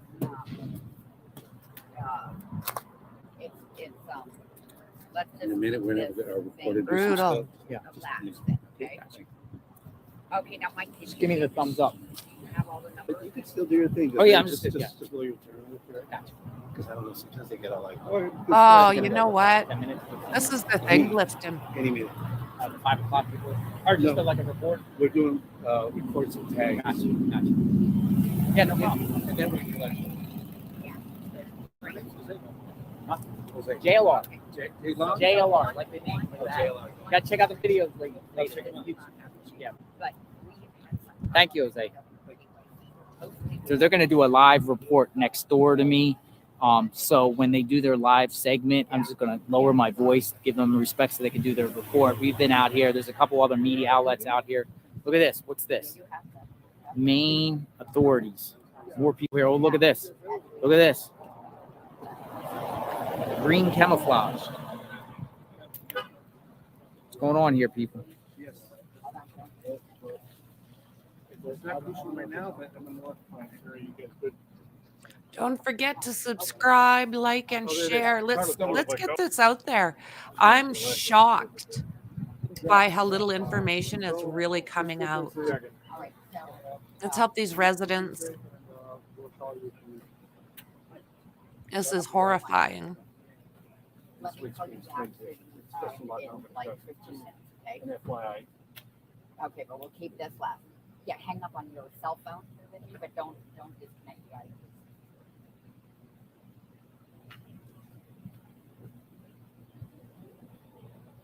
Did she just tell him to mute it? Thanks, Shauna. Thank you very much, friend.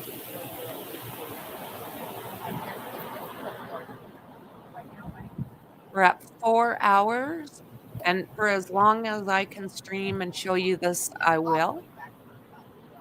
I'll bounce around with the updates and do the best I can to keep you guys up to speed. In the background here, I'm checking all the other channels, all the other news agencies. I'm looking at the different police stations. I'm looking at the different. Oh, they're now showing donut shop information. Oh, it is kind of what the Franky Friday. What the Franky Friday. Yeah. Are they blasting off my glasses? Very good question. What the Franky? Should have been out on the lake. Wait, let's do that. I mean, this. Thanks, P9.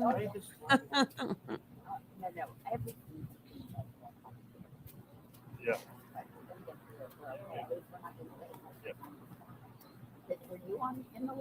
As soon as they give out the names No? in something that I can actually show you guys, I will do that. 1, 2, 3, 4, 5.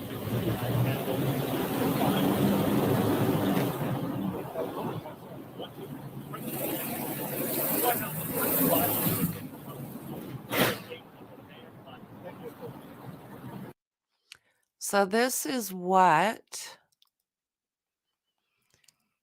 from ABC. The shelter-in-place order has been rescinded, but hunting has been banned in the cities of Lewiston, Lisbon, Bodine, and Monmouth, officials had said. Residents are urged to remain vigilant. Oh.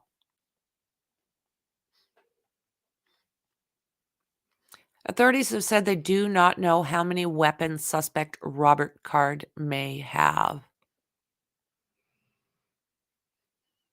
So, yeah, I want to hear all of those. I want to see all of those names. I'm going to bring you guys over here, actually. Let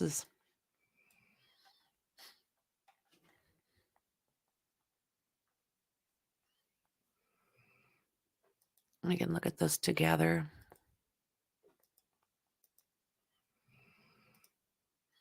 All righty. Maine shooting live updates. Massive manhunt intensifies for alleged. Let's see if this is anything new. I was spent.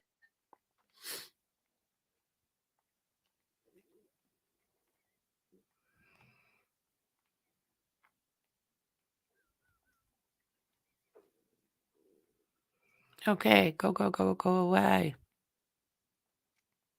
6 p.m. local time on October 25th in Lewiston, Maine. We have an active shooter. We have multiple injuries. According to local authorities, the Auburn Communication Center receives a 911 call of a man who is firing a weapon at this bowling alley. A few minutes later, 7:08 p.m., the Communication Center receives multiple 911 calls about an active shooter inside Shemengi's Bar and Grill. Captain, we have a second one. Second active shooter is Franky's. Shemengi's is about 4 miles from the bowling center. So what was it that brought him to these two places? I mean, this selection seems definitely premeditated. Like, this is just a really odd combination of spots for him to go play cowboys and indigenous. Shortly after, a large law enforcement response from multiple surrounding agencies assists the Lewiston Police Department. Around 8 p.m., local authorities say they're investigating 2 active shooter events. They released these surveillance images of an armed suspect. These images appear to be taken from cameras at the bowling alley. Like, look at that. At a bowling alley, buddy. Like, what the hell is going on? Unreal. A bowling alley. What? Alley. They urge people to stay inside. The suspected gunman is still at large. He didn't even do his hair for this occasion, the mofo. 9:17 p.m. Lewiston police say they are searching for this white SUV. Police say the front bumper may be painted black. 9:56 p.m. The Lisbon Police Department notifies Lewiston police that officers have located a white Subaru at this boat landing. The vehicle was identified as belonging to the suspect, who remains at large. 10:52 p.m. Lewiston. So they're also thinking, okay, they're thinking that he has a boat that may be gone from his dock. And they're also saying that there's a possibility that he could have a motorcycle that he could be on. So they really have, as far as I can tell, not a lot of direction. Police named Robert R. Card as a person of interest in the shooting. Sources tell ABC News the 40-year-old has a history of military service. He was a firearms instructor. He was treated at a mental health facility over the summer after allegedly saying he was hearing voices. And What he a threatened to great shoot up a National combination. Guard facility in Saco, Maine. Great combo. Thursday, October 26. Look at how they're going in for him. Like, they're ready. Oy, oy, oy. A bunch of handicapped people. Like, this guy's just brilliant. Police and state officials give an update on the investigation and the ongoing manhunt. Several of the deceased have been identified and their families, next of kin, have been notified. Currently, there is an arrest warrant for 8 counts of murder. As those people are identified, the counts would probably go to the total of 18. He should be considered armed and dangerous. Lewiston Police Department.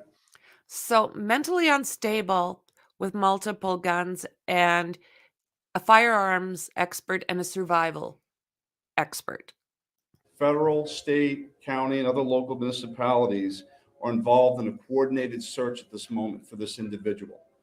The chief medical officer of Central Maine Healthcare gives an update on victims currently being treated in his hospital system. For the 8 patients who are currently admitted, 5 of those are in stable. She is quite, she's doing a good job. Condition. 3 are in critical The expressions are unreal. A shelter-in-place advisory is out for 3 towns, Lewiston, Lisbon, and Bowdoin.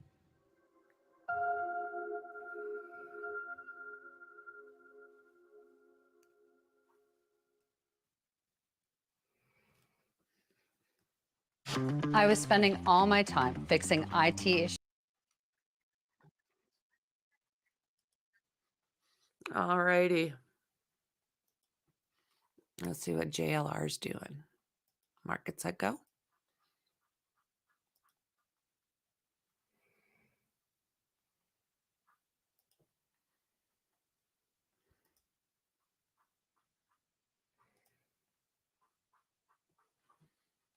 No. Yes. Oh, he finished his stream. All righty then. Let's see here. He must be moving locations.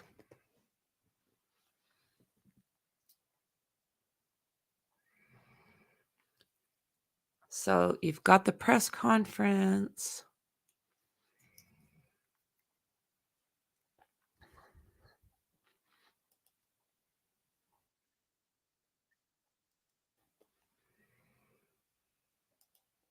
Okay.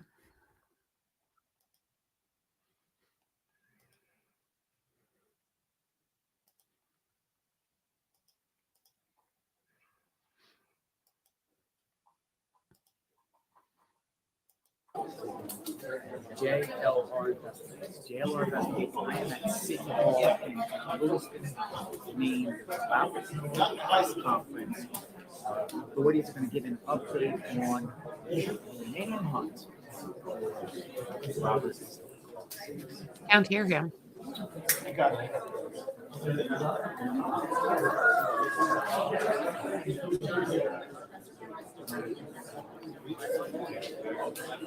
This is the scene inside.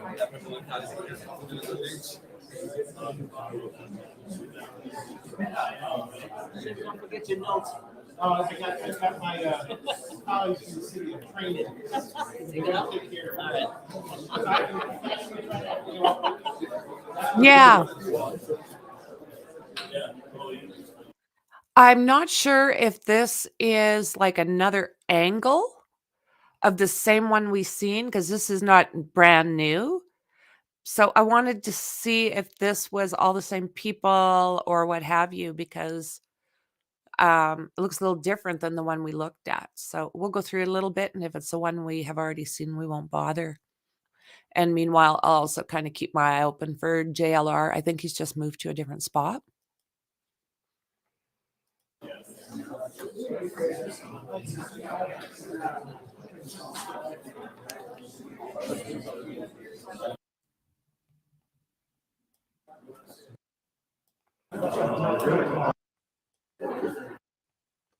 TV guys, you can leave your camera, actually all the corners. You can leave your cameras, everything here in your seats, but you need to exit. What? You can stay in the hallway where we just do a few technical tests. I apologize for that, but we need to do some technical tests. The hallway for now. Turn your cameras off. Turn your cameras off. Whoa. Okay.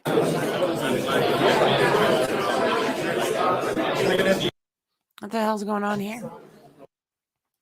And the families, we are requesting that the ASL interpreter is in all of the TV frames for language access here in Maine and throughout the United States.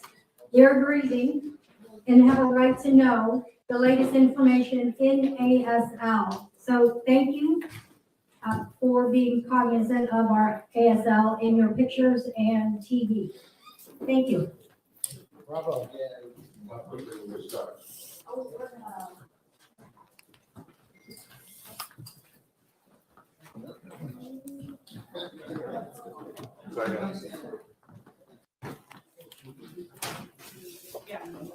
Aww. Aww. Thank you. Thank you. Thank you. Aw.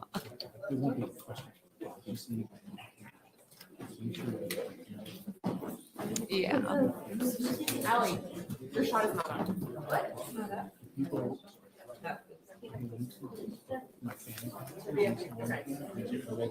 I'll skip a little bit further up and see if this is the one we've seen.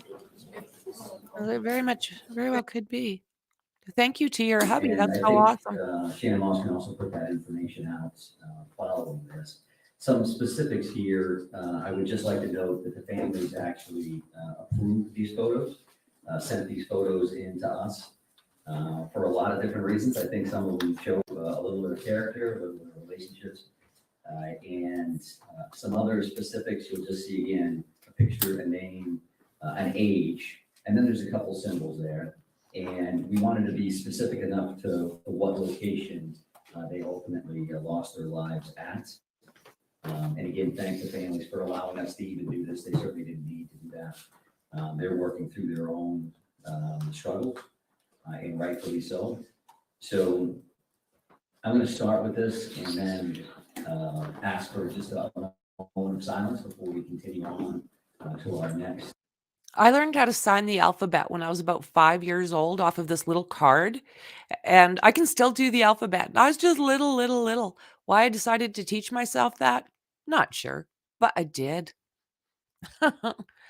So let's see here. I want to hear these names again.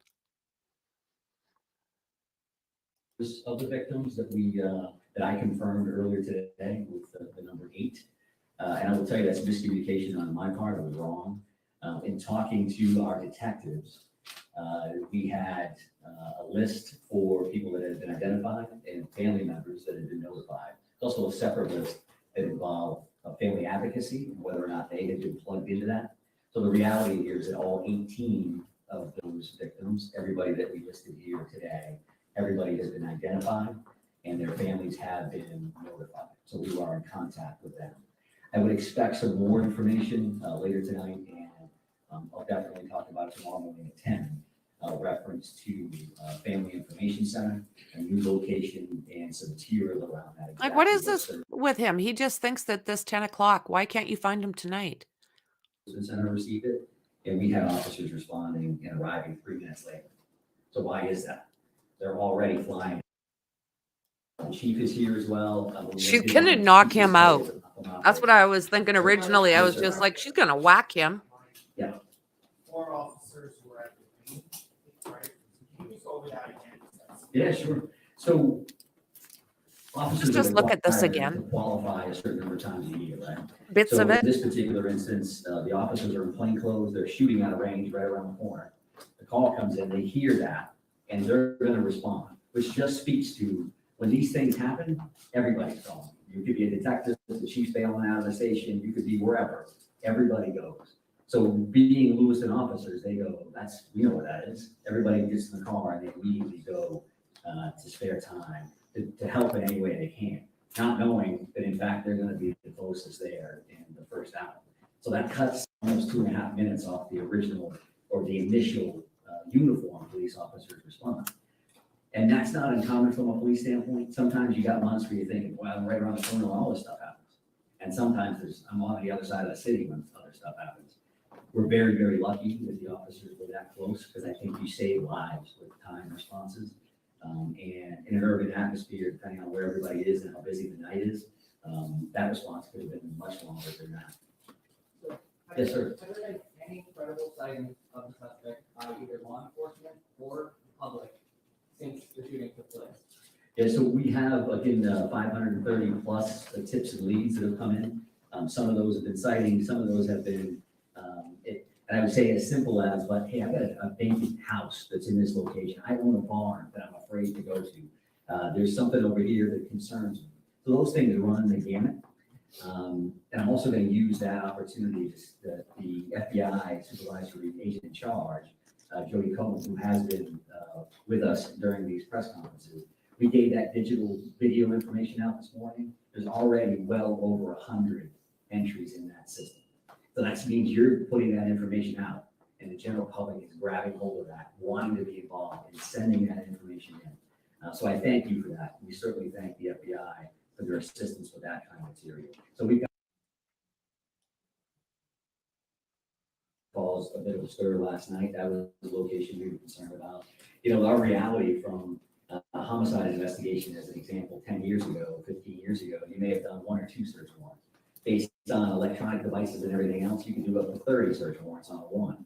So this kind of situation, clearly there's going to be a lot of affidavits, a lot of work to be done around that. So we're working with the U.S. Attorney's Office, the Attorney General's Office, federal entities are assisting with these warrants. That's an all hands on deck. You just never know, I'm going to open this device and that's going to be the one, right? So we farm that out to make sure we're making as much progress as possible. And I'm sorry for waiting late. How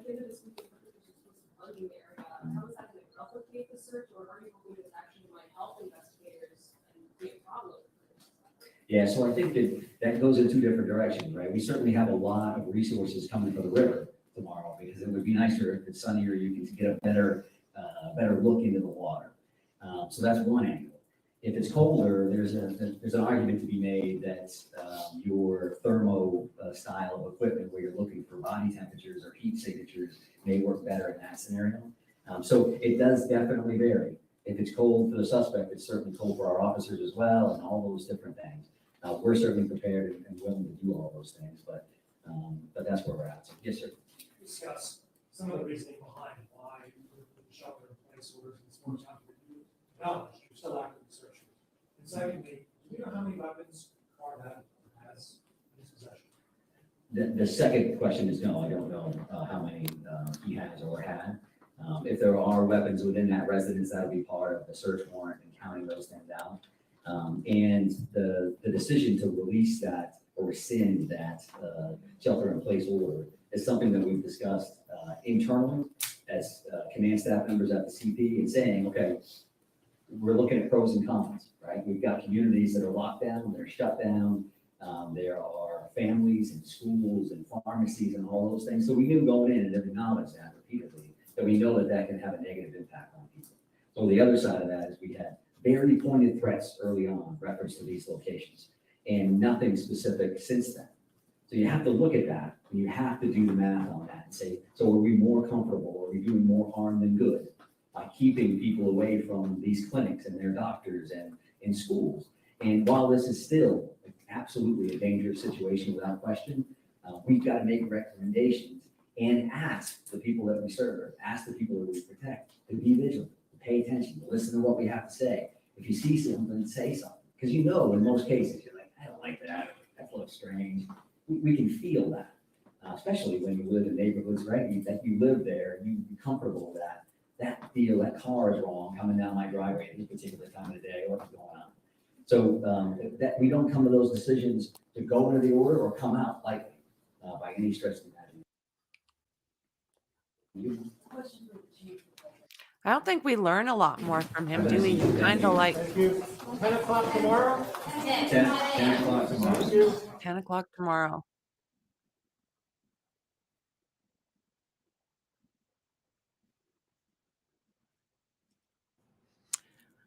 10 o'clock tomorrow. $10 I'd feel a lot better if he said later tonight when we have him. So it's almost looking like JLR has moved. So stay tuned for that when JLR investigates. But out on the scene here,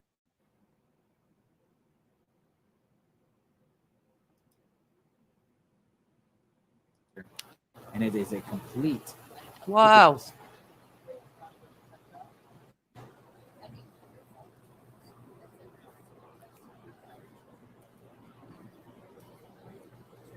Now the bar down right down there. You can see the crime scene tape way down there.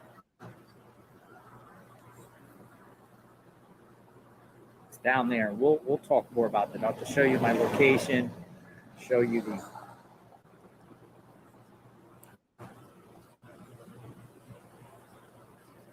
all the cameras around here. Look at all the. It's a media presence here, a strong media presence out here in Lewiston. I'm going back to the search area, the primary search area where they're looking for this guy. The Woodies are still out round the clock. This is the corner of Lincoln Street, River Road, and it's called South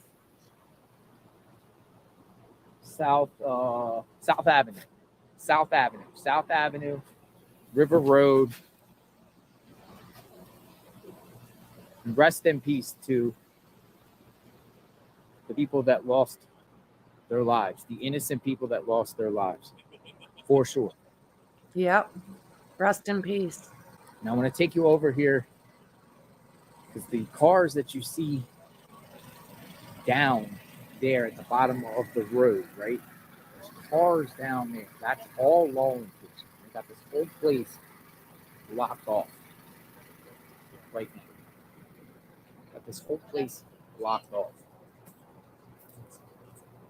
And we don't know what else is going to come out of this location because they're still analyzing it, collecting evidence. Said they were correct. Oh, look at this. Let me show you something. Look at this.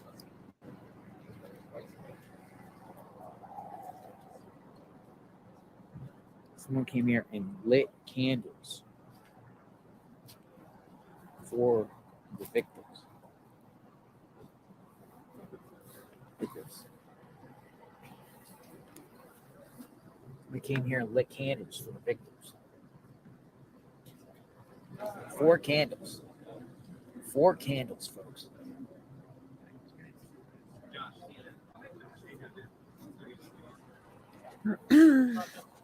Yes, yes.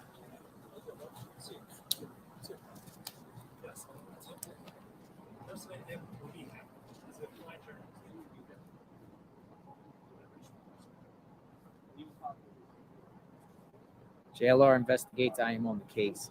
So what's going to happen here? Look, somebody wrote here. Easy.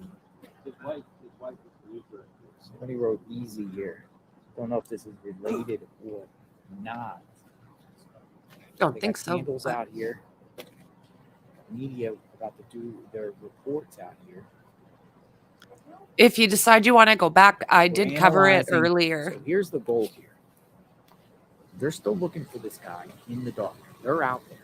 They're still out there. So the fact that they're out there in the dark looking for him makes me believe they think possibly he could be still alive. Though they lifted that stay order, shelter in place order. They lifted that shelter in place order. Some people speculate the reason why they did that is because they assume they know where he's at or his fate. I'm not so sure because they're out there looking. They're out there looking all over the place for him. We're going to go back to that location soon, but I just want to give you this particular location. And see if I can zoom in.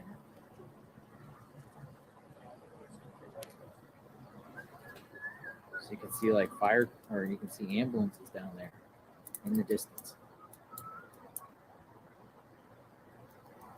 Ambulances in the distance, folks. How unnerving would this be, though, to be a cop? Because it's dark out. You're going to continue. They better continue to find this guy. But knowing that he could be like a sharpshooter almost, that would be very unnerving. How come they don't cover their heads?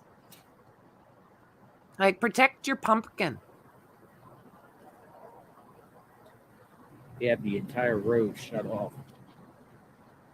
Now we can tell you with the rapidly changing developments in those businesses that had shut their doors, they're going to open them tomorrow because the shelter-in-place order that had fined so many people, more than 100,000, as this suspect is still on the loose, that shelter-in-place order has been lifted within the past hour and a half or so. So that is certainly a welcome piece of good news for people who have been so concerned sheltering. But this person still has not been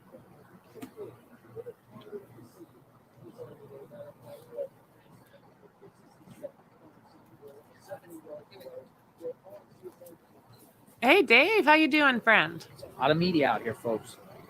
A lot of media out Does here. this stuff look familiar at all? Is this close to you? JLR, I can't hear. Can you hear me now? I'm going to show you all the presence out here, the law enforcement presence and media presence. They got towers out here and everything in this particular location.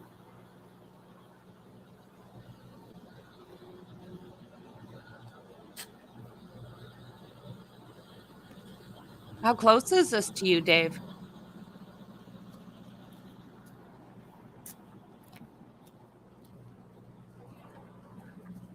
So where is this guy, right? Where is this guy? Is he still out there, alive?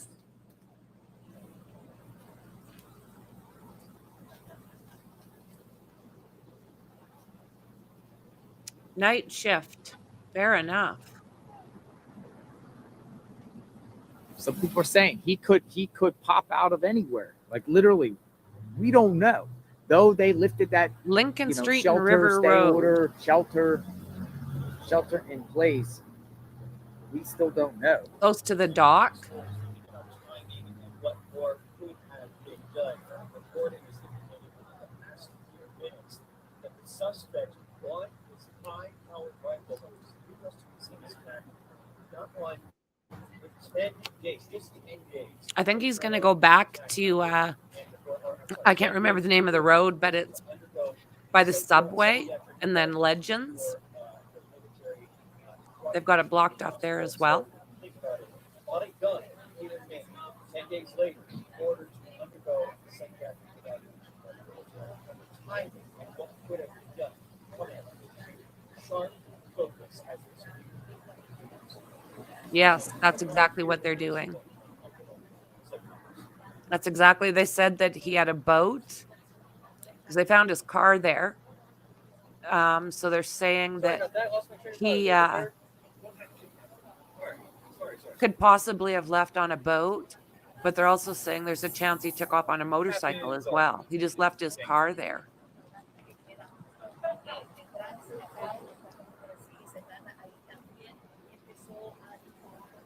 So this is the scene. We can't get no further. But what I'm going to do at first light, I'm going to be back down. So there's some things I'm going to do tomorrow. Here is tomorrow's objectives, everyone, on JLR Investigates. One, we're going to keep monitoring the progress.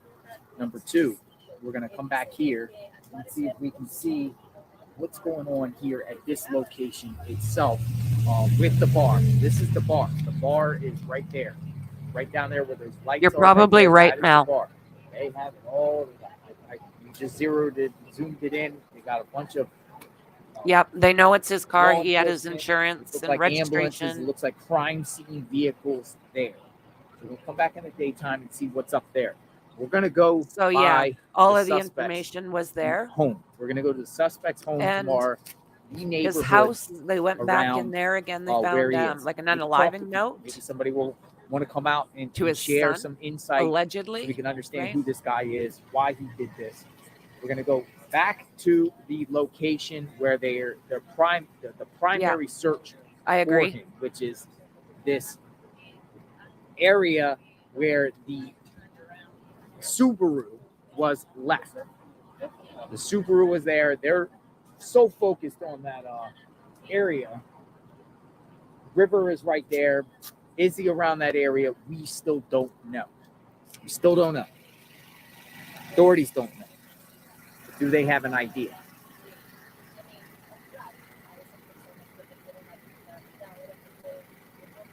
Thank you, Mountain Granny.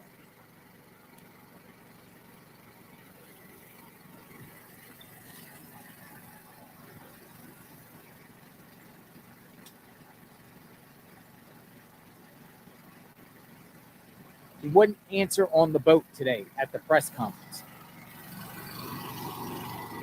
We'll go back over for people that just coming on.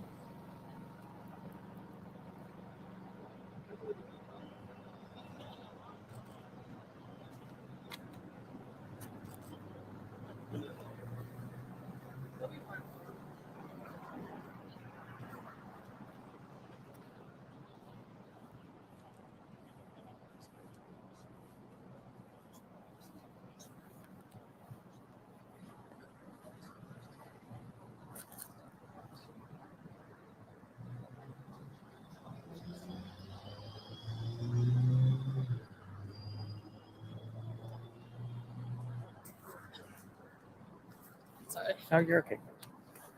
So these things were lit. Somebody came here shortly and lit these four of them.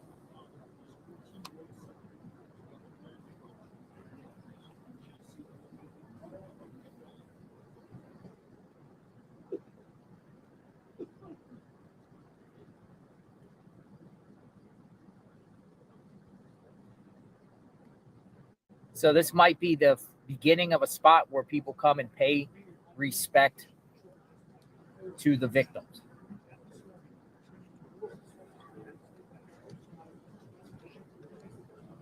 Just imagine, folks, you're going about your everyday life and somebody bursts in unprovoked and just starts shooting. It's wild that we live in a society like that. Where is his mother, Amy asks. Great question. Great question. And I think there's literally hardly any businesses. This town, I should have did a drive-through in this location, because this area is like a ghost town, literally, when it comes to commerce and businesses. There's residents. I've seen residents and seen people out riding their bikes and stuff. But in reference to the businesses, all from hotels to restaurants to Starbucks, fast food restaurants, some gas stations, all shut down. It's so dark. It reminds me of the beginning of the COVID stages in 2020, when everything was starting to shut down. That's how it was. Very, very eerie. And that's been like that now for 2 days. At one point, you would think it would start paralyzing the community economically. So I think probably some of the businesses started probably getting back to the authorities saying, hey, look, we want to open up. want to open up, man. This is we understand safety, but at the same time, we got to pay our bills and everything like that. And I think they weighed in some sort of balance there and just said, hey, lift it. But remember, the guy is still out there. And they are looking tonight. They're looking. So my hints and signs with my take is you're not going to look for someone that you think is deceased at night, right? When it's dark. You would think you would wait the next day. If you have a general idea, hey, this guy is deceased somewhere near his car, whatever like that, or in the river, whatever like that, we'll find him or look for him in the daylight hours because it's kind of unsafe. But they're out there at night. They're out there at night, which I feel, my mind feels like, hey, this guy could still be alive. You just don't know. You don't want to leave any stone unturned, right? Because you can't go in front of the cameras and give a definite answer and say, hey, this dude is deceased if you don't find him. If you don't find him, how can you say that? How can you say that? And how can you just say, well, if he turns up, he turns up.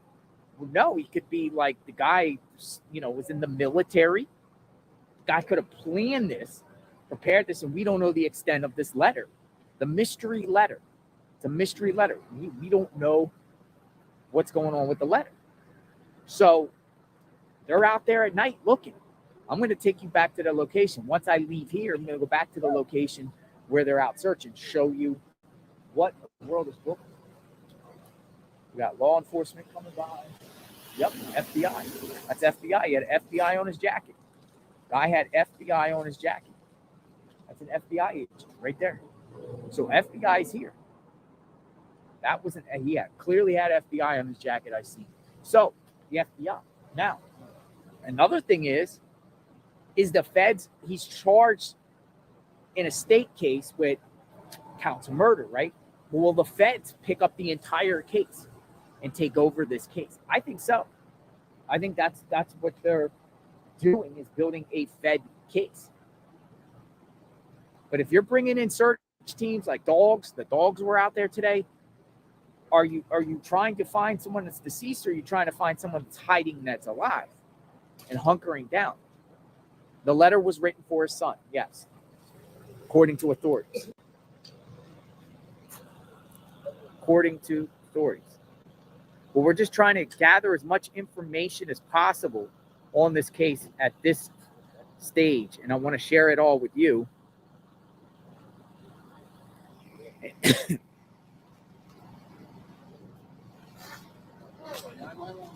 Scanner says 5 shots in the woods. Is that true? Has anyone heard that?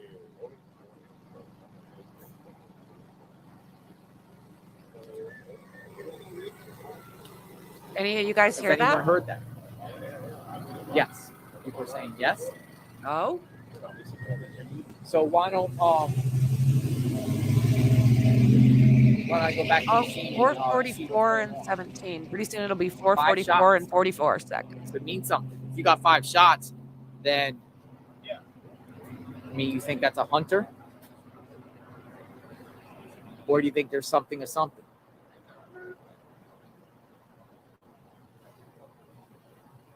What do you think?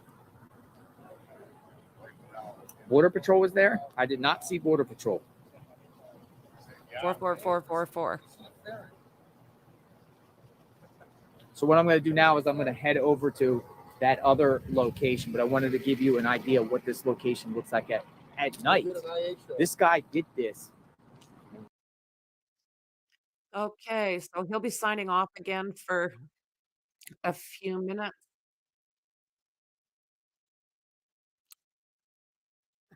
Let's see.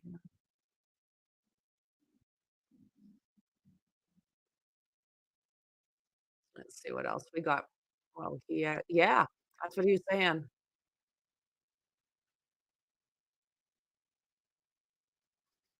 So we will have that press conference in the morning too, right?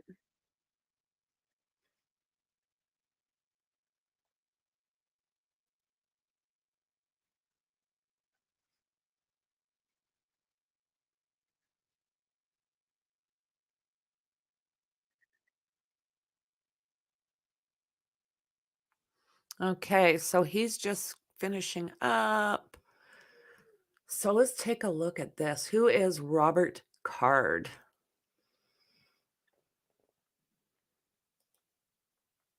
Suspect's background, including some recent struggles with mental health. For more on this, let's bring in CBS's Jeff Begays. Jeff, good morning.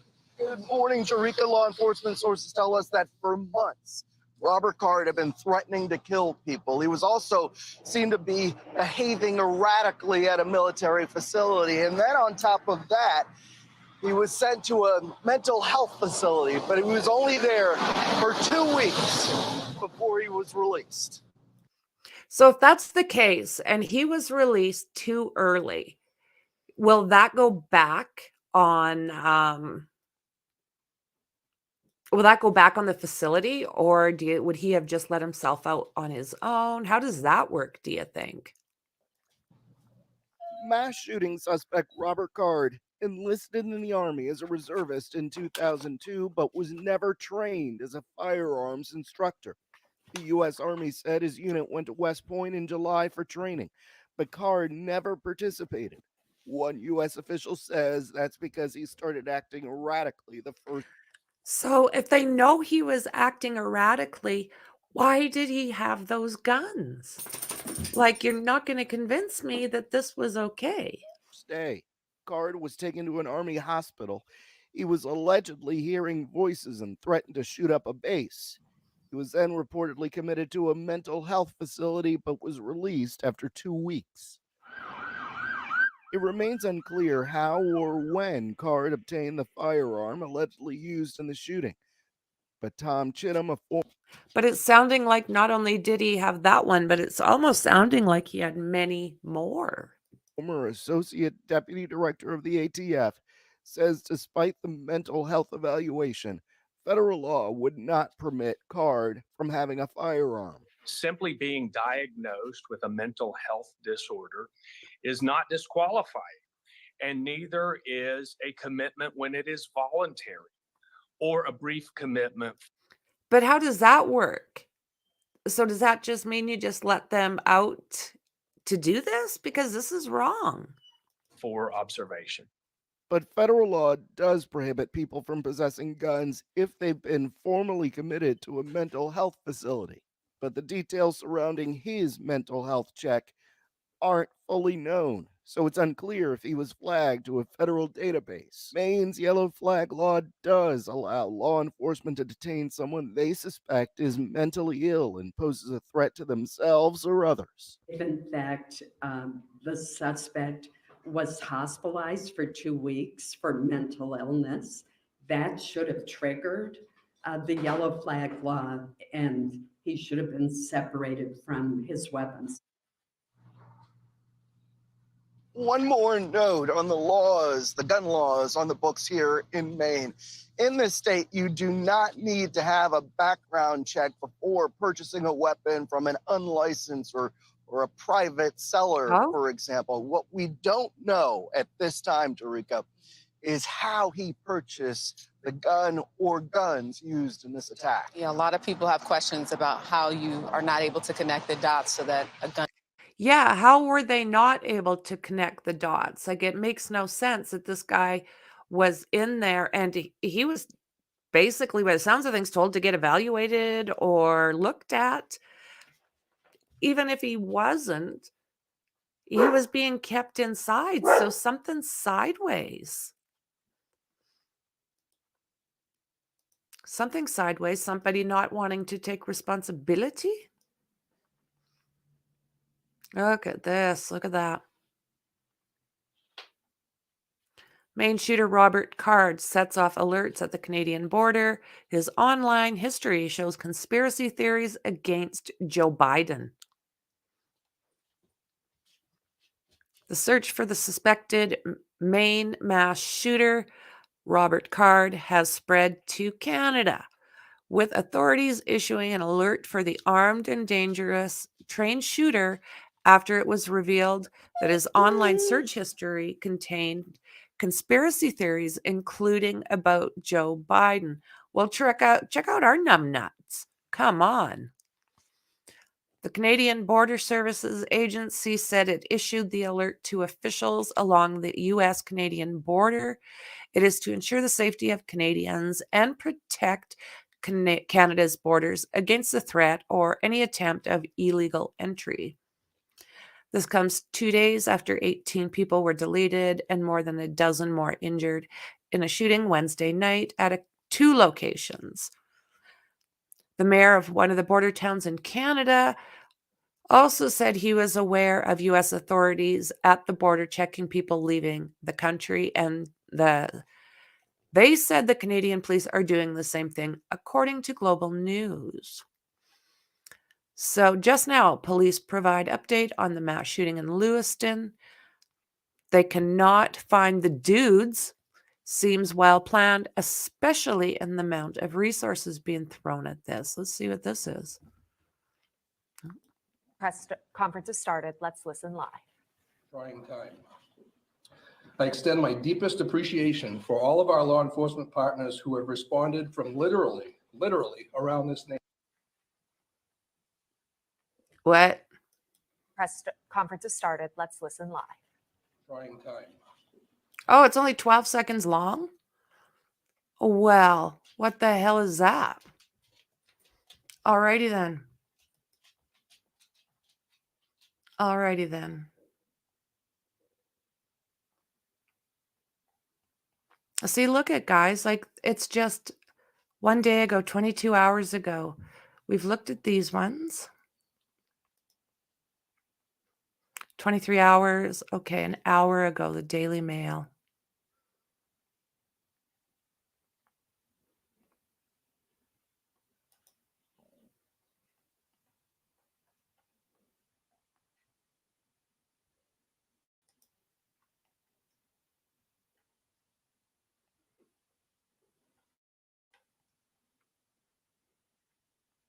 Okay, very familiar with that.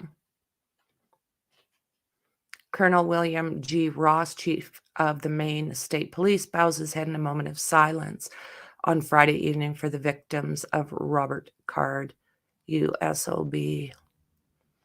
Okay, we've seen this. Another view of him. Sad sack. He's a sad sack. Okay, Lewiston shootings timeline. So one, they're not telling us exactly. There's 2. Oh, 2.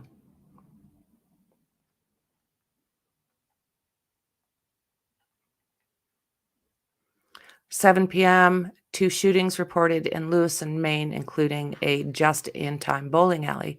8 p.m., Androscoggin County Sheriff's Office releases images. 8:09, Maine State Police issue active shooter warning for Lewiston. 8:26, Auburn also issues shelter-in-place warning. 8:53, Schmenge's Bar and Grill identified as second location. 9:17, police release a photo of the suspect's white vehicle. 10:52, Robert Card named as suspect. Police warn he is armed and dangerous. At 11:34, vehicle of interest found in Lisbon, but suspect remains at large. Yes, yes, indeedy.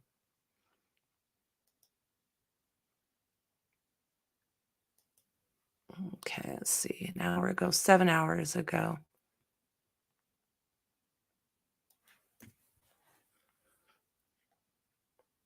Okay, we've seen this. We don't need to see that again.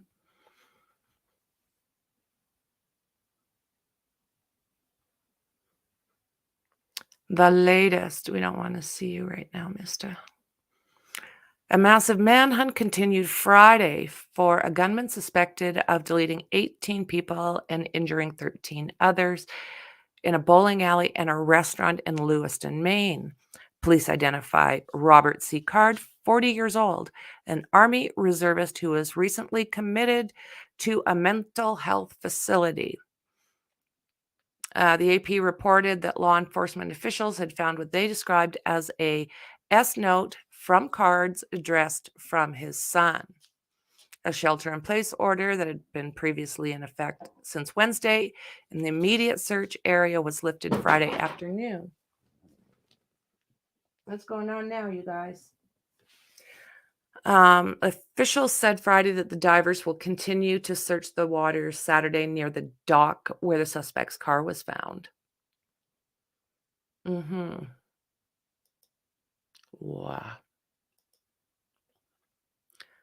I don't imagine we will see anything happening.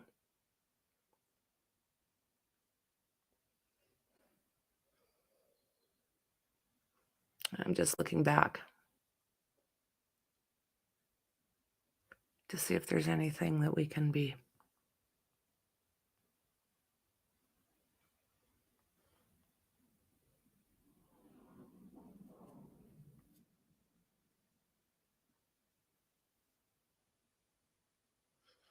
Okay, let me see here. What we know a day ago, 22 hours.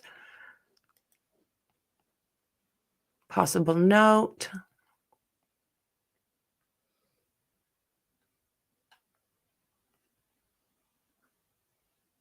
Let me see if there's anything in here for us. We'll just let this finish up.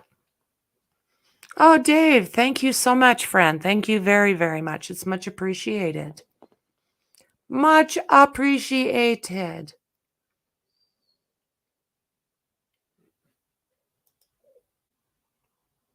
Uh-oh, what did I miss? 100 to be precise, but still, they haven't come up with the individual. One thing they have found, an apparent note. Our I-Team chief investigator. Yeah, like the fact that he left his son a note is very disturbing as far as the unaliving side goes. You know, a lot of people are going to want justice. They're going to want his hide. So, I mean, let's hope he doesn't do this. Let's hope they find him before he has a chance so that they can be dealing with him properly. Investigator Cheryl Fiandaca joining us live from the studio with more on that and the potential importance of it, Cheryl. That's right, Chris. You know, sources are telling us that the note was found during a search of Card's home. It was addressed to his son, and police experts point out investigators are using that information to search the river near where Card's car was found after the shooting. It's been nearly 48 hours with no confirmed sighting of Robert Card, the fugitive suspected gunman in the Lewiston, Maine massacre. Has the trail gone cold? Well, in many ways, the trail has gone cold. They seem to be level setting now and going back to the basics. I thought it was a very good development that they put divers in the river, especially since they found the suicide note yesterday. So that's an indication. Yeah, that does. I mean, if this area was revealed from that note, if this is where it was mentioned and that's why they're doing this, was a note to his son, I question that a little bit more, and I see why I understand more why he's being searched for in this area. That it's really important to get go back to the last place that you saw the suspect. Card's car was found near a boat dock Wednesday night. Inside it, CBS News sources say, was a high-powered weapon that police are analyzing to determine if it was used in the shooting. So again, with that said, we have to remember that they have told us, don't cry. They've told us that he has many weapons. So leaving one behind doesn't really mean a lot. Even if it is the one, it wouldn't matter because he has no intentions of being caught. Or, I mean, he'll end it one way or the other, I personally believe. Thursday, federal agents armed with a search warrant surrounded a home in Bowdoin, looking for Card in any evidence that he may have left behind. Officials say inside, agents found that note. If he put a suicide note out, then he's thinking about killing himself. If he does that and falls in the river, you may find him underwater somewhere in that area. It's also important to note that with the leaves falling off the trees. Why would he go there to unalive himself? Just go that doesn't make a lot of sense to me either. Like, it doesn't. And if he's telling his son where he was going, that means he was definitely expecting people to be looking for him then. I'm really questioning this. If someone goes into the woods and kills himself in a very short period of time, it's going to be really hard to find that person. With several communities in lockdown for nearly 2 days, fearful residents are desperate to know when it will be safe to come out. A very difficult balancing act. You've got a man who's well-armed, well-trained, and has a propensity to murdering people. Ugh. So you want to be as cautious as possible. I mean, he's threatened people before with doing this. So with that, him acting sketchy at the base, him going for an evaluation for 2 weeks, I mean, come on, like every single red flag was lined up. At the same time, people have to get supplies at their home. They have to feed themselves. They can't just stay locked down for an indeterminate amount of time. And officials say they're reviewing that lockdown. Police experts tell us this is not a simple investigation. There are several scenes and locations that require methodical collecting of evidence, and that could take days. That's the thing. Like, they're not home free yet. I don't believe the fact that he left that note does not convince me one way or another about what he has done. It really doesn't. Let me see. I'm going to double check over here. You know, and it's sad because I'm seeing not a hell of a lot of information going out about this. So yeah, share it out.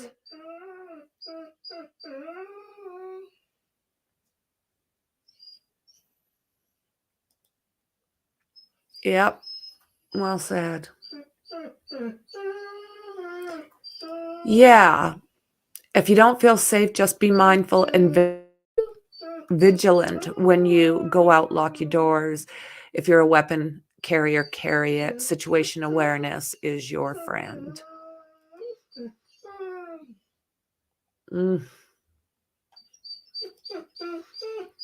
It was said at the press conference at 5. Unreal. I don't know how he would have drove to Bowden. Jazzy or Lizzie, listen to her wanting junk food. I think they left the note because he thought he would be shite by police and caught. I don't think he intended to make it out of this alive. Now that makes sense. That makes total sense. Maybe this guy had 2 plans, and if he could get away to wherever at some point, he knew he could go down in a blaze of glory, right? Oh. There's trails everywhere for 4-wheeling. Don't quote me, but I'm pretty sure there's a trail that leads right here. I don't know if this guy would be on trails. I can't say he wouldn't be, but I would think if he has literally made it out of that area, he's gone. You know, if he had another vehicle, if he had his boat and another vehicle, if he did, like, there's so many. I mean, what if somebody else is involved?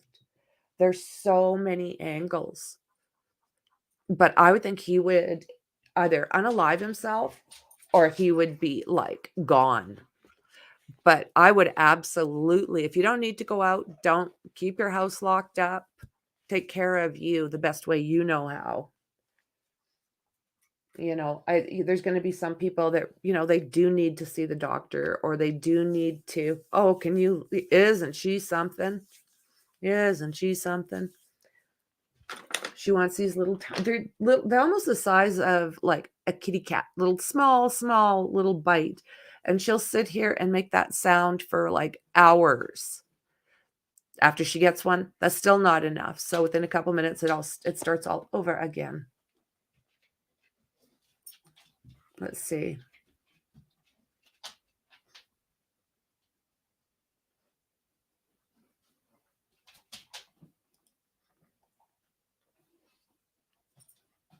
Yeah, I'm wondering that too.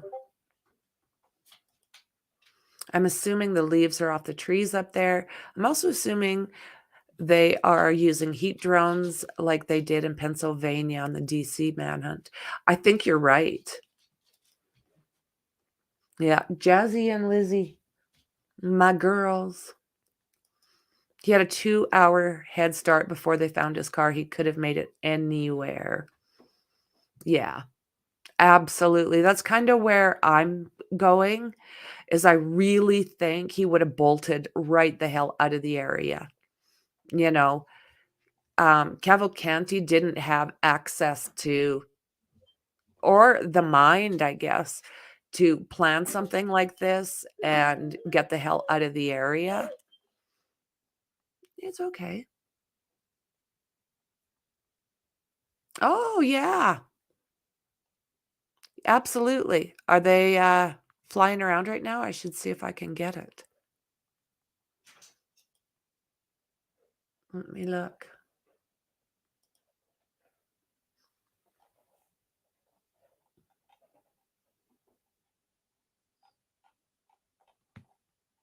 Let me see if I can get this thing for you guys.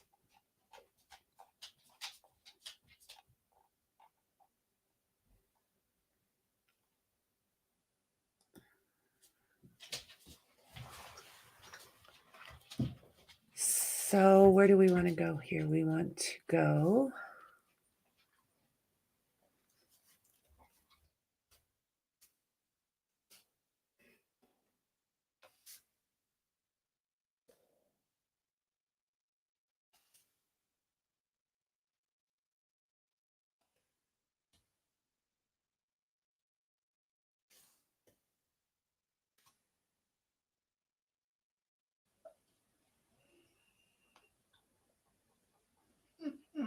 No, no.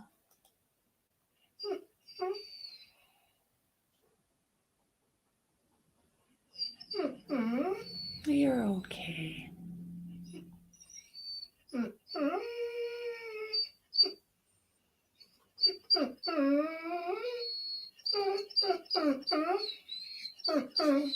You're okay.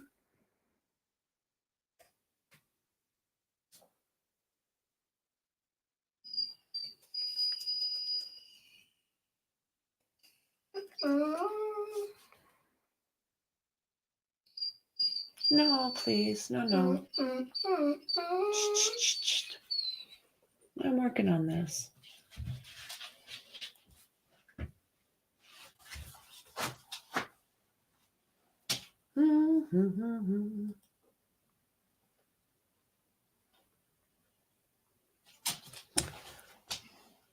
Okay. No, that's not what we're after. Let's go down here. We'll do.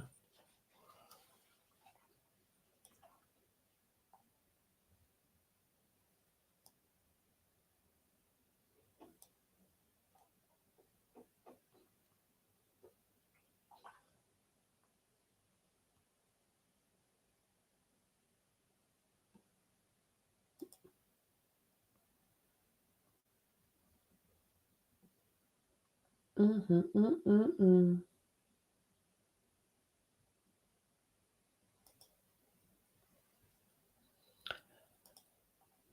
boy, oh boy, oh boy. Why does it keep going to London? I mean, I'm sure it'd be beautiful, but.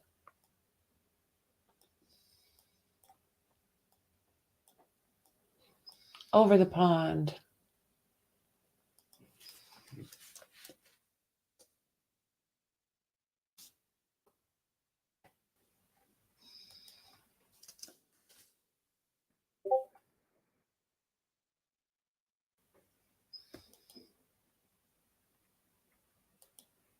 Yeah, I'm in mine. I'm just having a hard time. Yep, that's exactly where I'm at. I'm just actually having a hard time getting there.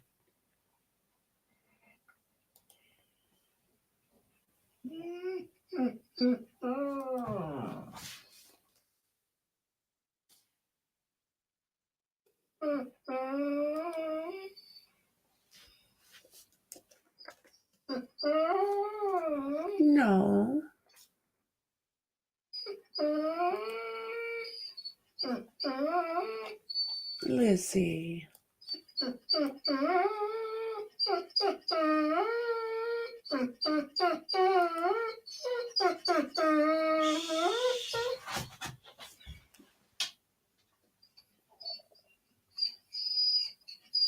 Well, maybe what I'll do, guys, is I'll find something instead of making you just sit you. I was on Discord, and I'm not far. I'm just having a problem getting the area. I've got the thing set up and everything, but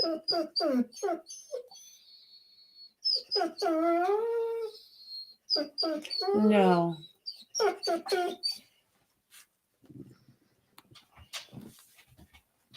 So I might not be able to right now if I can't get there.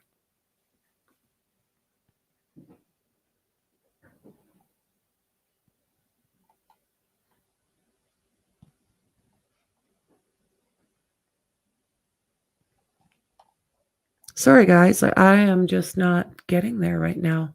I need to practice on that more, to be honest with you.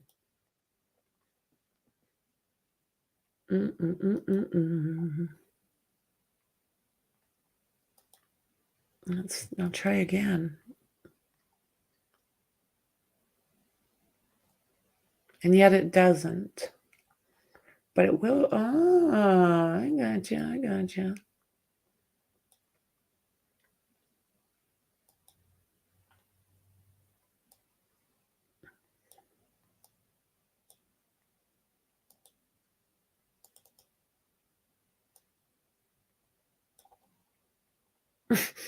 And then it leaves.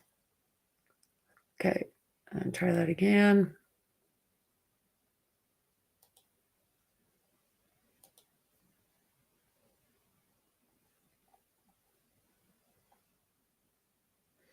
Okay, well, see what happens. I'm going to try this, guys, and if it works.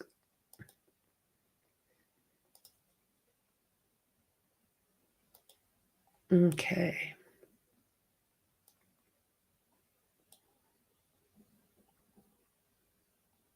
And so it looks like what right now? It looks like we've got 1 and N824HA 3D view helicopter.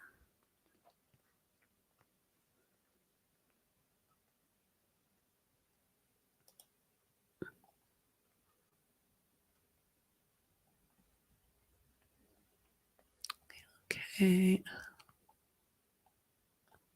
Oh, it tells you all sorts of. I used this during Cavalcanti a little bit, but I'm just. So there's Bodine, or Bowden. I guess they call it Bowden. We're all over here.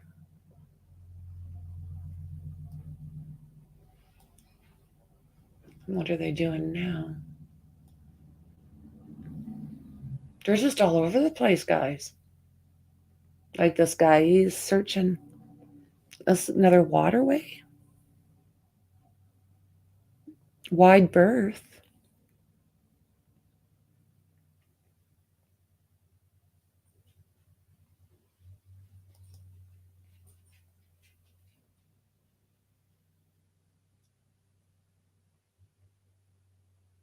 Yeah. I appreciate that, Mexi. That helped. I don't know what's. It wouldn't do it for me, I tell you.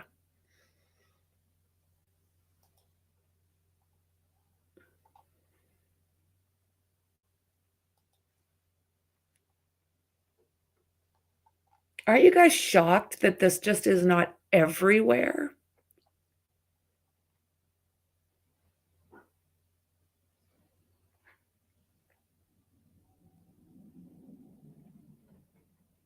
Like, what was this guy's motive? Was it the ex-girlfriend? Do you think?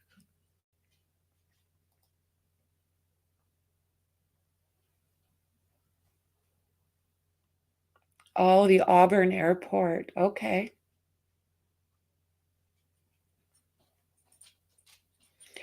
Yeah. Do you know what? Sadly, I feel like they honestly have no idea. None.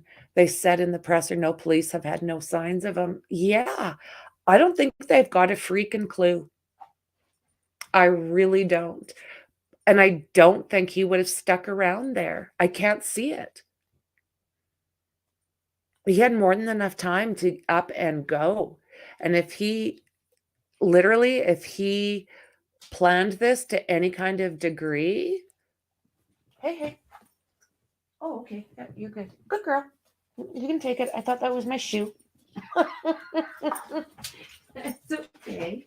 You're good. Well, he's doing another loop there. This is the thing, right? The ex-girlfriend is always a reasonable explanation, but I don't believe that. I don't see it. Me either. Me either. It's like, are you kidding me already? Like, why would he go in and do this to those? I don't understand why he would go and do that to harmless people they're having fun in a bowling alley. Why? And why so many guys? Right? She was going to be at one of those two places, but hit mostly men. But wouldn't you go in, kind of check it out? Not here. Okay, I'm going to go to the next spot and, check it out, see if she's in there. But why would you go in there to places she's not even at? If his thoughts were to unalive her, well, chances are really good it wasn't going to happen with that technique. That's true. That's true. But that's like a lot of guys. One woman? Two women?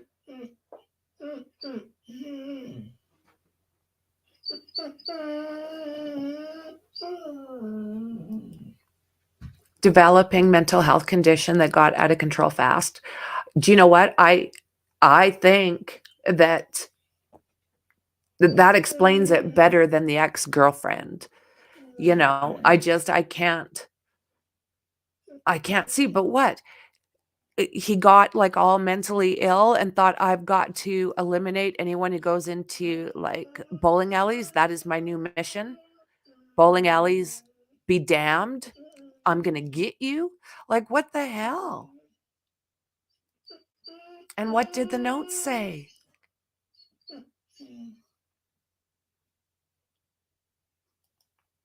I really think it was the deaf community. I really do, especially after hearing about his hearing aids.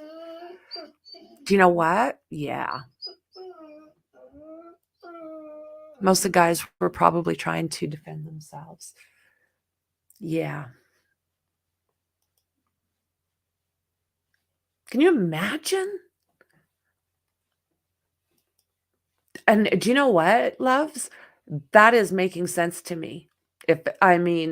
More than anything else. Yeah. Right?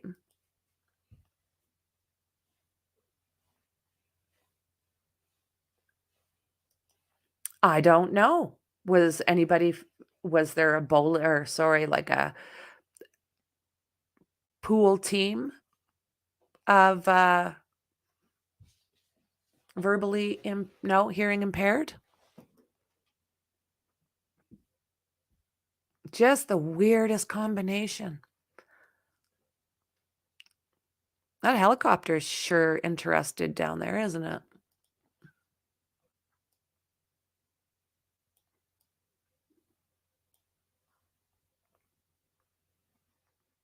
Like a bowling alley. Who gets teed off at a bowlers?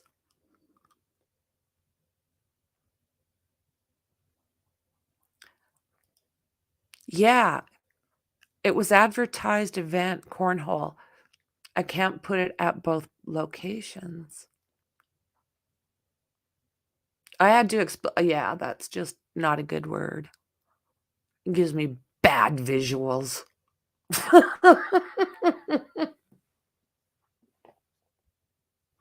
Yeah. My brother has been diagnosed with a condition similar and he went downhill quick. He's fine now with meds, but yeah. Yeah. Yeah. And that's the thing, at his age, chances are good he's been dealing with this for some time.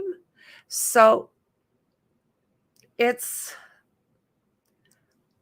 why do so many people stop taking those meds that they rely on to keep them level?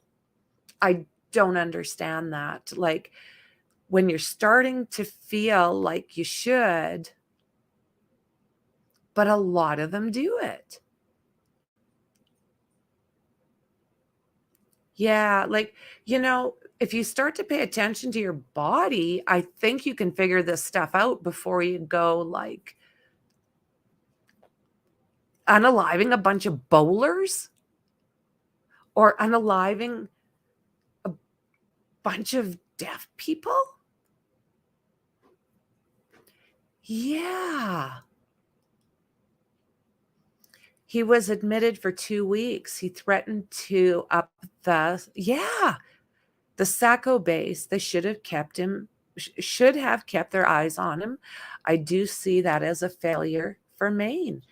Yeah, and your people. And the medicine makes you feel differently. Well, it should make you feel better. And if it's making you like foggy, groggy, all of those things, then talk to your doctor and adjust things, maybe change things. Yeah, no anchovies, please. All right? Just, oh my word. This is so sad. And if it's because this guy has not been taking meds, like they should have figured that out.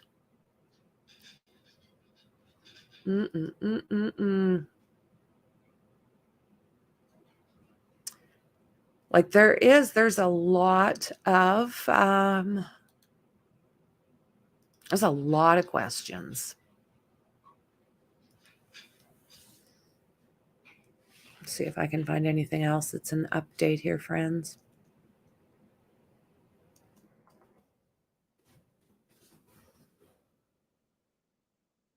Let's looky.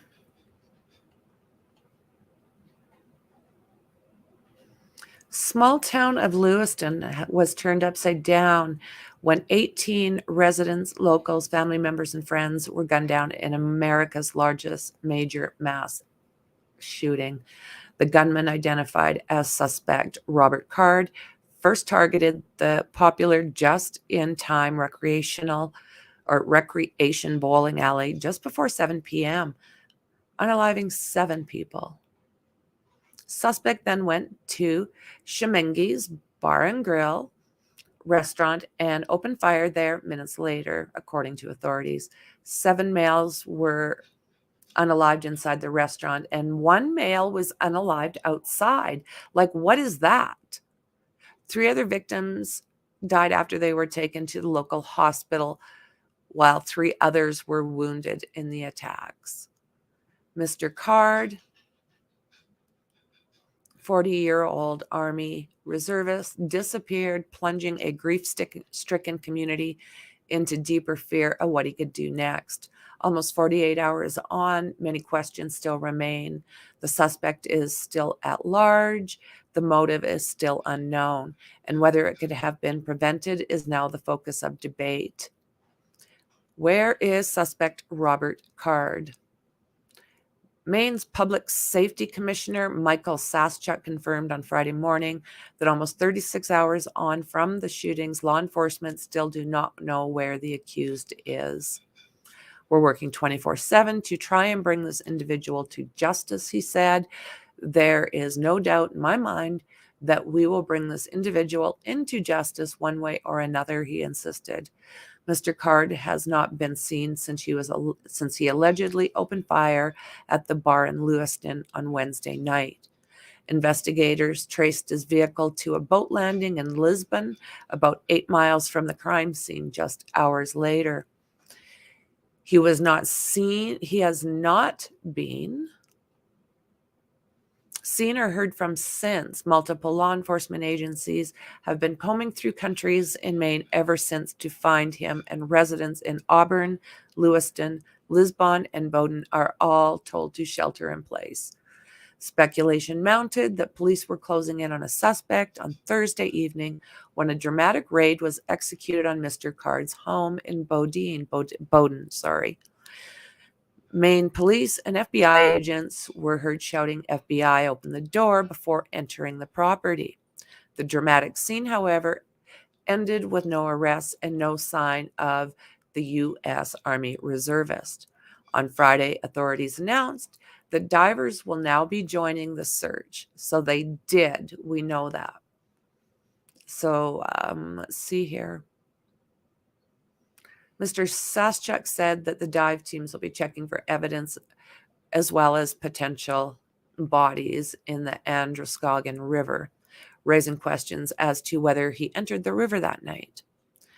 So what was the motive? The motive remains a mystery, with authorities offering no clues as to what may have driven Mr. Card to carry out the attack.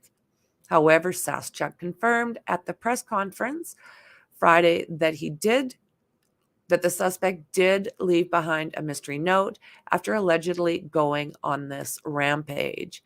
Officials have refused to reveal the contents of the note, hinting that it may point to a possible motive for the deletings. Police sources have previously told ABC News that an S note addressed to his son had been found inside Mr. Card's home during the search. The source said the note contained the suspect's rantings as well as some personal information such as bank account details. As well as the note, the law enforcement told CNN that Mr. Card's cell phone has also been recovered. Mr. Card's family has said the U.S. Army reservist was struggling with his mental health in the months leading up to the mass shooting. His sister-in-law, Karen Card, told the Daily Beast that in the past year he had an acute episode of mental health, and it's been a struggle. In a law enforcement bulletin set out on Wednesday, officials said that Mr. Card had recently made threats to carry out shooting at a National Guard facility in Saco and had reported mental health issues, including hearing voices. He spent 2 weeks in a mental health facility this summer after military officials at West Point sent him for an evaluation. So doesn't that kind of tell you something? If he's being sent for an evaluation, does that mean they should have maybe at that point known that he was not probably rational enough to have guns? Just wow. You guys chat together. I'll be 2 seconds.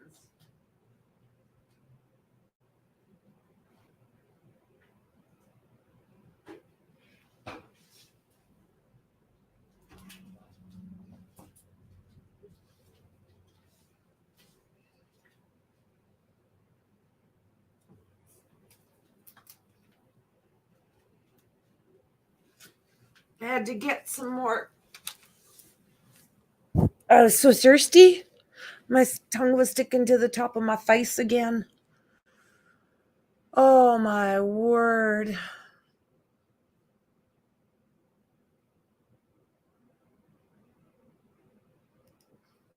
Yeah, they didn't let him go next to the weapons training because he was loony.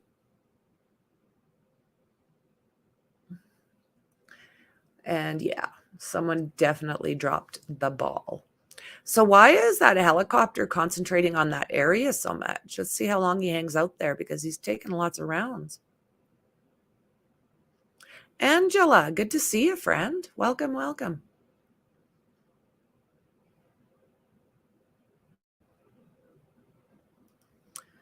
Either the military giving the non-stable alert to LE or LE doing their part. Leave a quarter? Huh? Huh? Melissa, good to see you. Check the name of that river again. Ow. Is that, I'm hoping, let's see here. The one I was just reading about?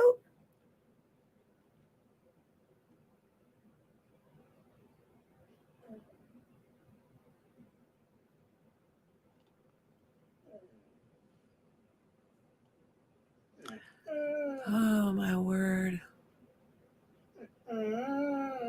You're okay, Lizzie.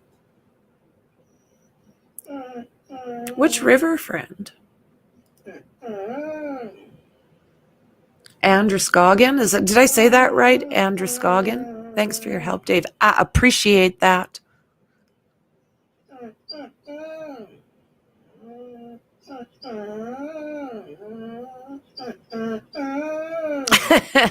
No, I needed to get some more hydration. I know, Lizzie, eh? She's feeling bad for herself right now.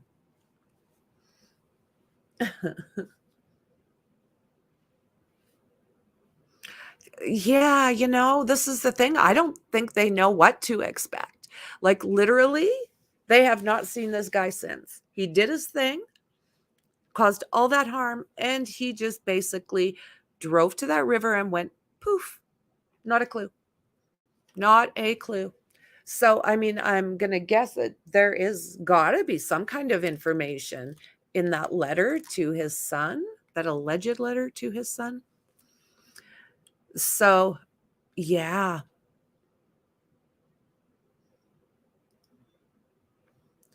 Law enforcement has to be the one to push the paperwork, like a specific checklist. Lizzie. These are my Lizzie. Yeah, you ferocious pit there. I was going to call you a pit bull. A pit bull. It's Mexie. It's Mexie's boy. Oh, did you? Okay. Nice. Yeah, that's a good question. How far is it again from Portland? It's not far, is it? I said it earlier, but I cannot. That you don't think that is okay? Let's go in there and see if I can find out. Oh, Cobb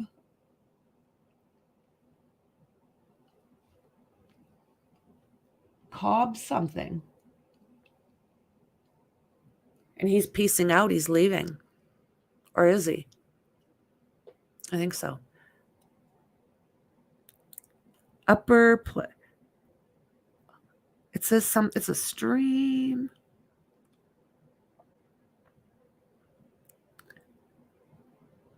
Cabasicantanti stream? What the hell? What? It's that one. I can't say that again with a mouthful or a mouth empty.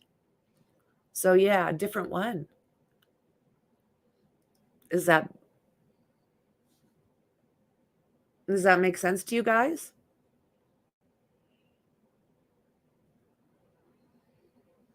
Do you want to go back there? I can do that. Let's do that. You want this?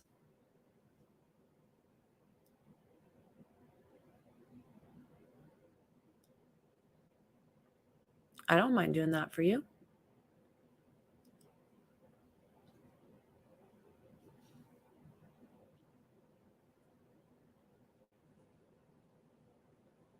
That's a good question, Angela. Because I mean, there is a possibility that for some reason he was going after the hearing impaired due to his illness, and I don't know, maybe he grew a hate for frickin' Hearing aids, like, it's just the most bizarre thing. When there's no motive and you go in and attack a bunch of, like, deaf people, what the hell? Like, it's something that just doesn't. It doesn't connect? No, it doesn't seem to. I mean, you know better than I. But what is he doing now? Is he going to go to a different body of water?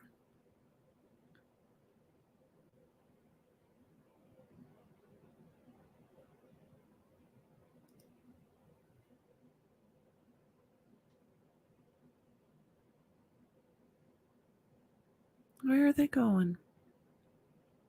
But there does, like, that totally makes sense that there is a hearing aid.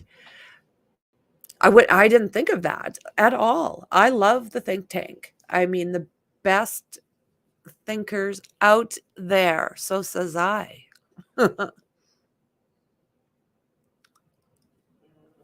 Standard hearing aid batteries last anywhere from 3 to 22 days. However, most last right around a week.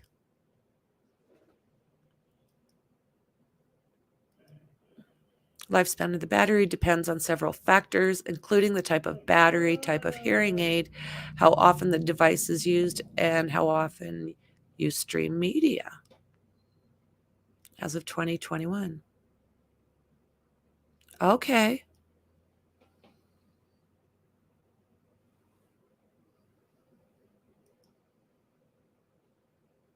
Okay. Okay. Maybe the military said no more duty because he's recently lost his hearing. Oh.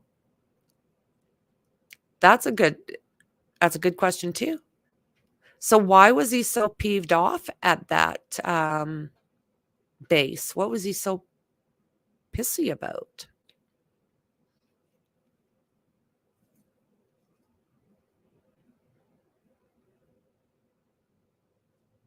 Yeah, I mean, I was just kind of thinking the same thing, Dave. I mean, it is possible. I mean, with everything that's going on, maybe he wanted to be deployed and he can't be.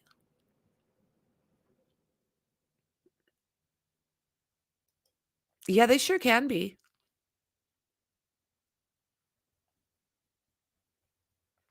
Let me take a look there, friend. No. This is from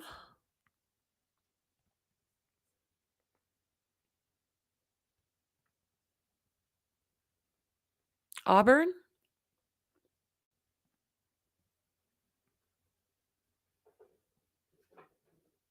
Auburn police. That's an interesting pattern where he is right now. Oh, is he going to is he going to go check that boat launch?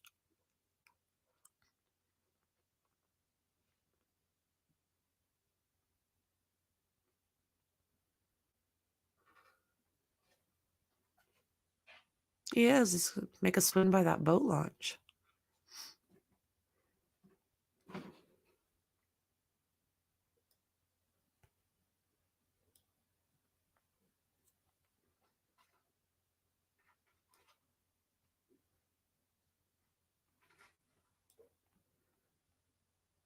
By Ring Hill.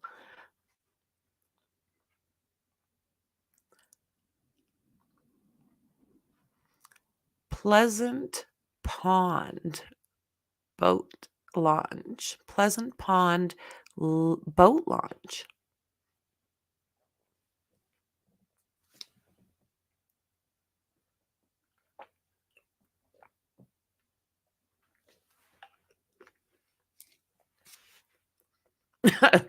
Sharp left.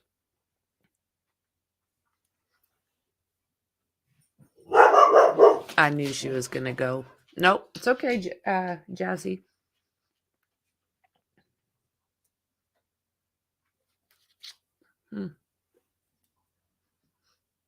He's sure making, like, wide berth, isn't he?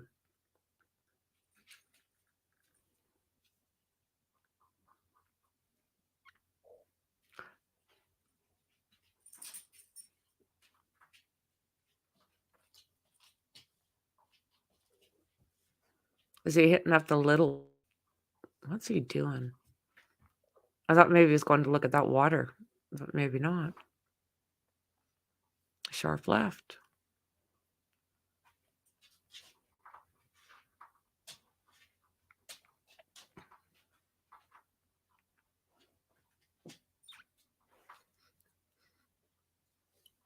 I'm finding it really, really interesting. What does he do? Like, why is he making such wide turns?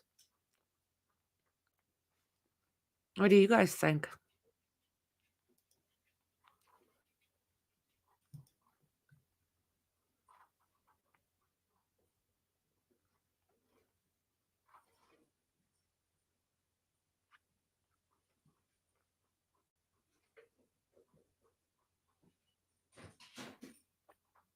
Look at that. The helicopter. I'm just wondering why, like, it's such large swings around. I don't know if they're just supposed to be checking the water or I mean, I don't really know. Is that all trees in there? 'Cause he's not following the highway. And I don't really see any back roads being. So he's going, looks like all along the sides right now there. The one side. Down from the boat launch.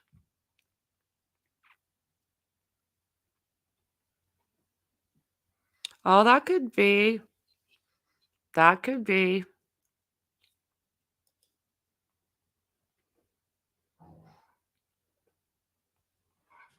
He's supposed to have more than one boat.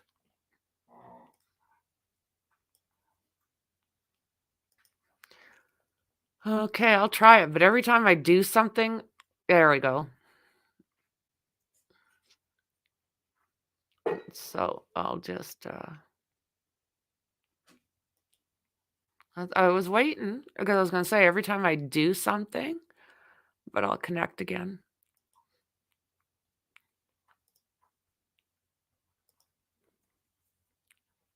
Okay.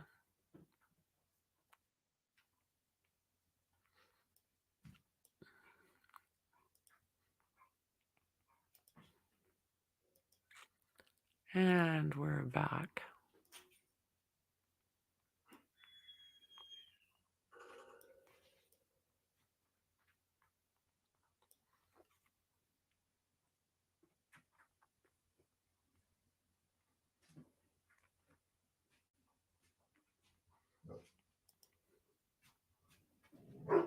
Yeah, I did. Thank you, thank you, thank you. I'm trying to find.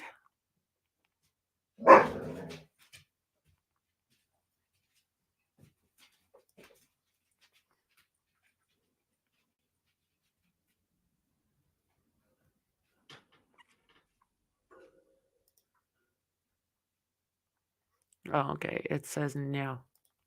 So I'll just leave it as it is.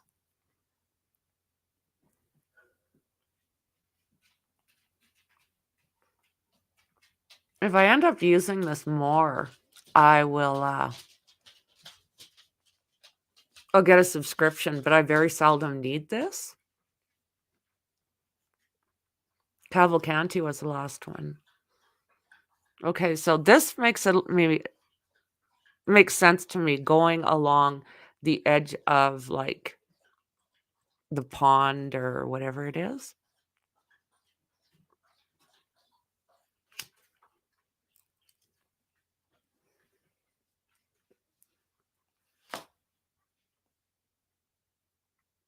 Maxi.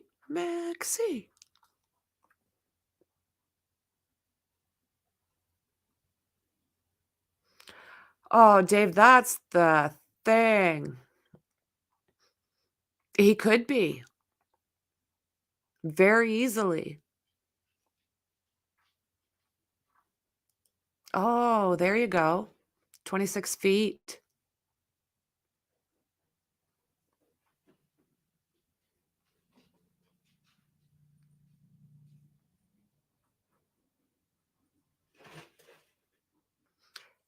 I don't know. I have not figured out what he. Oh, there you go. Very, very.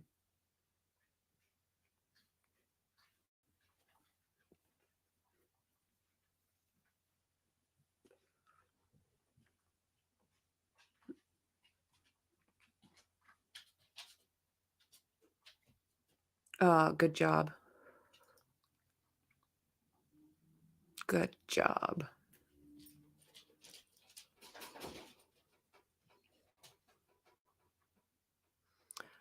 Okay, so as well as a note, a law enforcement official said that his cell phone was also recovered. Hold on, let me just make sure.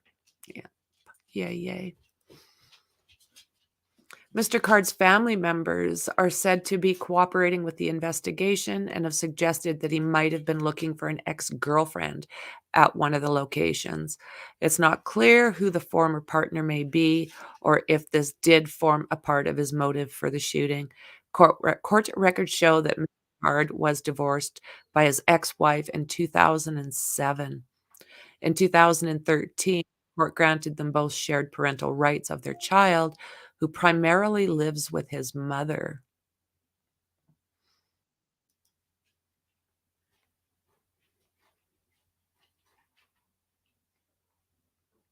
Okay, let's do this then.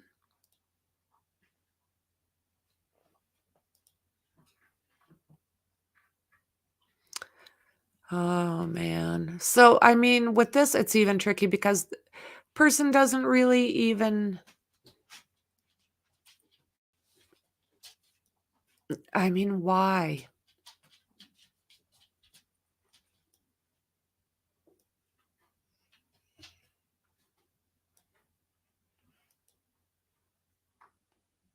Okay.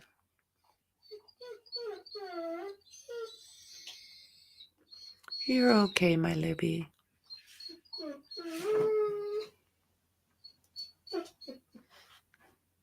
So they both got parental rights. Mr. Card's family has said that the U.S. Army reservist was struggling with his mental health in the months leading up to the shootings. His sister-in-law, Karen Card, said that in the past year, he had been struggling with his mental health. Past year, he has had an acute episode of mental health, and it's been a struggle. Nuh-uh. In a law enforcement bulletin sent out on Wednesday, officials said that Mr. Card had recently made threats to Carrie. Yeah, like, oh la la. Miss Card said this had gone down further recently. The suspect had started wearing hearing aids for his hearing loss and back up. And was claiming that he could now hear people speaking badly of him, including at the bowling alley and restaurant where the shootings took place. On Wednesday night, a cornhole competition for members of the deaf community, guys, was being held at the restaurant. Several community members were unalived at the shooting.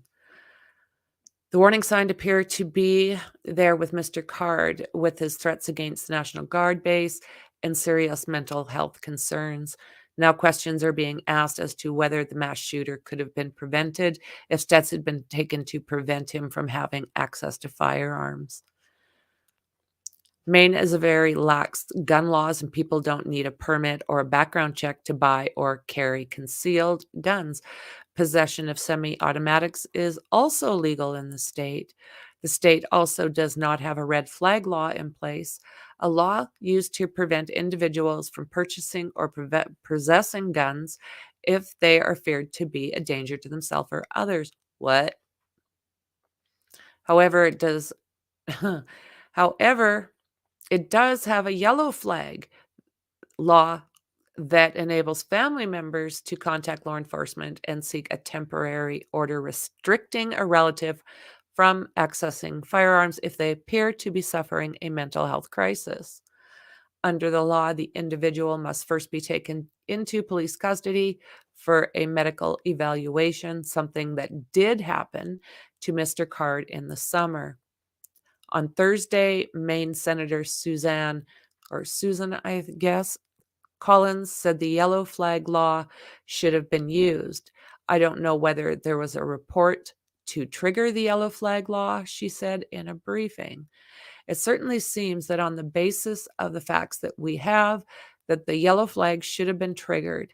If, in fact, the suspect was hospitalized for 2 weeks for mental illness, that should have triggered the yellow flag law and should have been separate. He should have been separate from his weapons. I'm sure after the fact that it's going to be looked at very closely. It's not clear what happened after he spent time at the mental health facility. It's also unclear if Mr. Card's family or military officials took any steps to limit access to firearms. So there's that. No, Jazz, you're okay. Wow.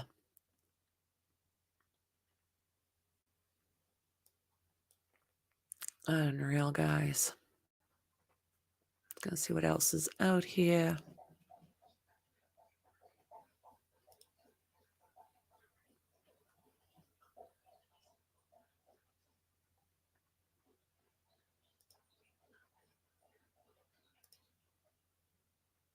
Looks like JLR may have found himself a perch. Let's check it out. CAPRARI 23.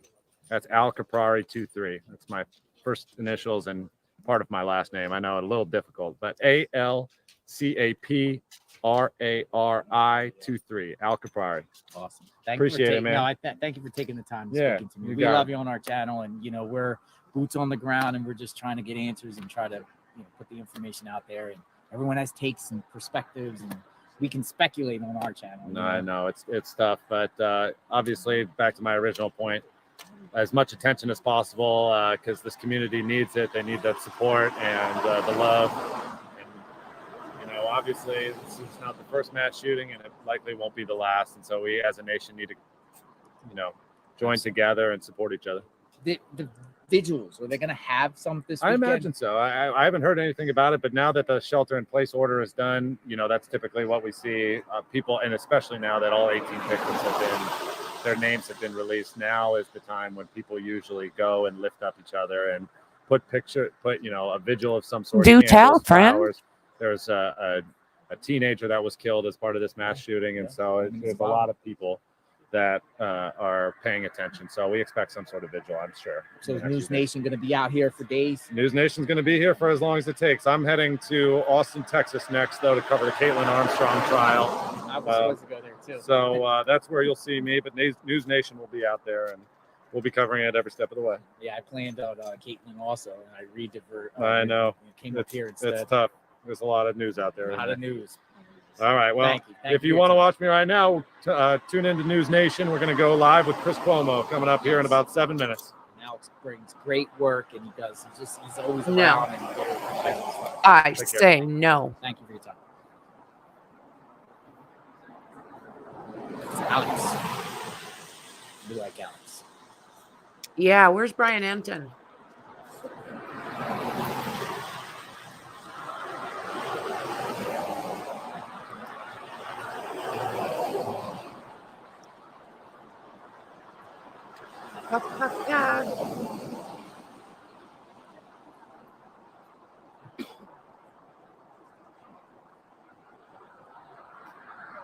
Are you guys still good to go? Everyone's doing okay out there?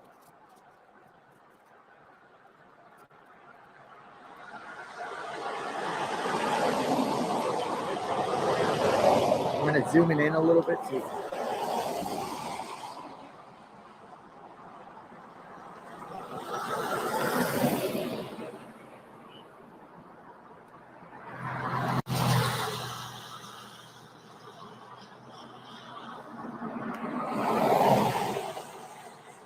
Perfect.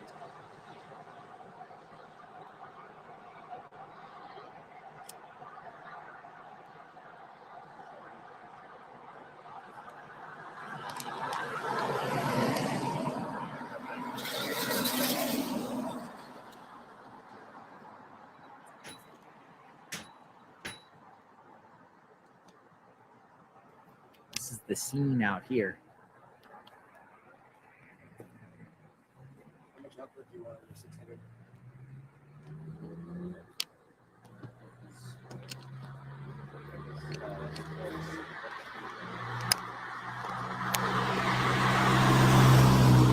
You see, the officer there has a weapon on. He has his weapon out.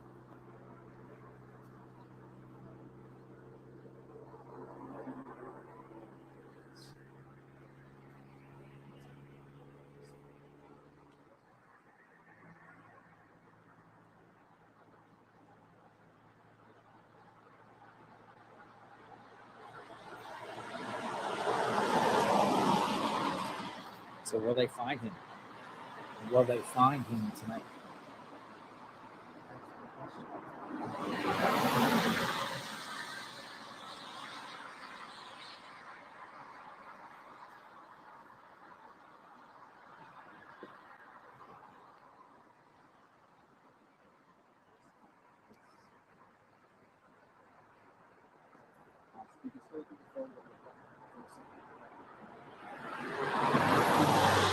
I'll wait for them to do their report and then we'll talk. The shelter in place has been lifted, folks.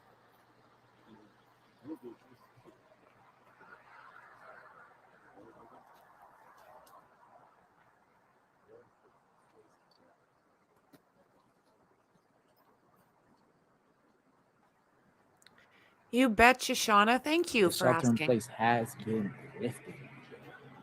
So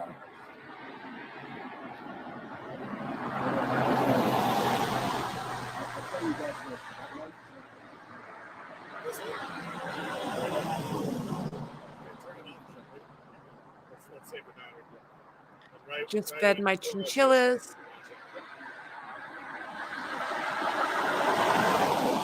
Sugar gliders next.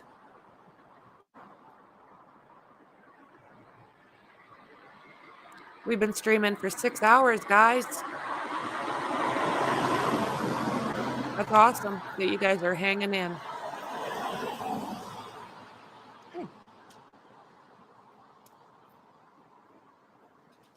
Yeah, I got you. Join our Discord. It's awesome over there. I can.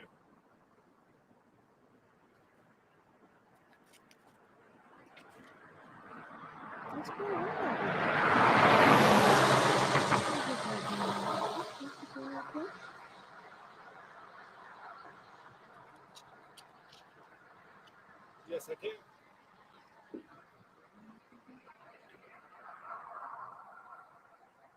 One, 2, 3, 4, 5, 6, 7, 8.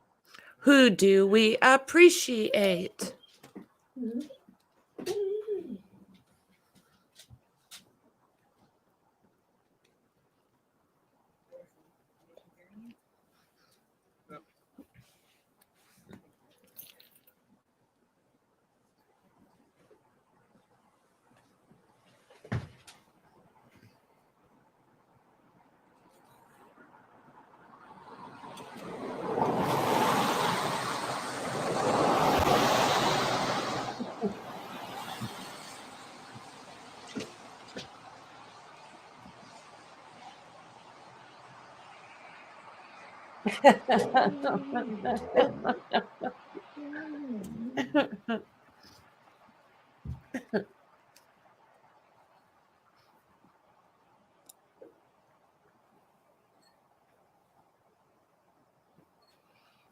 Ow!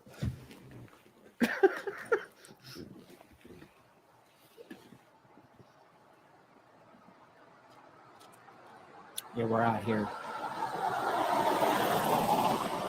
We'll wait and see what happens out here, folks. Let me just spin this around so I'm sure.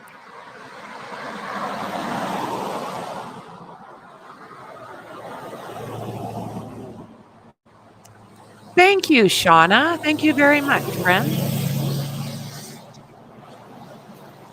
Very much.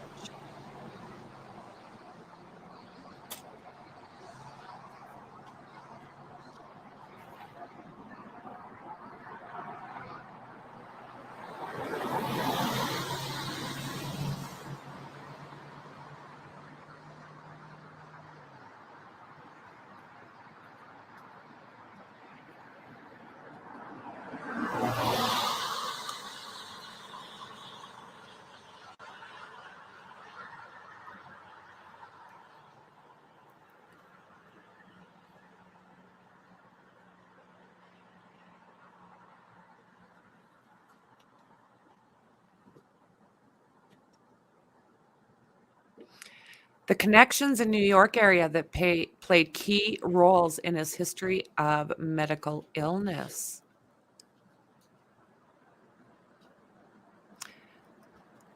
Because of that connection, law enforcement in our region said they are taking every precaution while Card is still at large. Thank you, P9. At the main entrance to Camp Smith, just north of Peekskill, New York, on Thursday, New York State Trooper joined military police to ensure safe entry.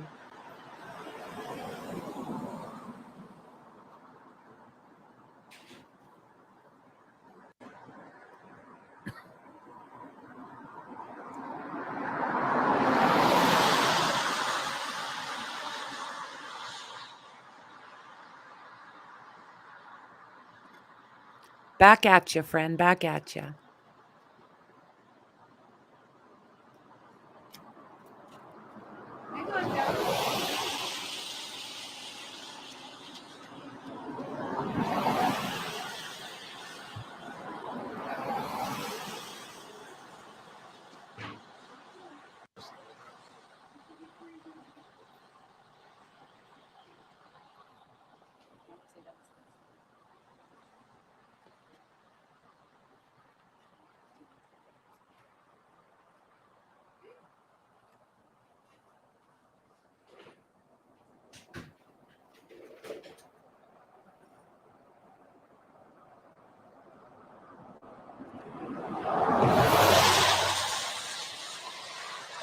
All right, guys, I'm going to show you way in the distance because I see a bunch of lights. I see a bunch of, in the distance, you can see flashes of lights. Let me see.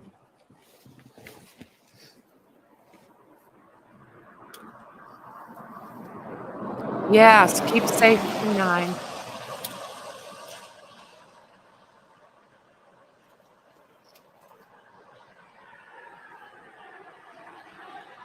Thank you again.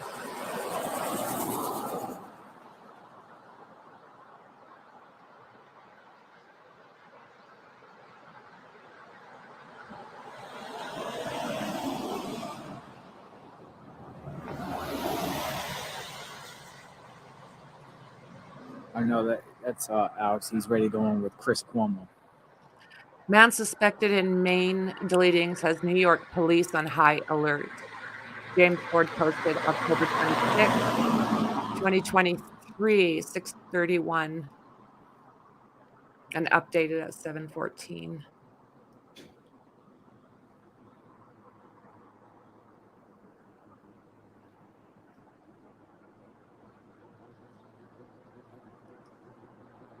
I appreciate that.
Let's take a look at this.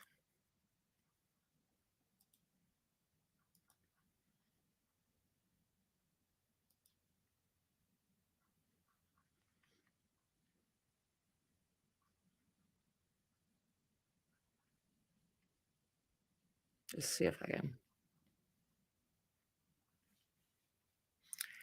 Main shooting suspect Robert Card has connections to New York that played key roles in his history of mental illness.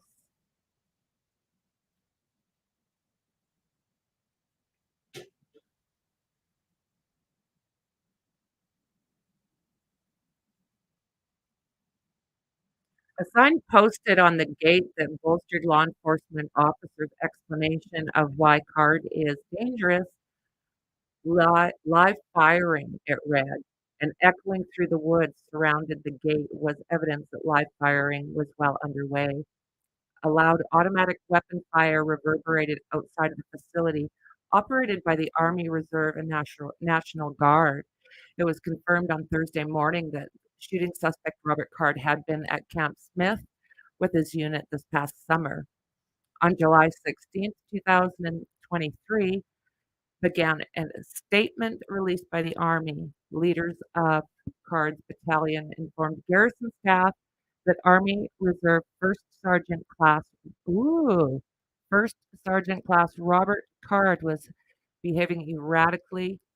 Out of concern for his safety, the unit requested that law enforcement be contacted. Police transported Card to the Army hospital at nearby West Point for medical evaluation, according to the National Guard. While the manhunt that is now extended from Maine to New York is underway, a variety of law enforcement agencies are taking precautions in addition to New York State Police patrols. Westchester County officers were visible near the military facility on Thursday. Also, NYPD's top brass said that they were offering assistance and being extra vigilant, in the case involving Card, who police say shot and unalived 18. What am I doing? 18 people and wounded 13.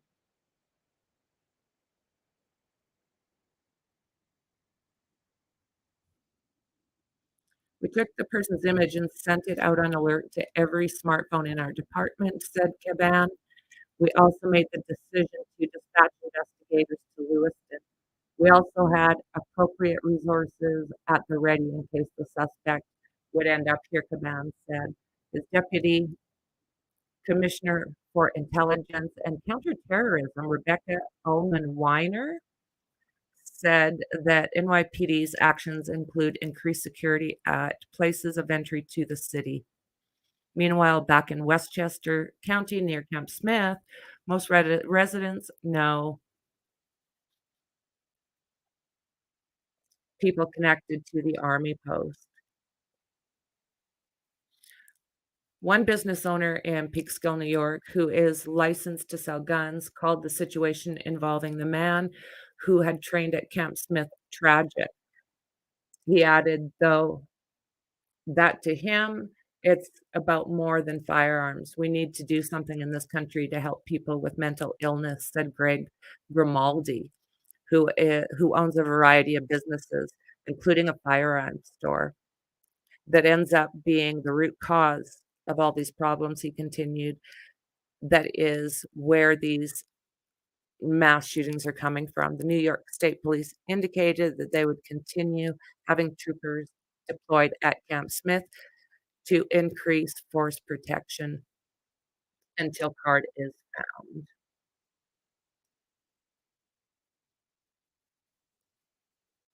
found. Wow.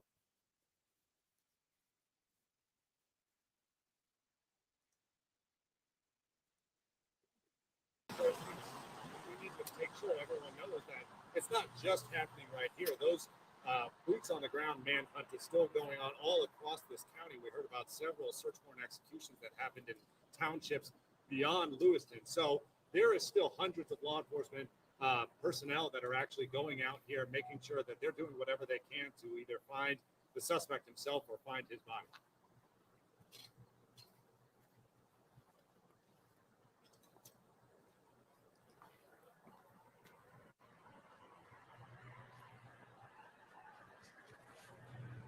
Yeah, yeah.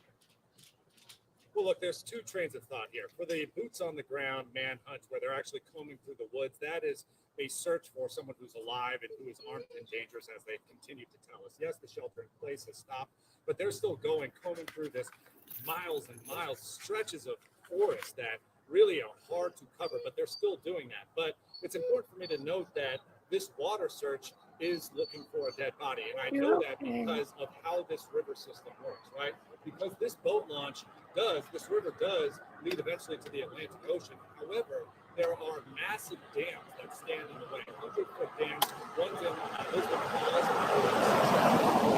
And so my point being that all the way to the Atlantic Ocean, but that's actually physically impossible. You can't take any sort of water down the river all the way to the Atlantic Ocean. So yes, this I believe that's for a dead body. Meanwhile, the search will happen on land, and that is for someone that they believe is still out there.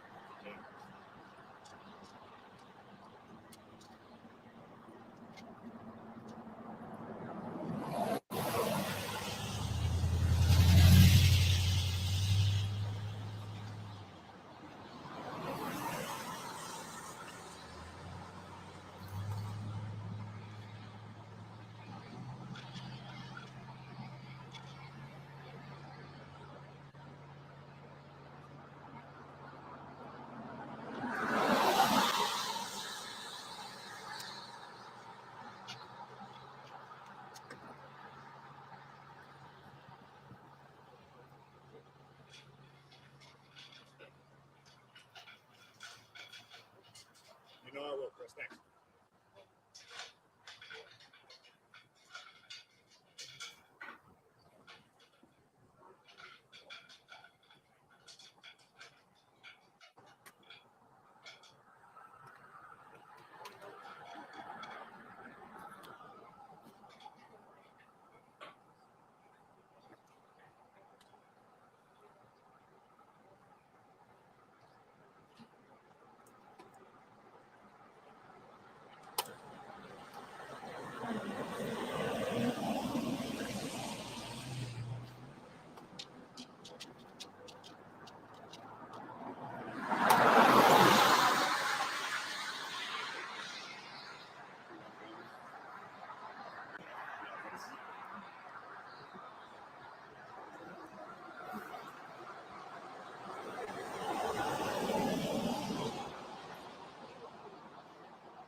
So out there, you saw flashlights in the woods. They were in the woods.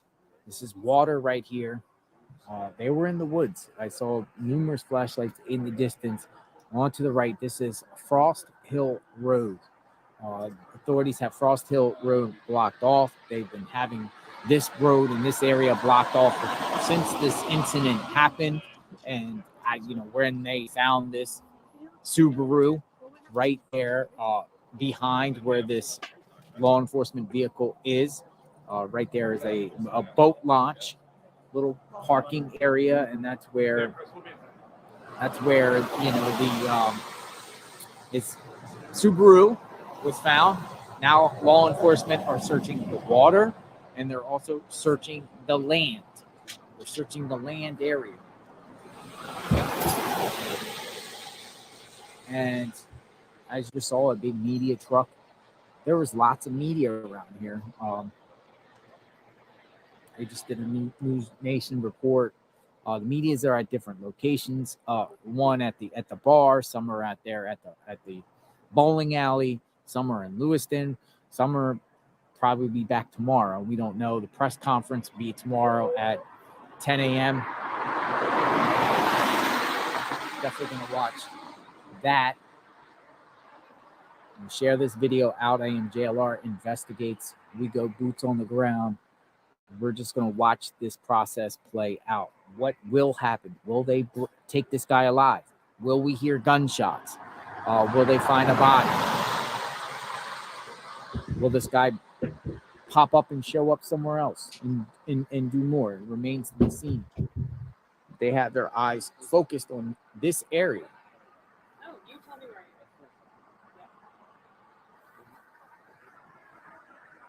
He could come out at any time, folks. He could be out there. This is his last known,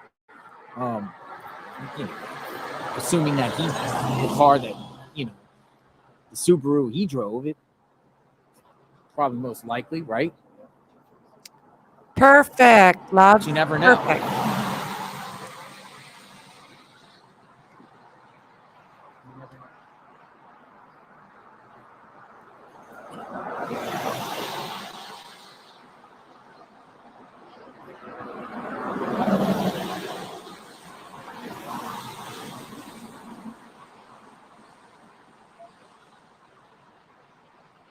Okay. Come on in and share this video out there too. Show everyone what's going on in real time. It's good to let the community of Lewiston and Lisbon, Lisbon, Lisbon. If I'm not pronouncing some of these cities in the area right. Bowdoin.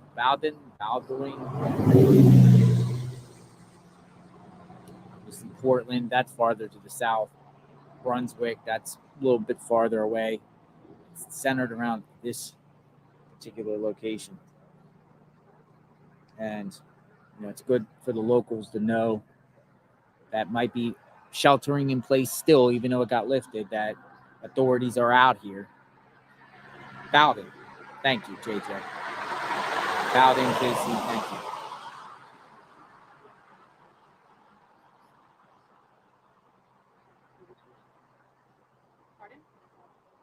A lot of people have been saying in this chat, did he off himself? Are they looking for a body? And I'm 50-50, my personal opinion.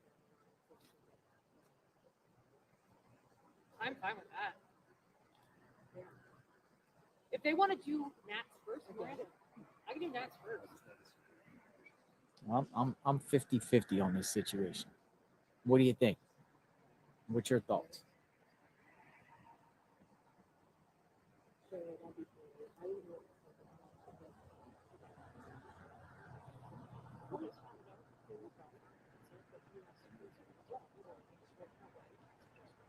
Round the clock.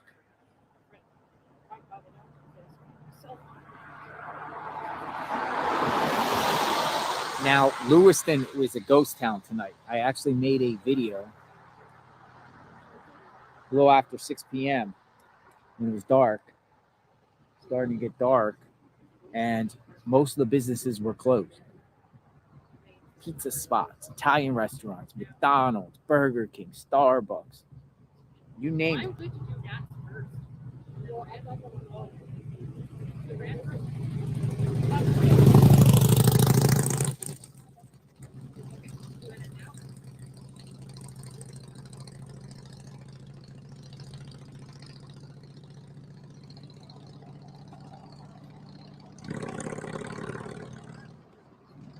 Made a video a little after 6. Sun went down here at 5:37.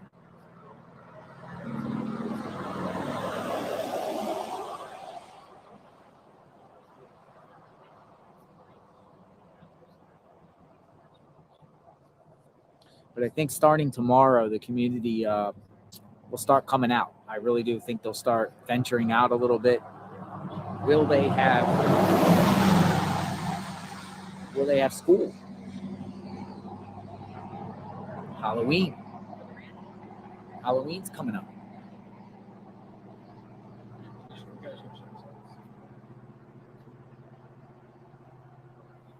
I just want to spin the camera over here to kind of show you the law enforcement over here that are in the trees. And if you can see in the distance, you can see these.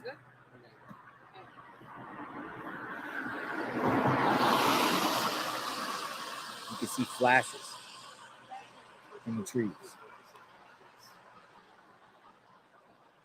You see lights. See that? Okay. This might take a couple of tips.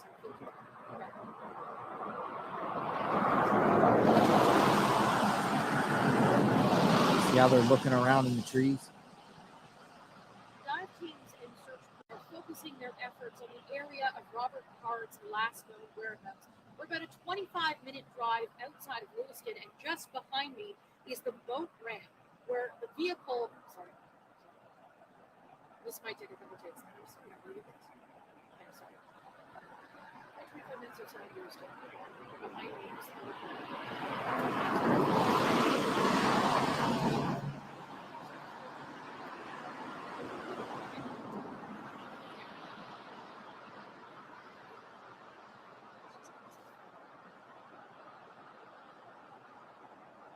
Dive teams and search crews are focusing their efforts on the area of Robert Card's last known whereabouts. We're about 25-minute drive outside Lewiston, and right behind me is actually the boat ramp where authorities found the vehicle that was abandoned by Card in the hours after the shooting rampage.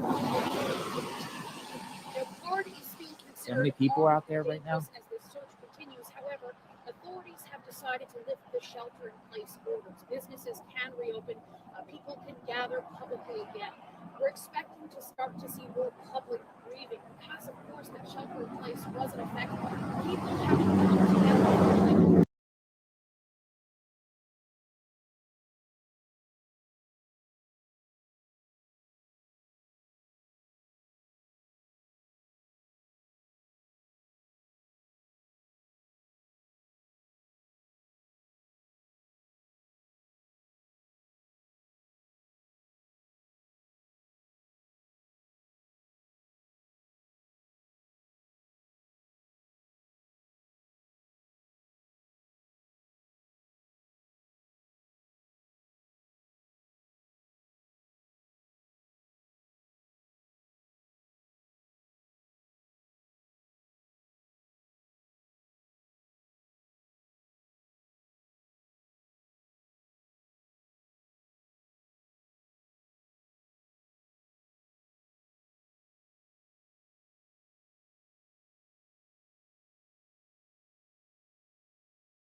Well, there you go. I just read all of that and nobody had an idea I was doing it.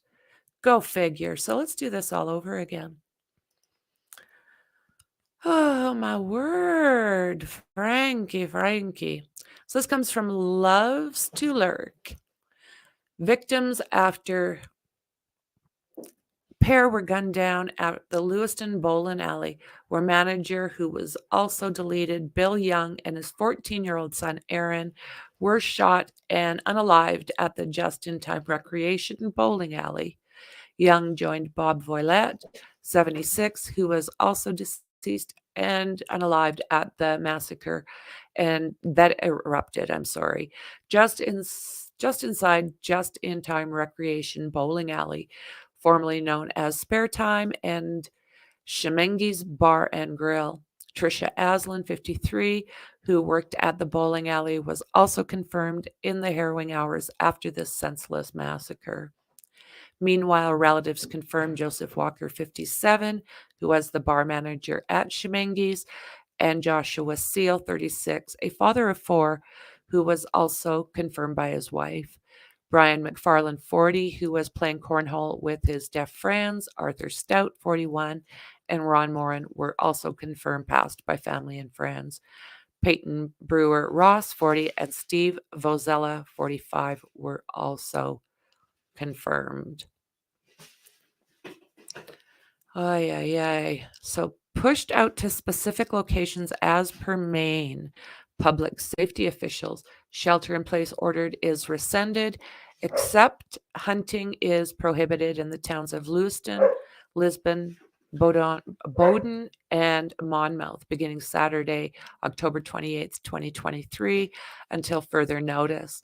The state police continue to search in Lewiston, Lisbon, Bowden, Monmouth for Robert Card and recommend individuals remain vigilant.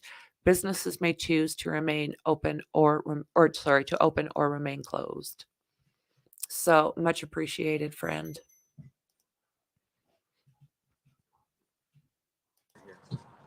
Yeah, they got a 4-wheeler. Hear it? That's a 4-wheeler. Here it comes. They got 4-wheelers. They're going up the road. What's going on here?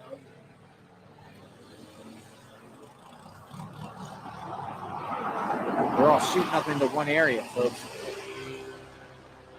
Pretty fast. They're all zooming out. I don't know what's going on here. Oh, look at that, guys. What's going on? They're all going up that hill. Anyone know any information? Have you been hearing anything? Now they're all going up the hill. Where are they going? Look at them. We can't go past this location. Lobster meat in a hot dog bun. Oh, my word. That was a really quick move they just did. Is suspicious. It was a I quick... gotta do radio morning. And look, the officer is just standing out there with his gun. Is that cop Scanner like said suspicious person.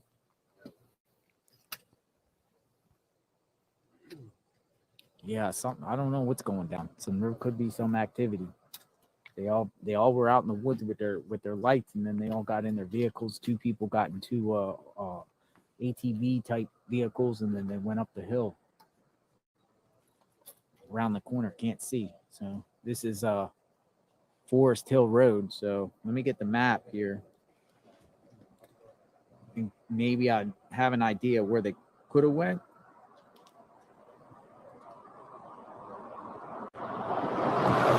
The Forest Hill Road from this road here, Lisbon Street. Forest Hill Road circles around Forest Hill Avenue, I'm sorry, and then it goes up to Golden Road and Holy Trinity Parish. So I don't know.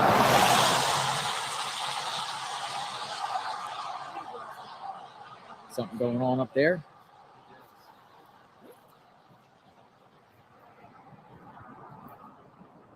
Anything on the scanner? Where do you say they were? Anything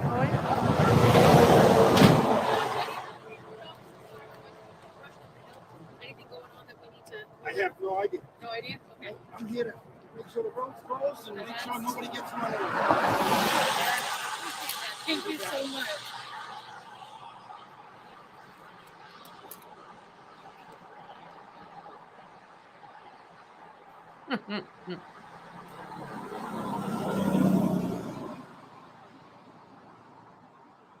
Okay, he's standing there. He's standing there a little bit more.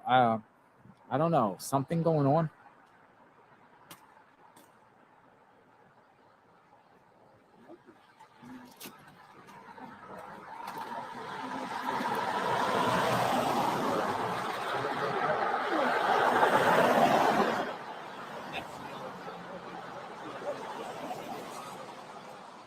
Williams Road and Chelsea.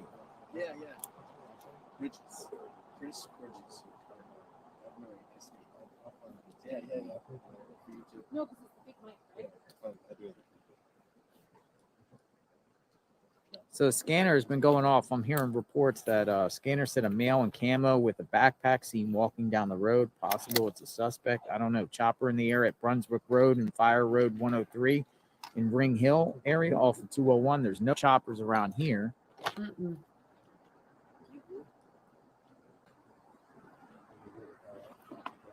So let me give you some tidbits of new information also, saying that since he and his father share the same name, he's actually referred to by relatives and close friends as Robbie Card. He has an older brother named Ryan Card. Oh, what is that? Is that LE?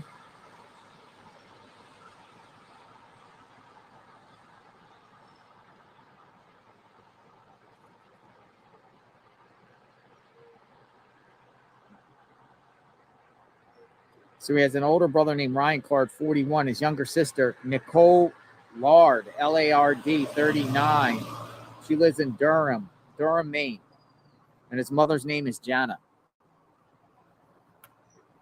You're okay, Lizzie. It's starting to get real dark out here, folks.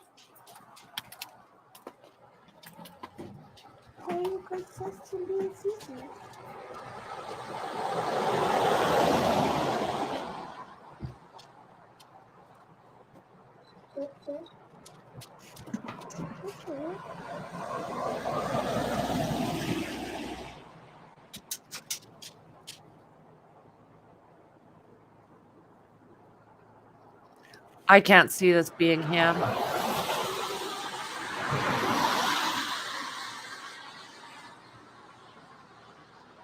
Heavy police presence. I mean, they're all heading down One there filming fast. crew out here.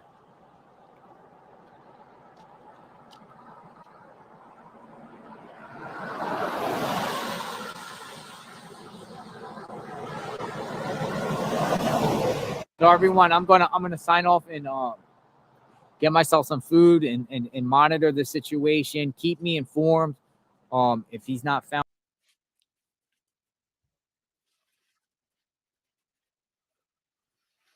Okay. Well, guys, what do you think?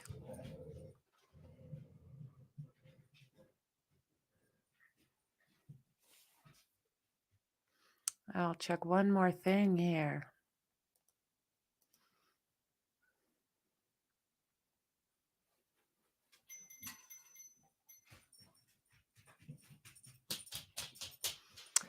Okay.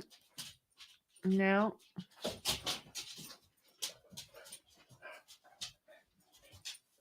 Oh, I bet miles and miles of trees, summer houses, summer cabins, so many places to hide. So many.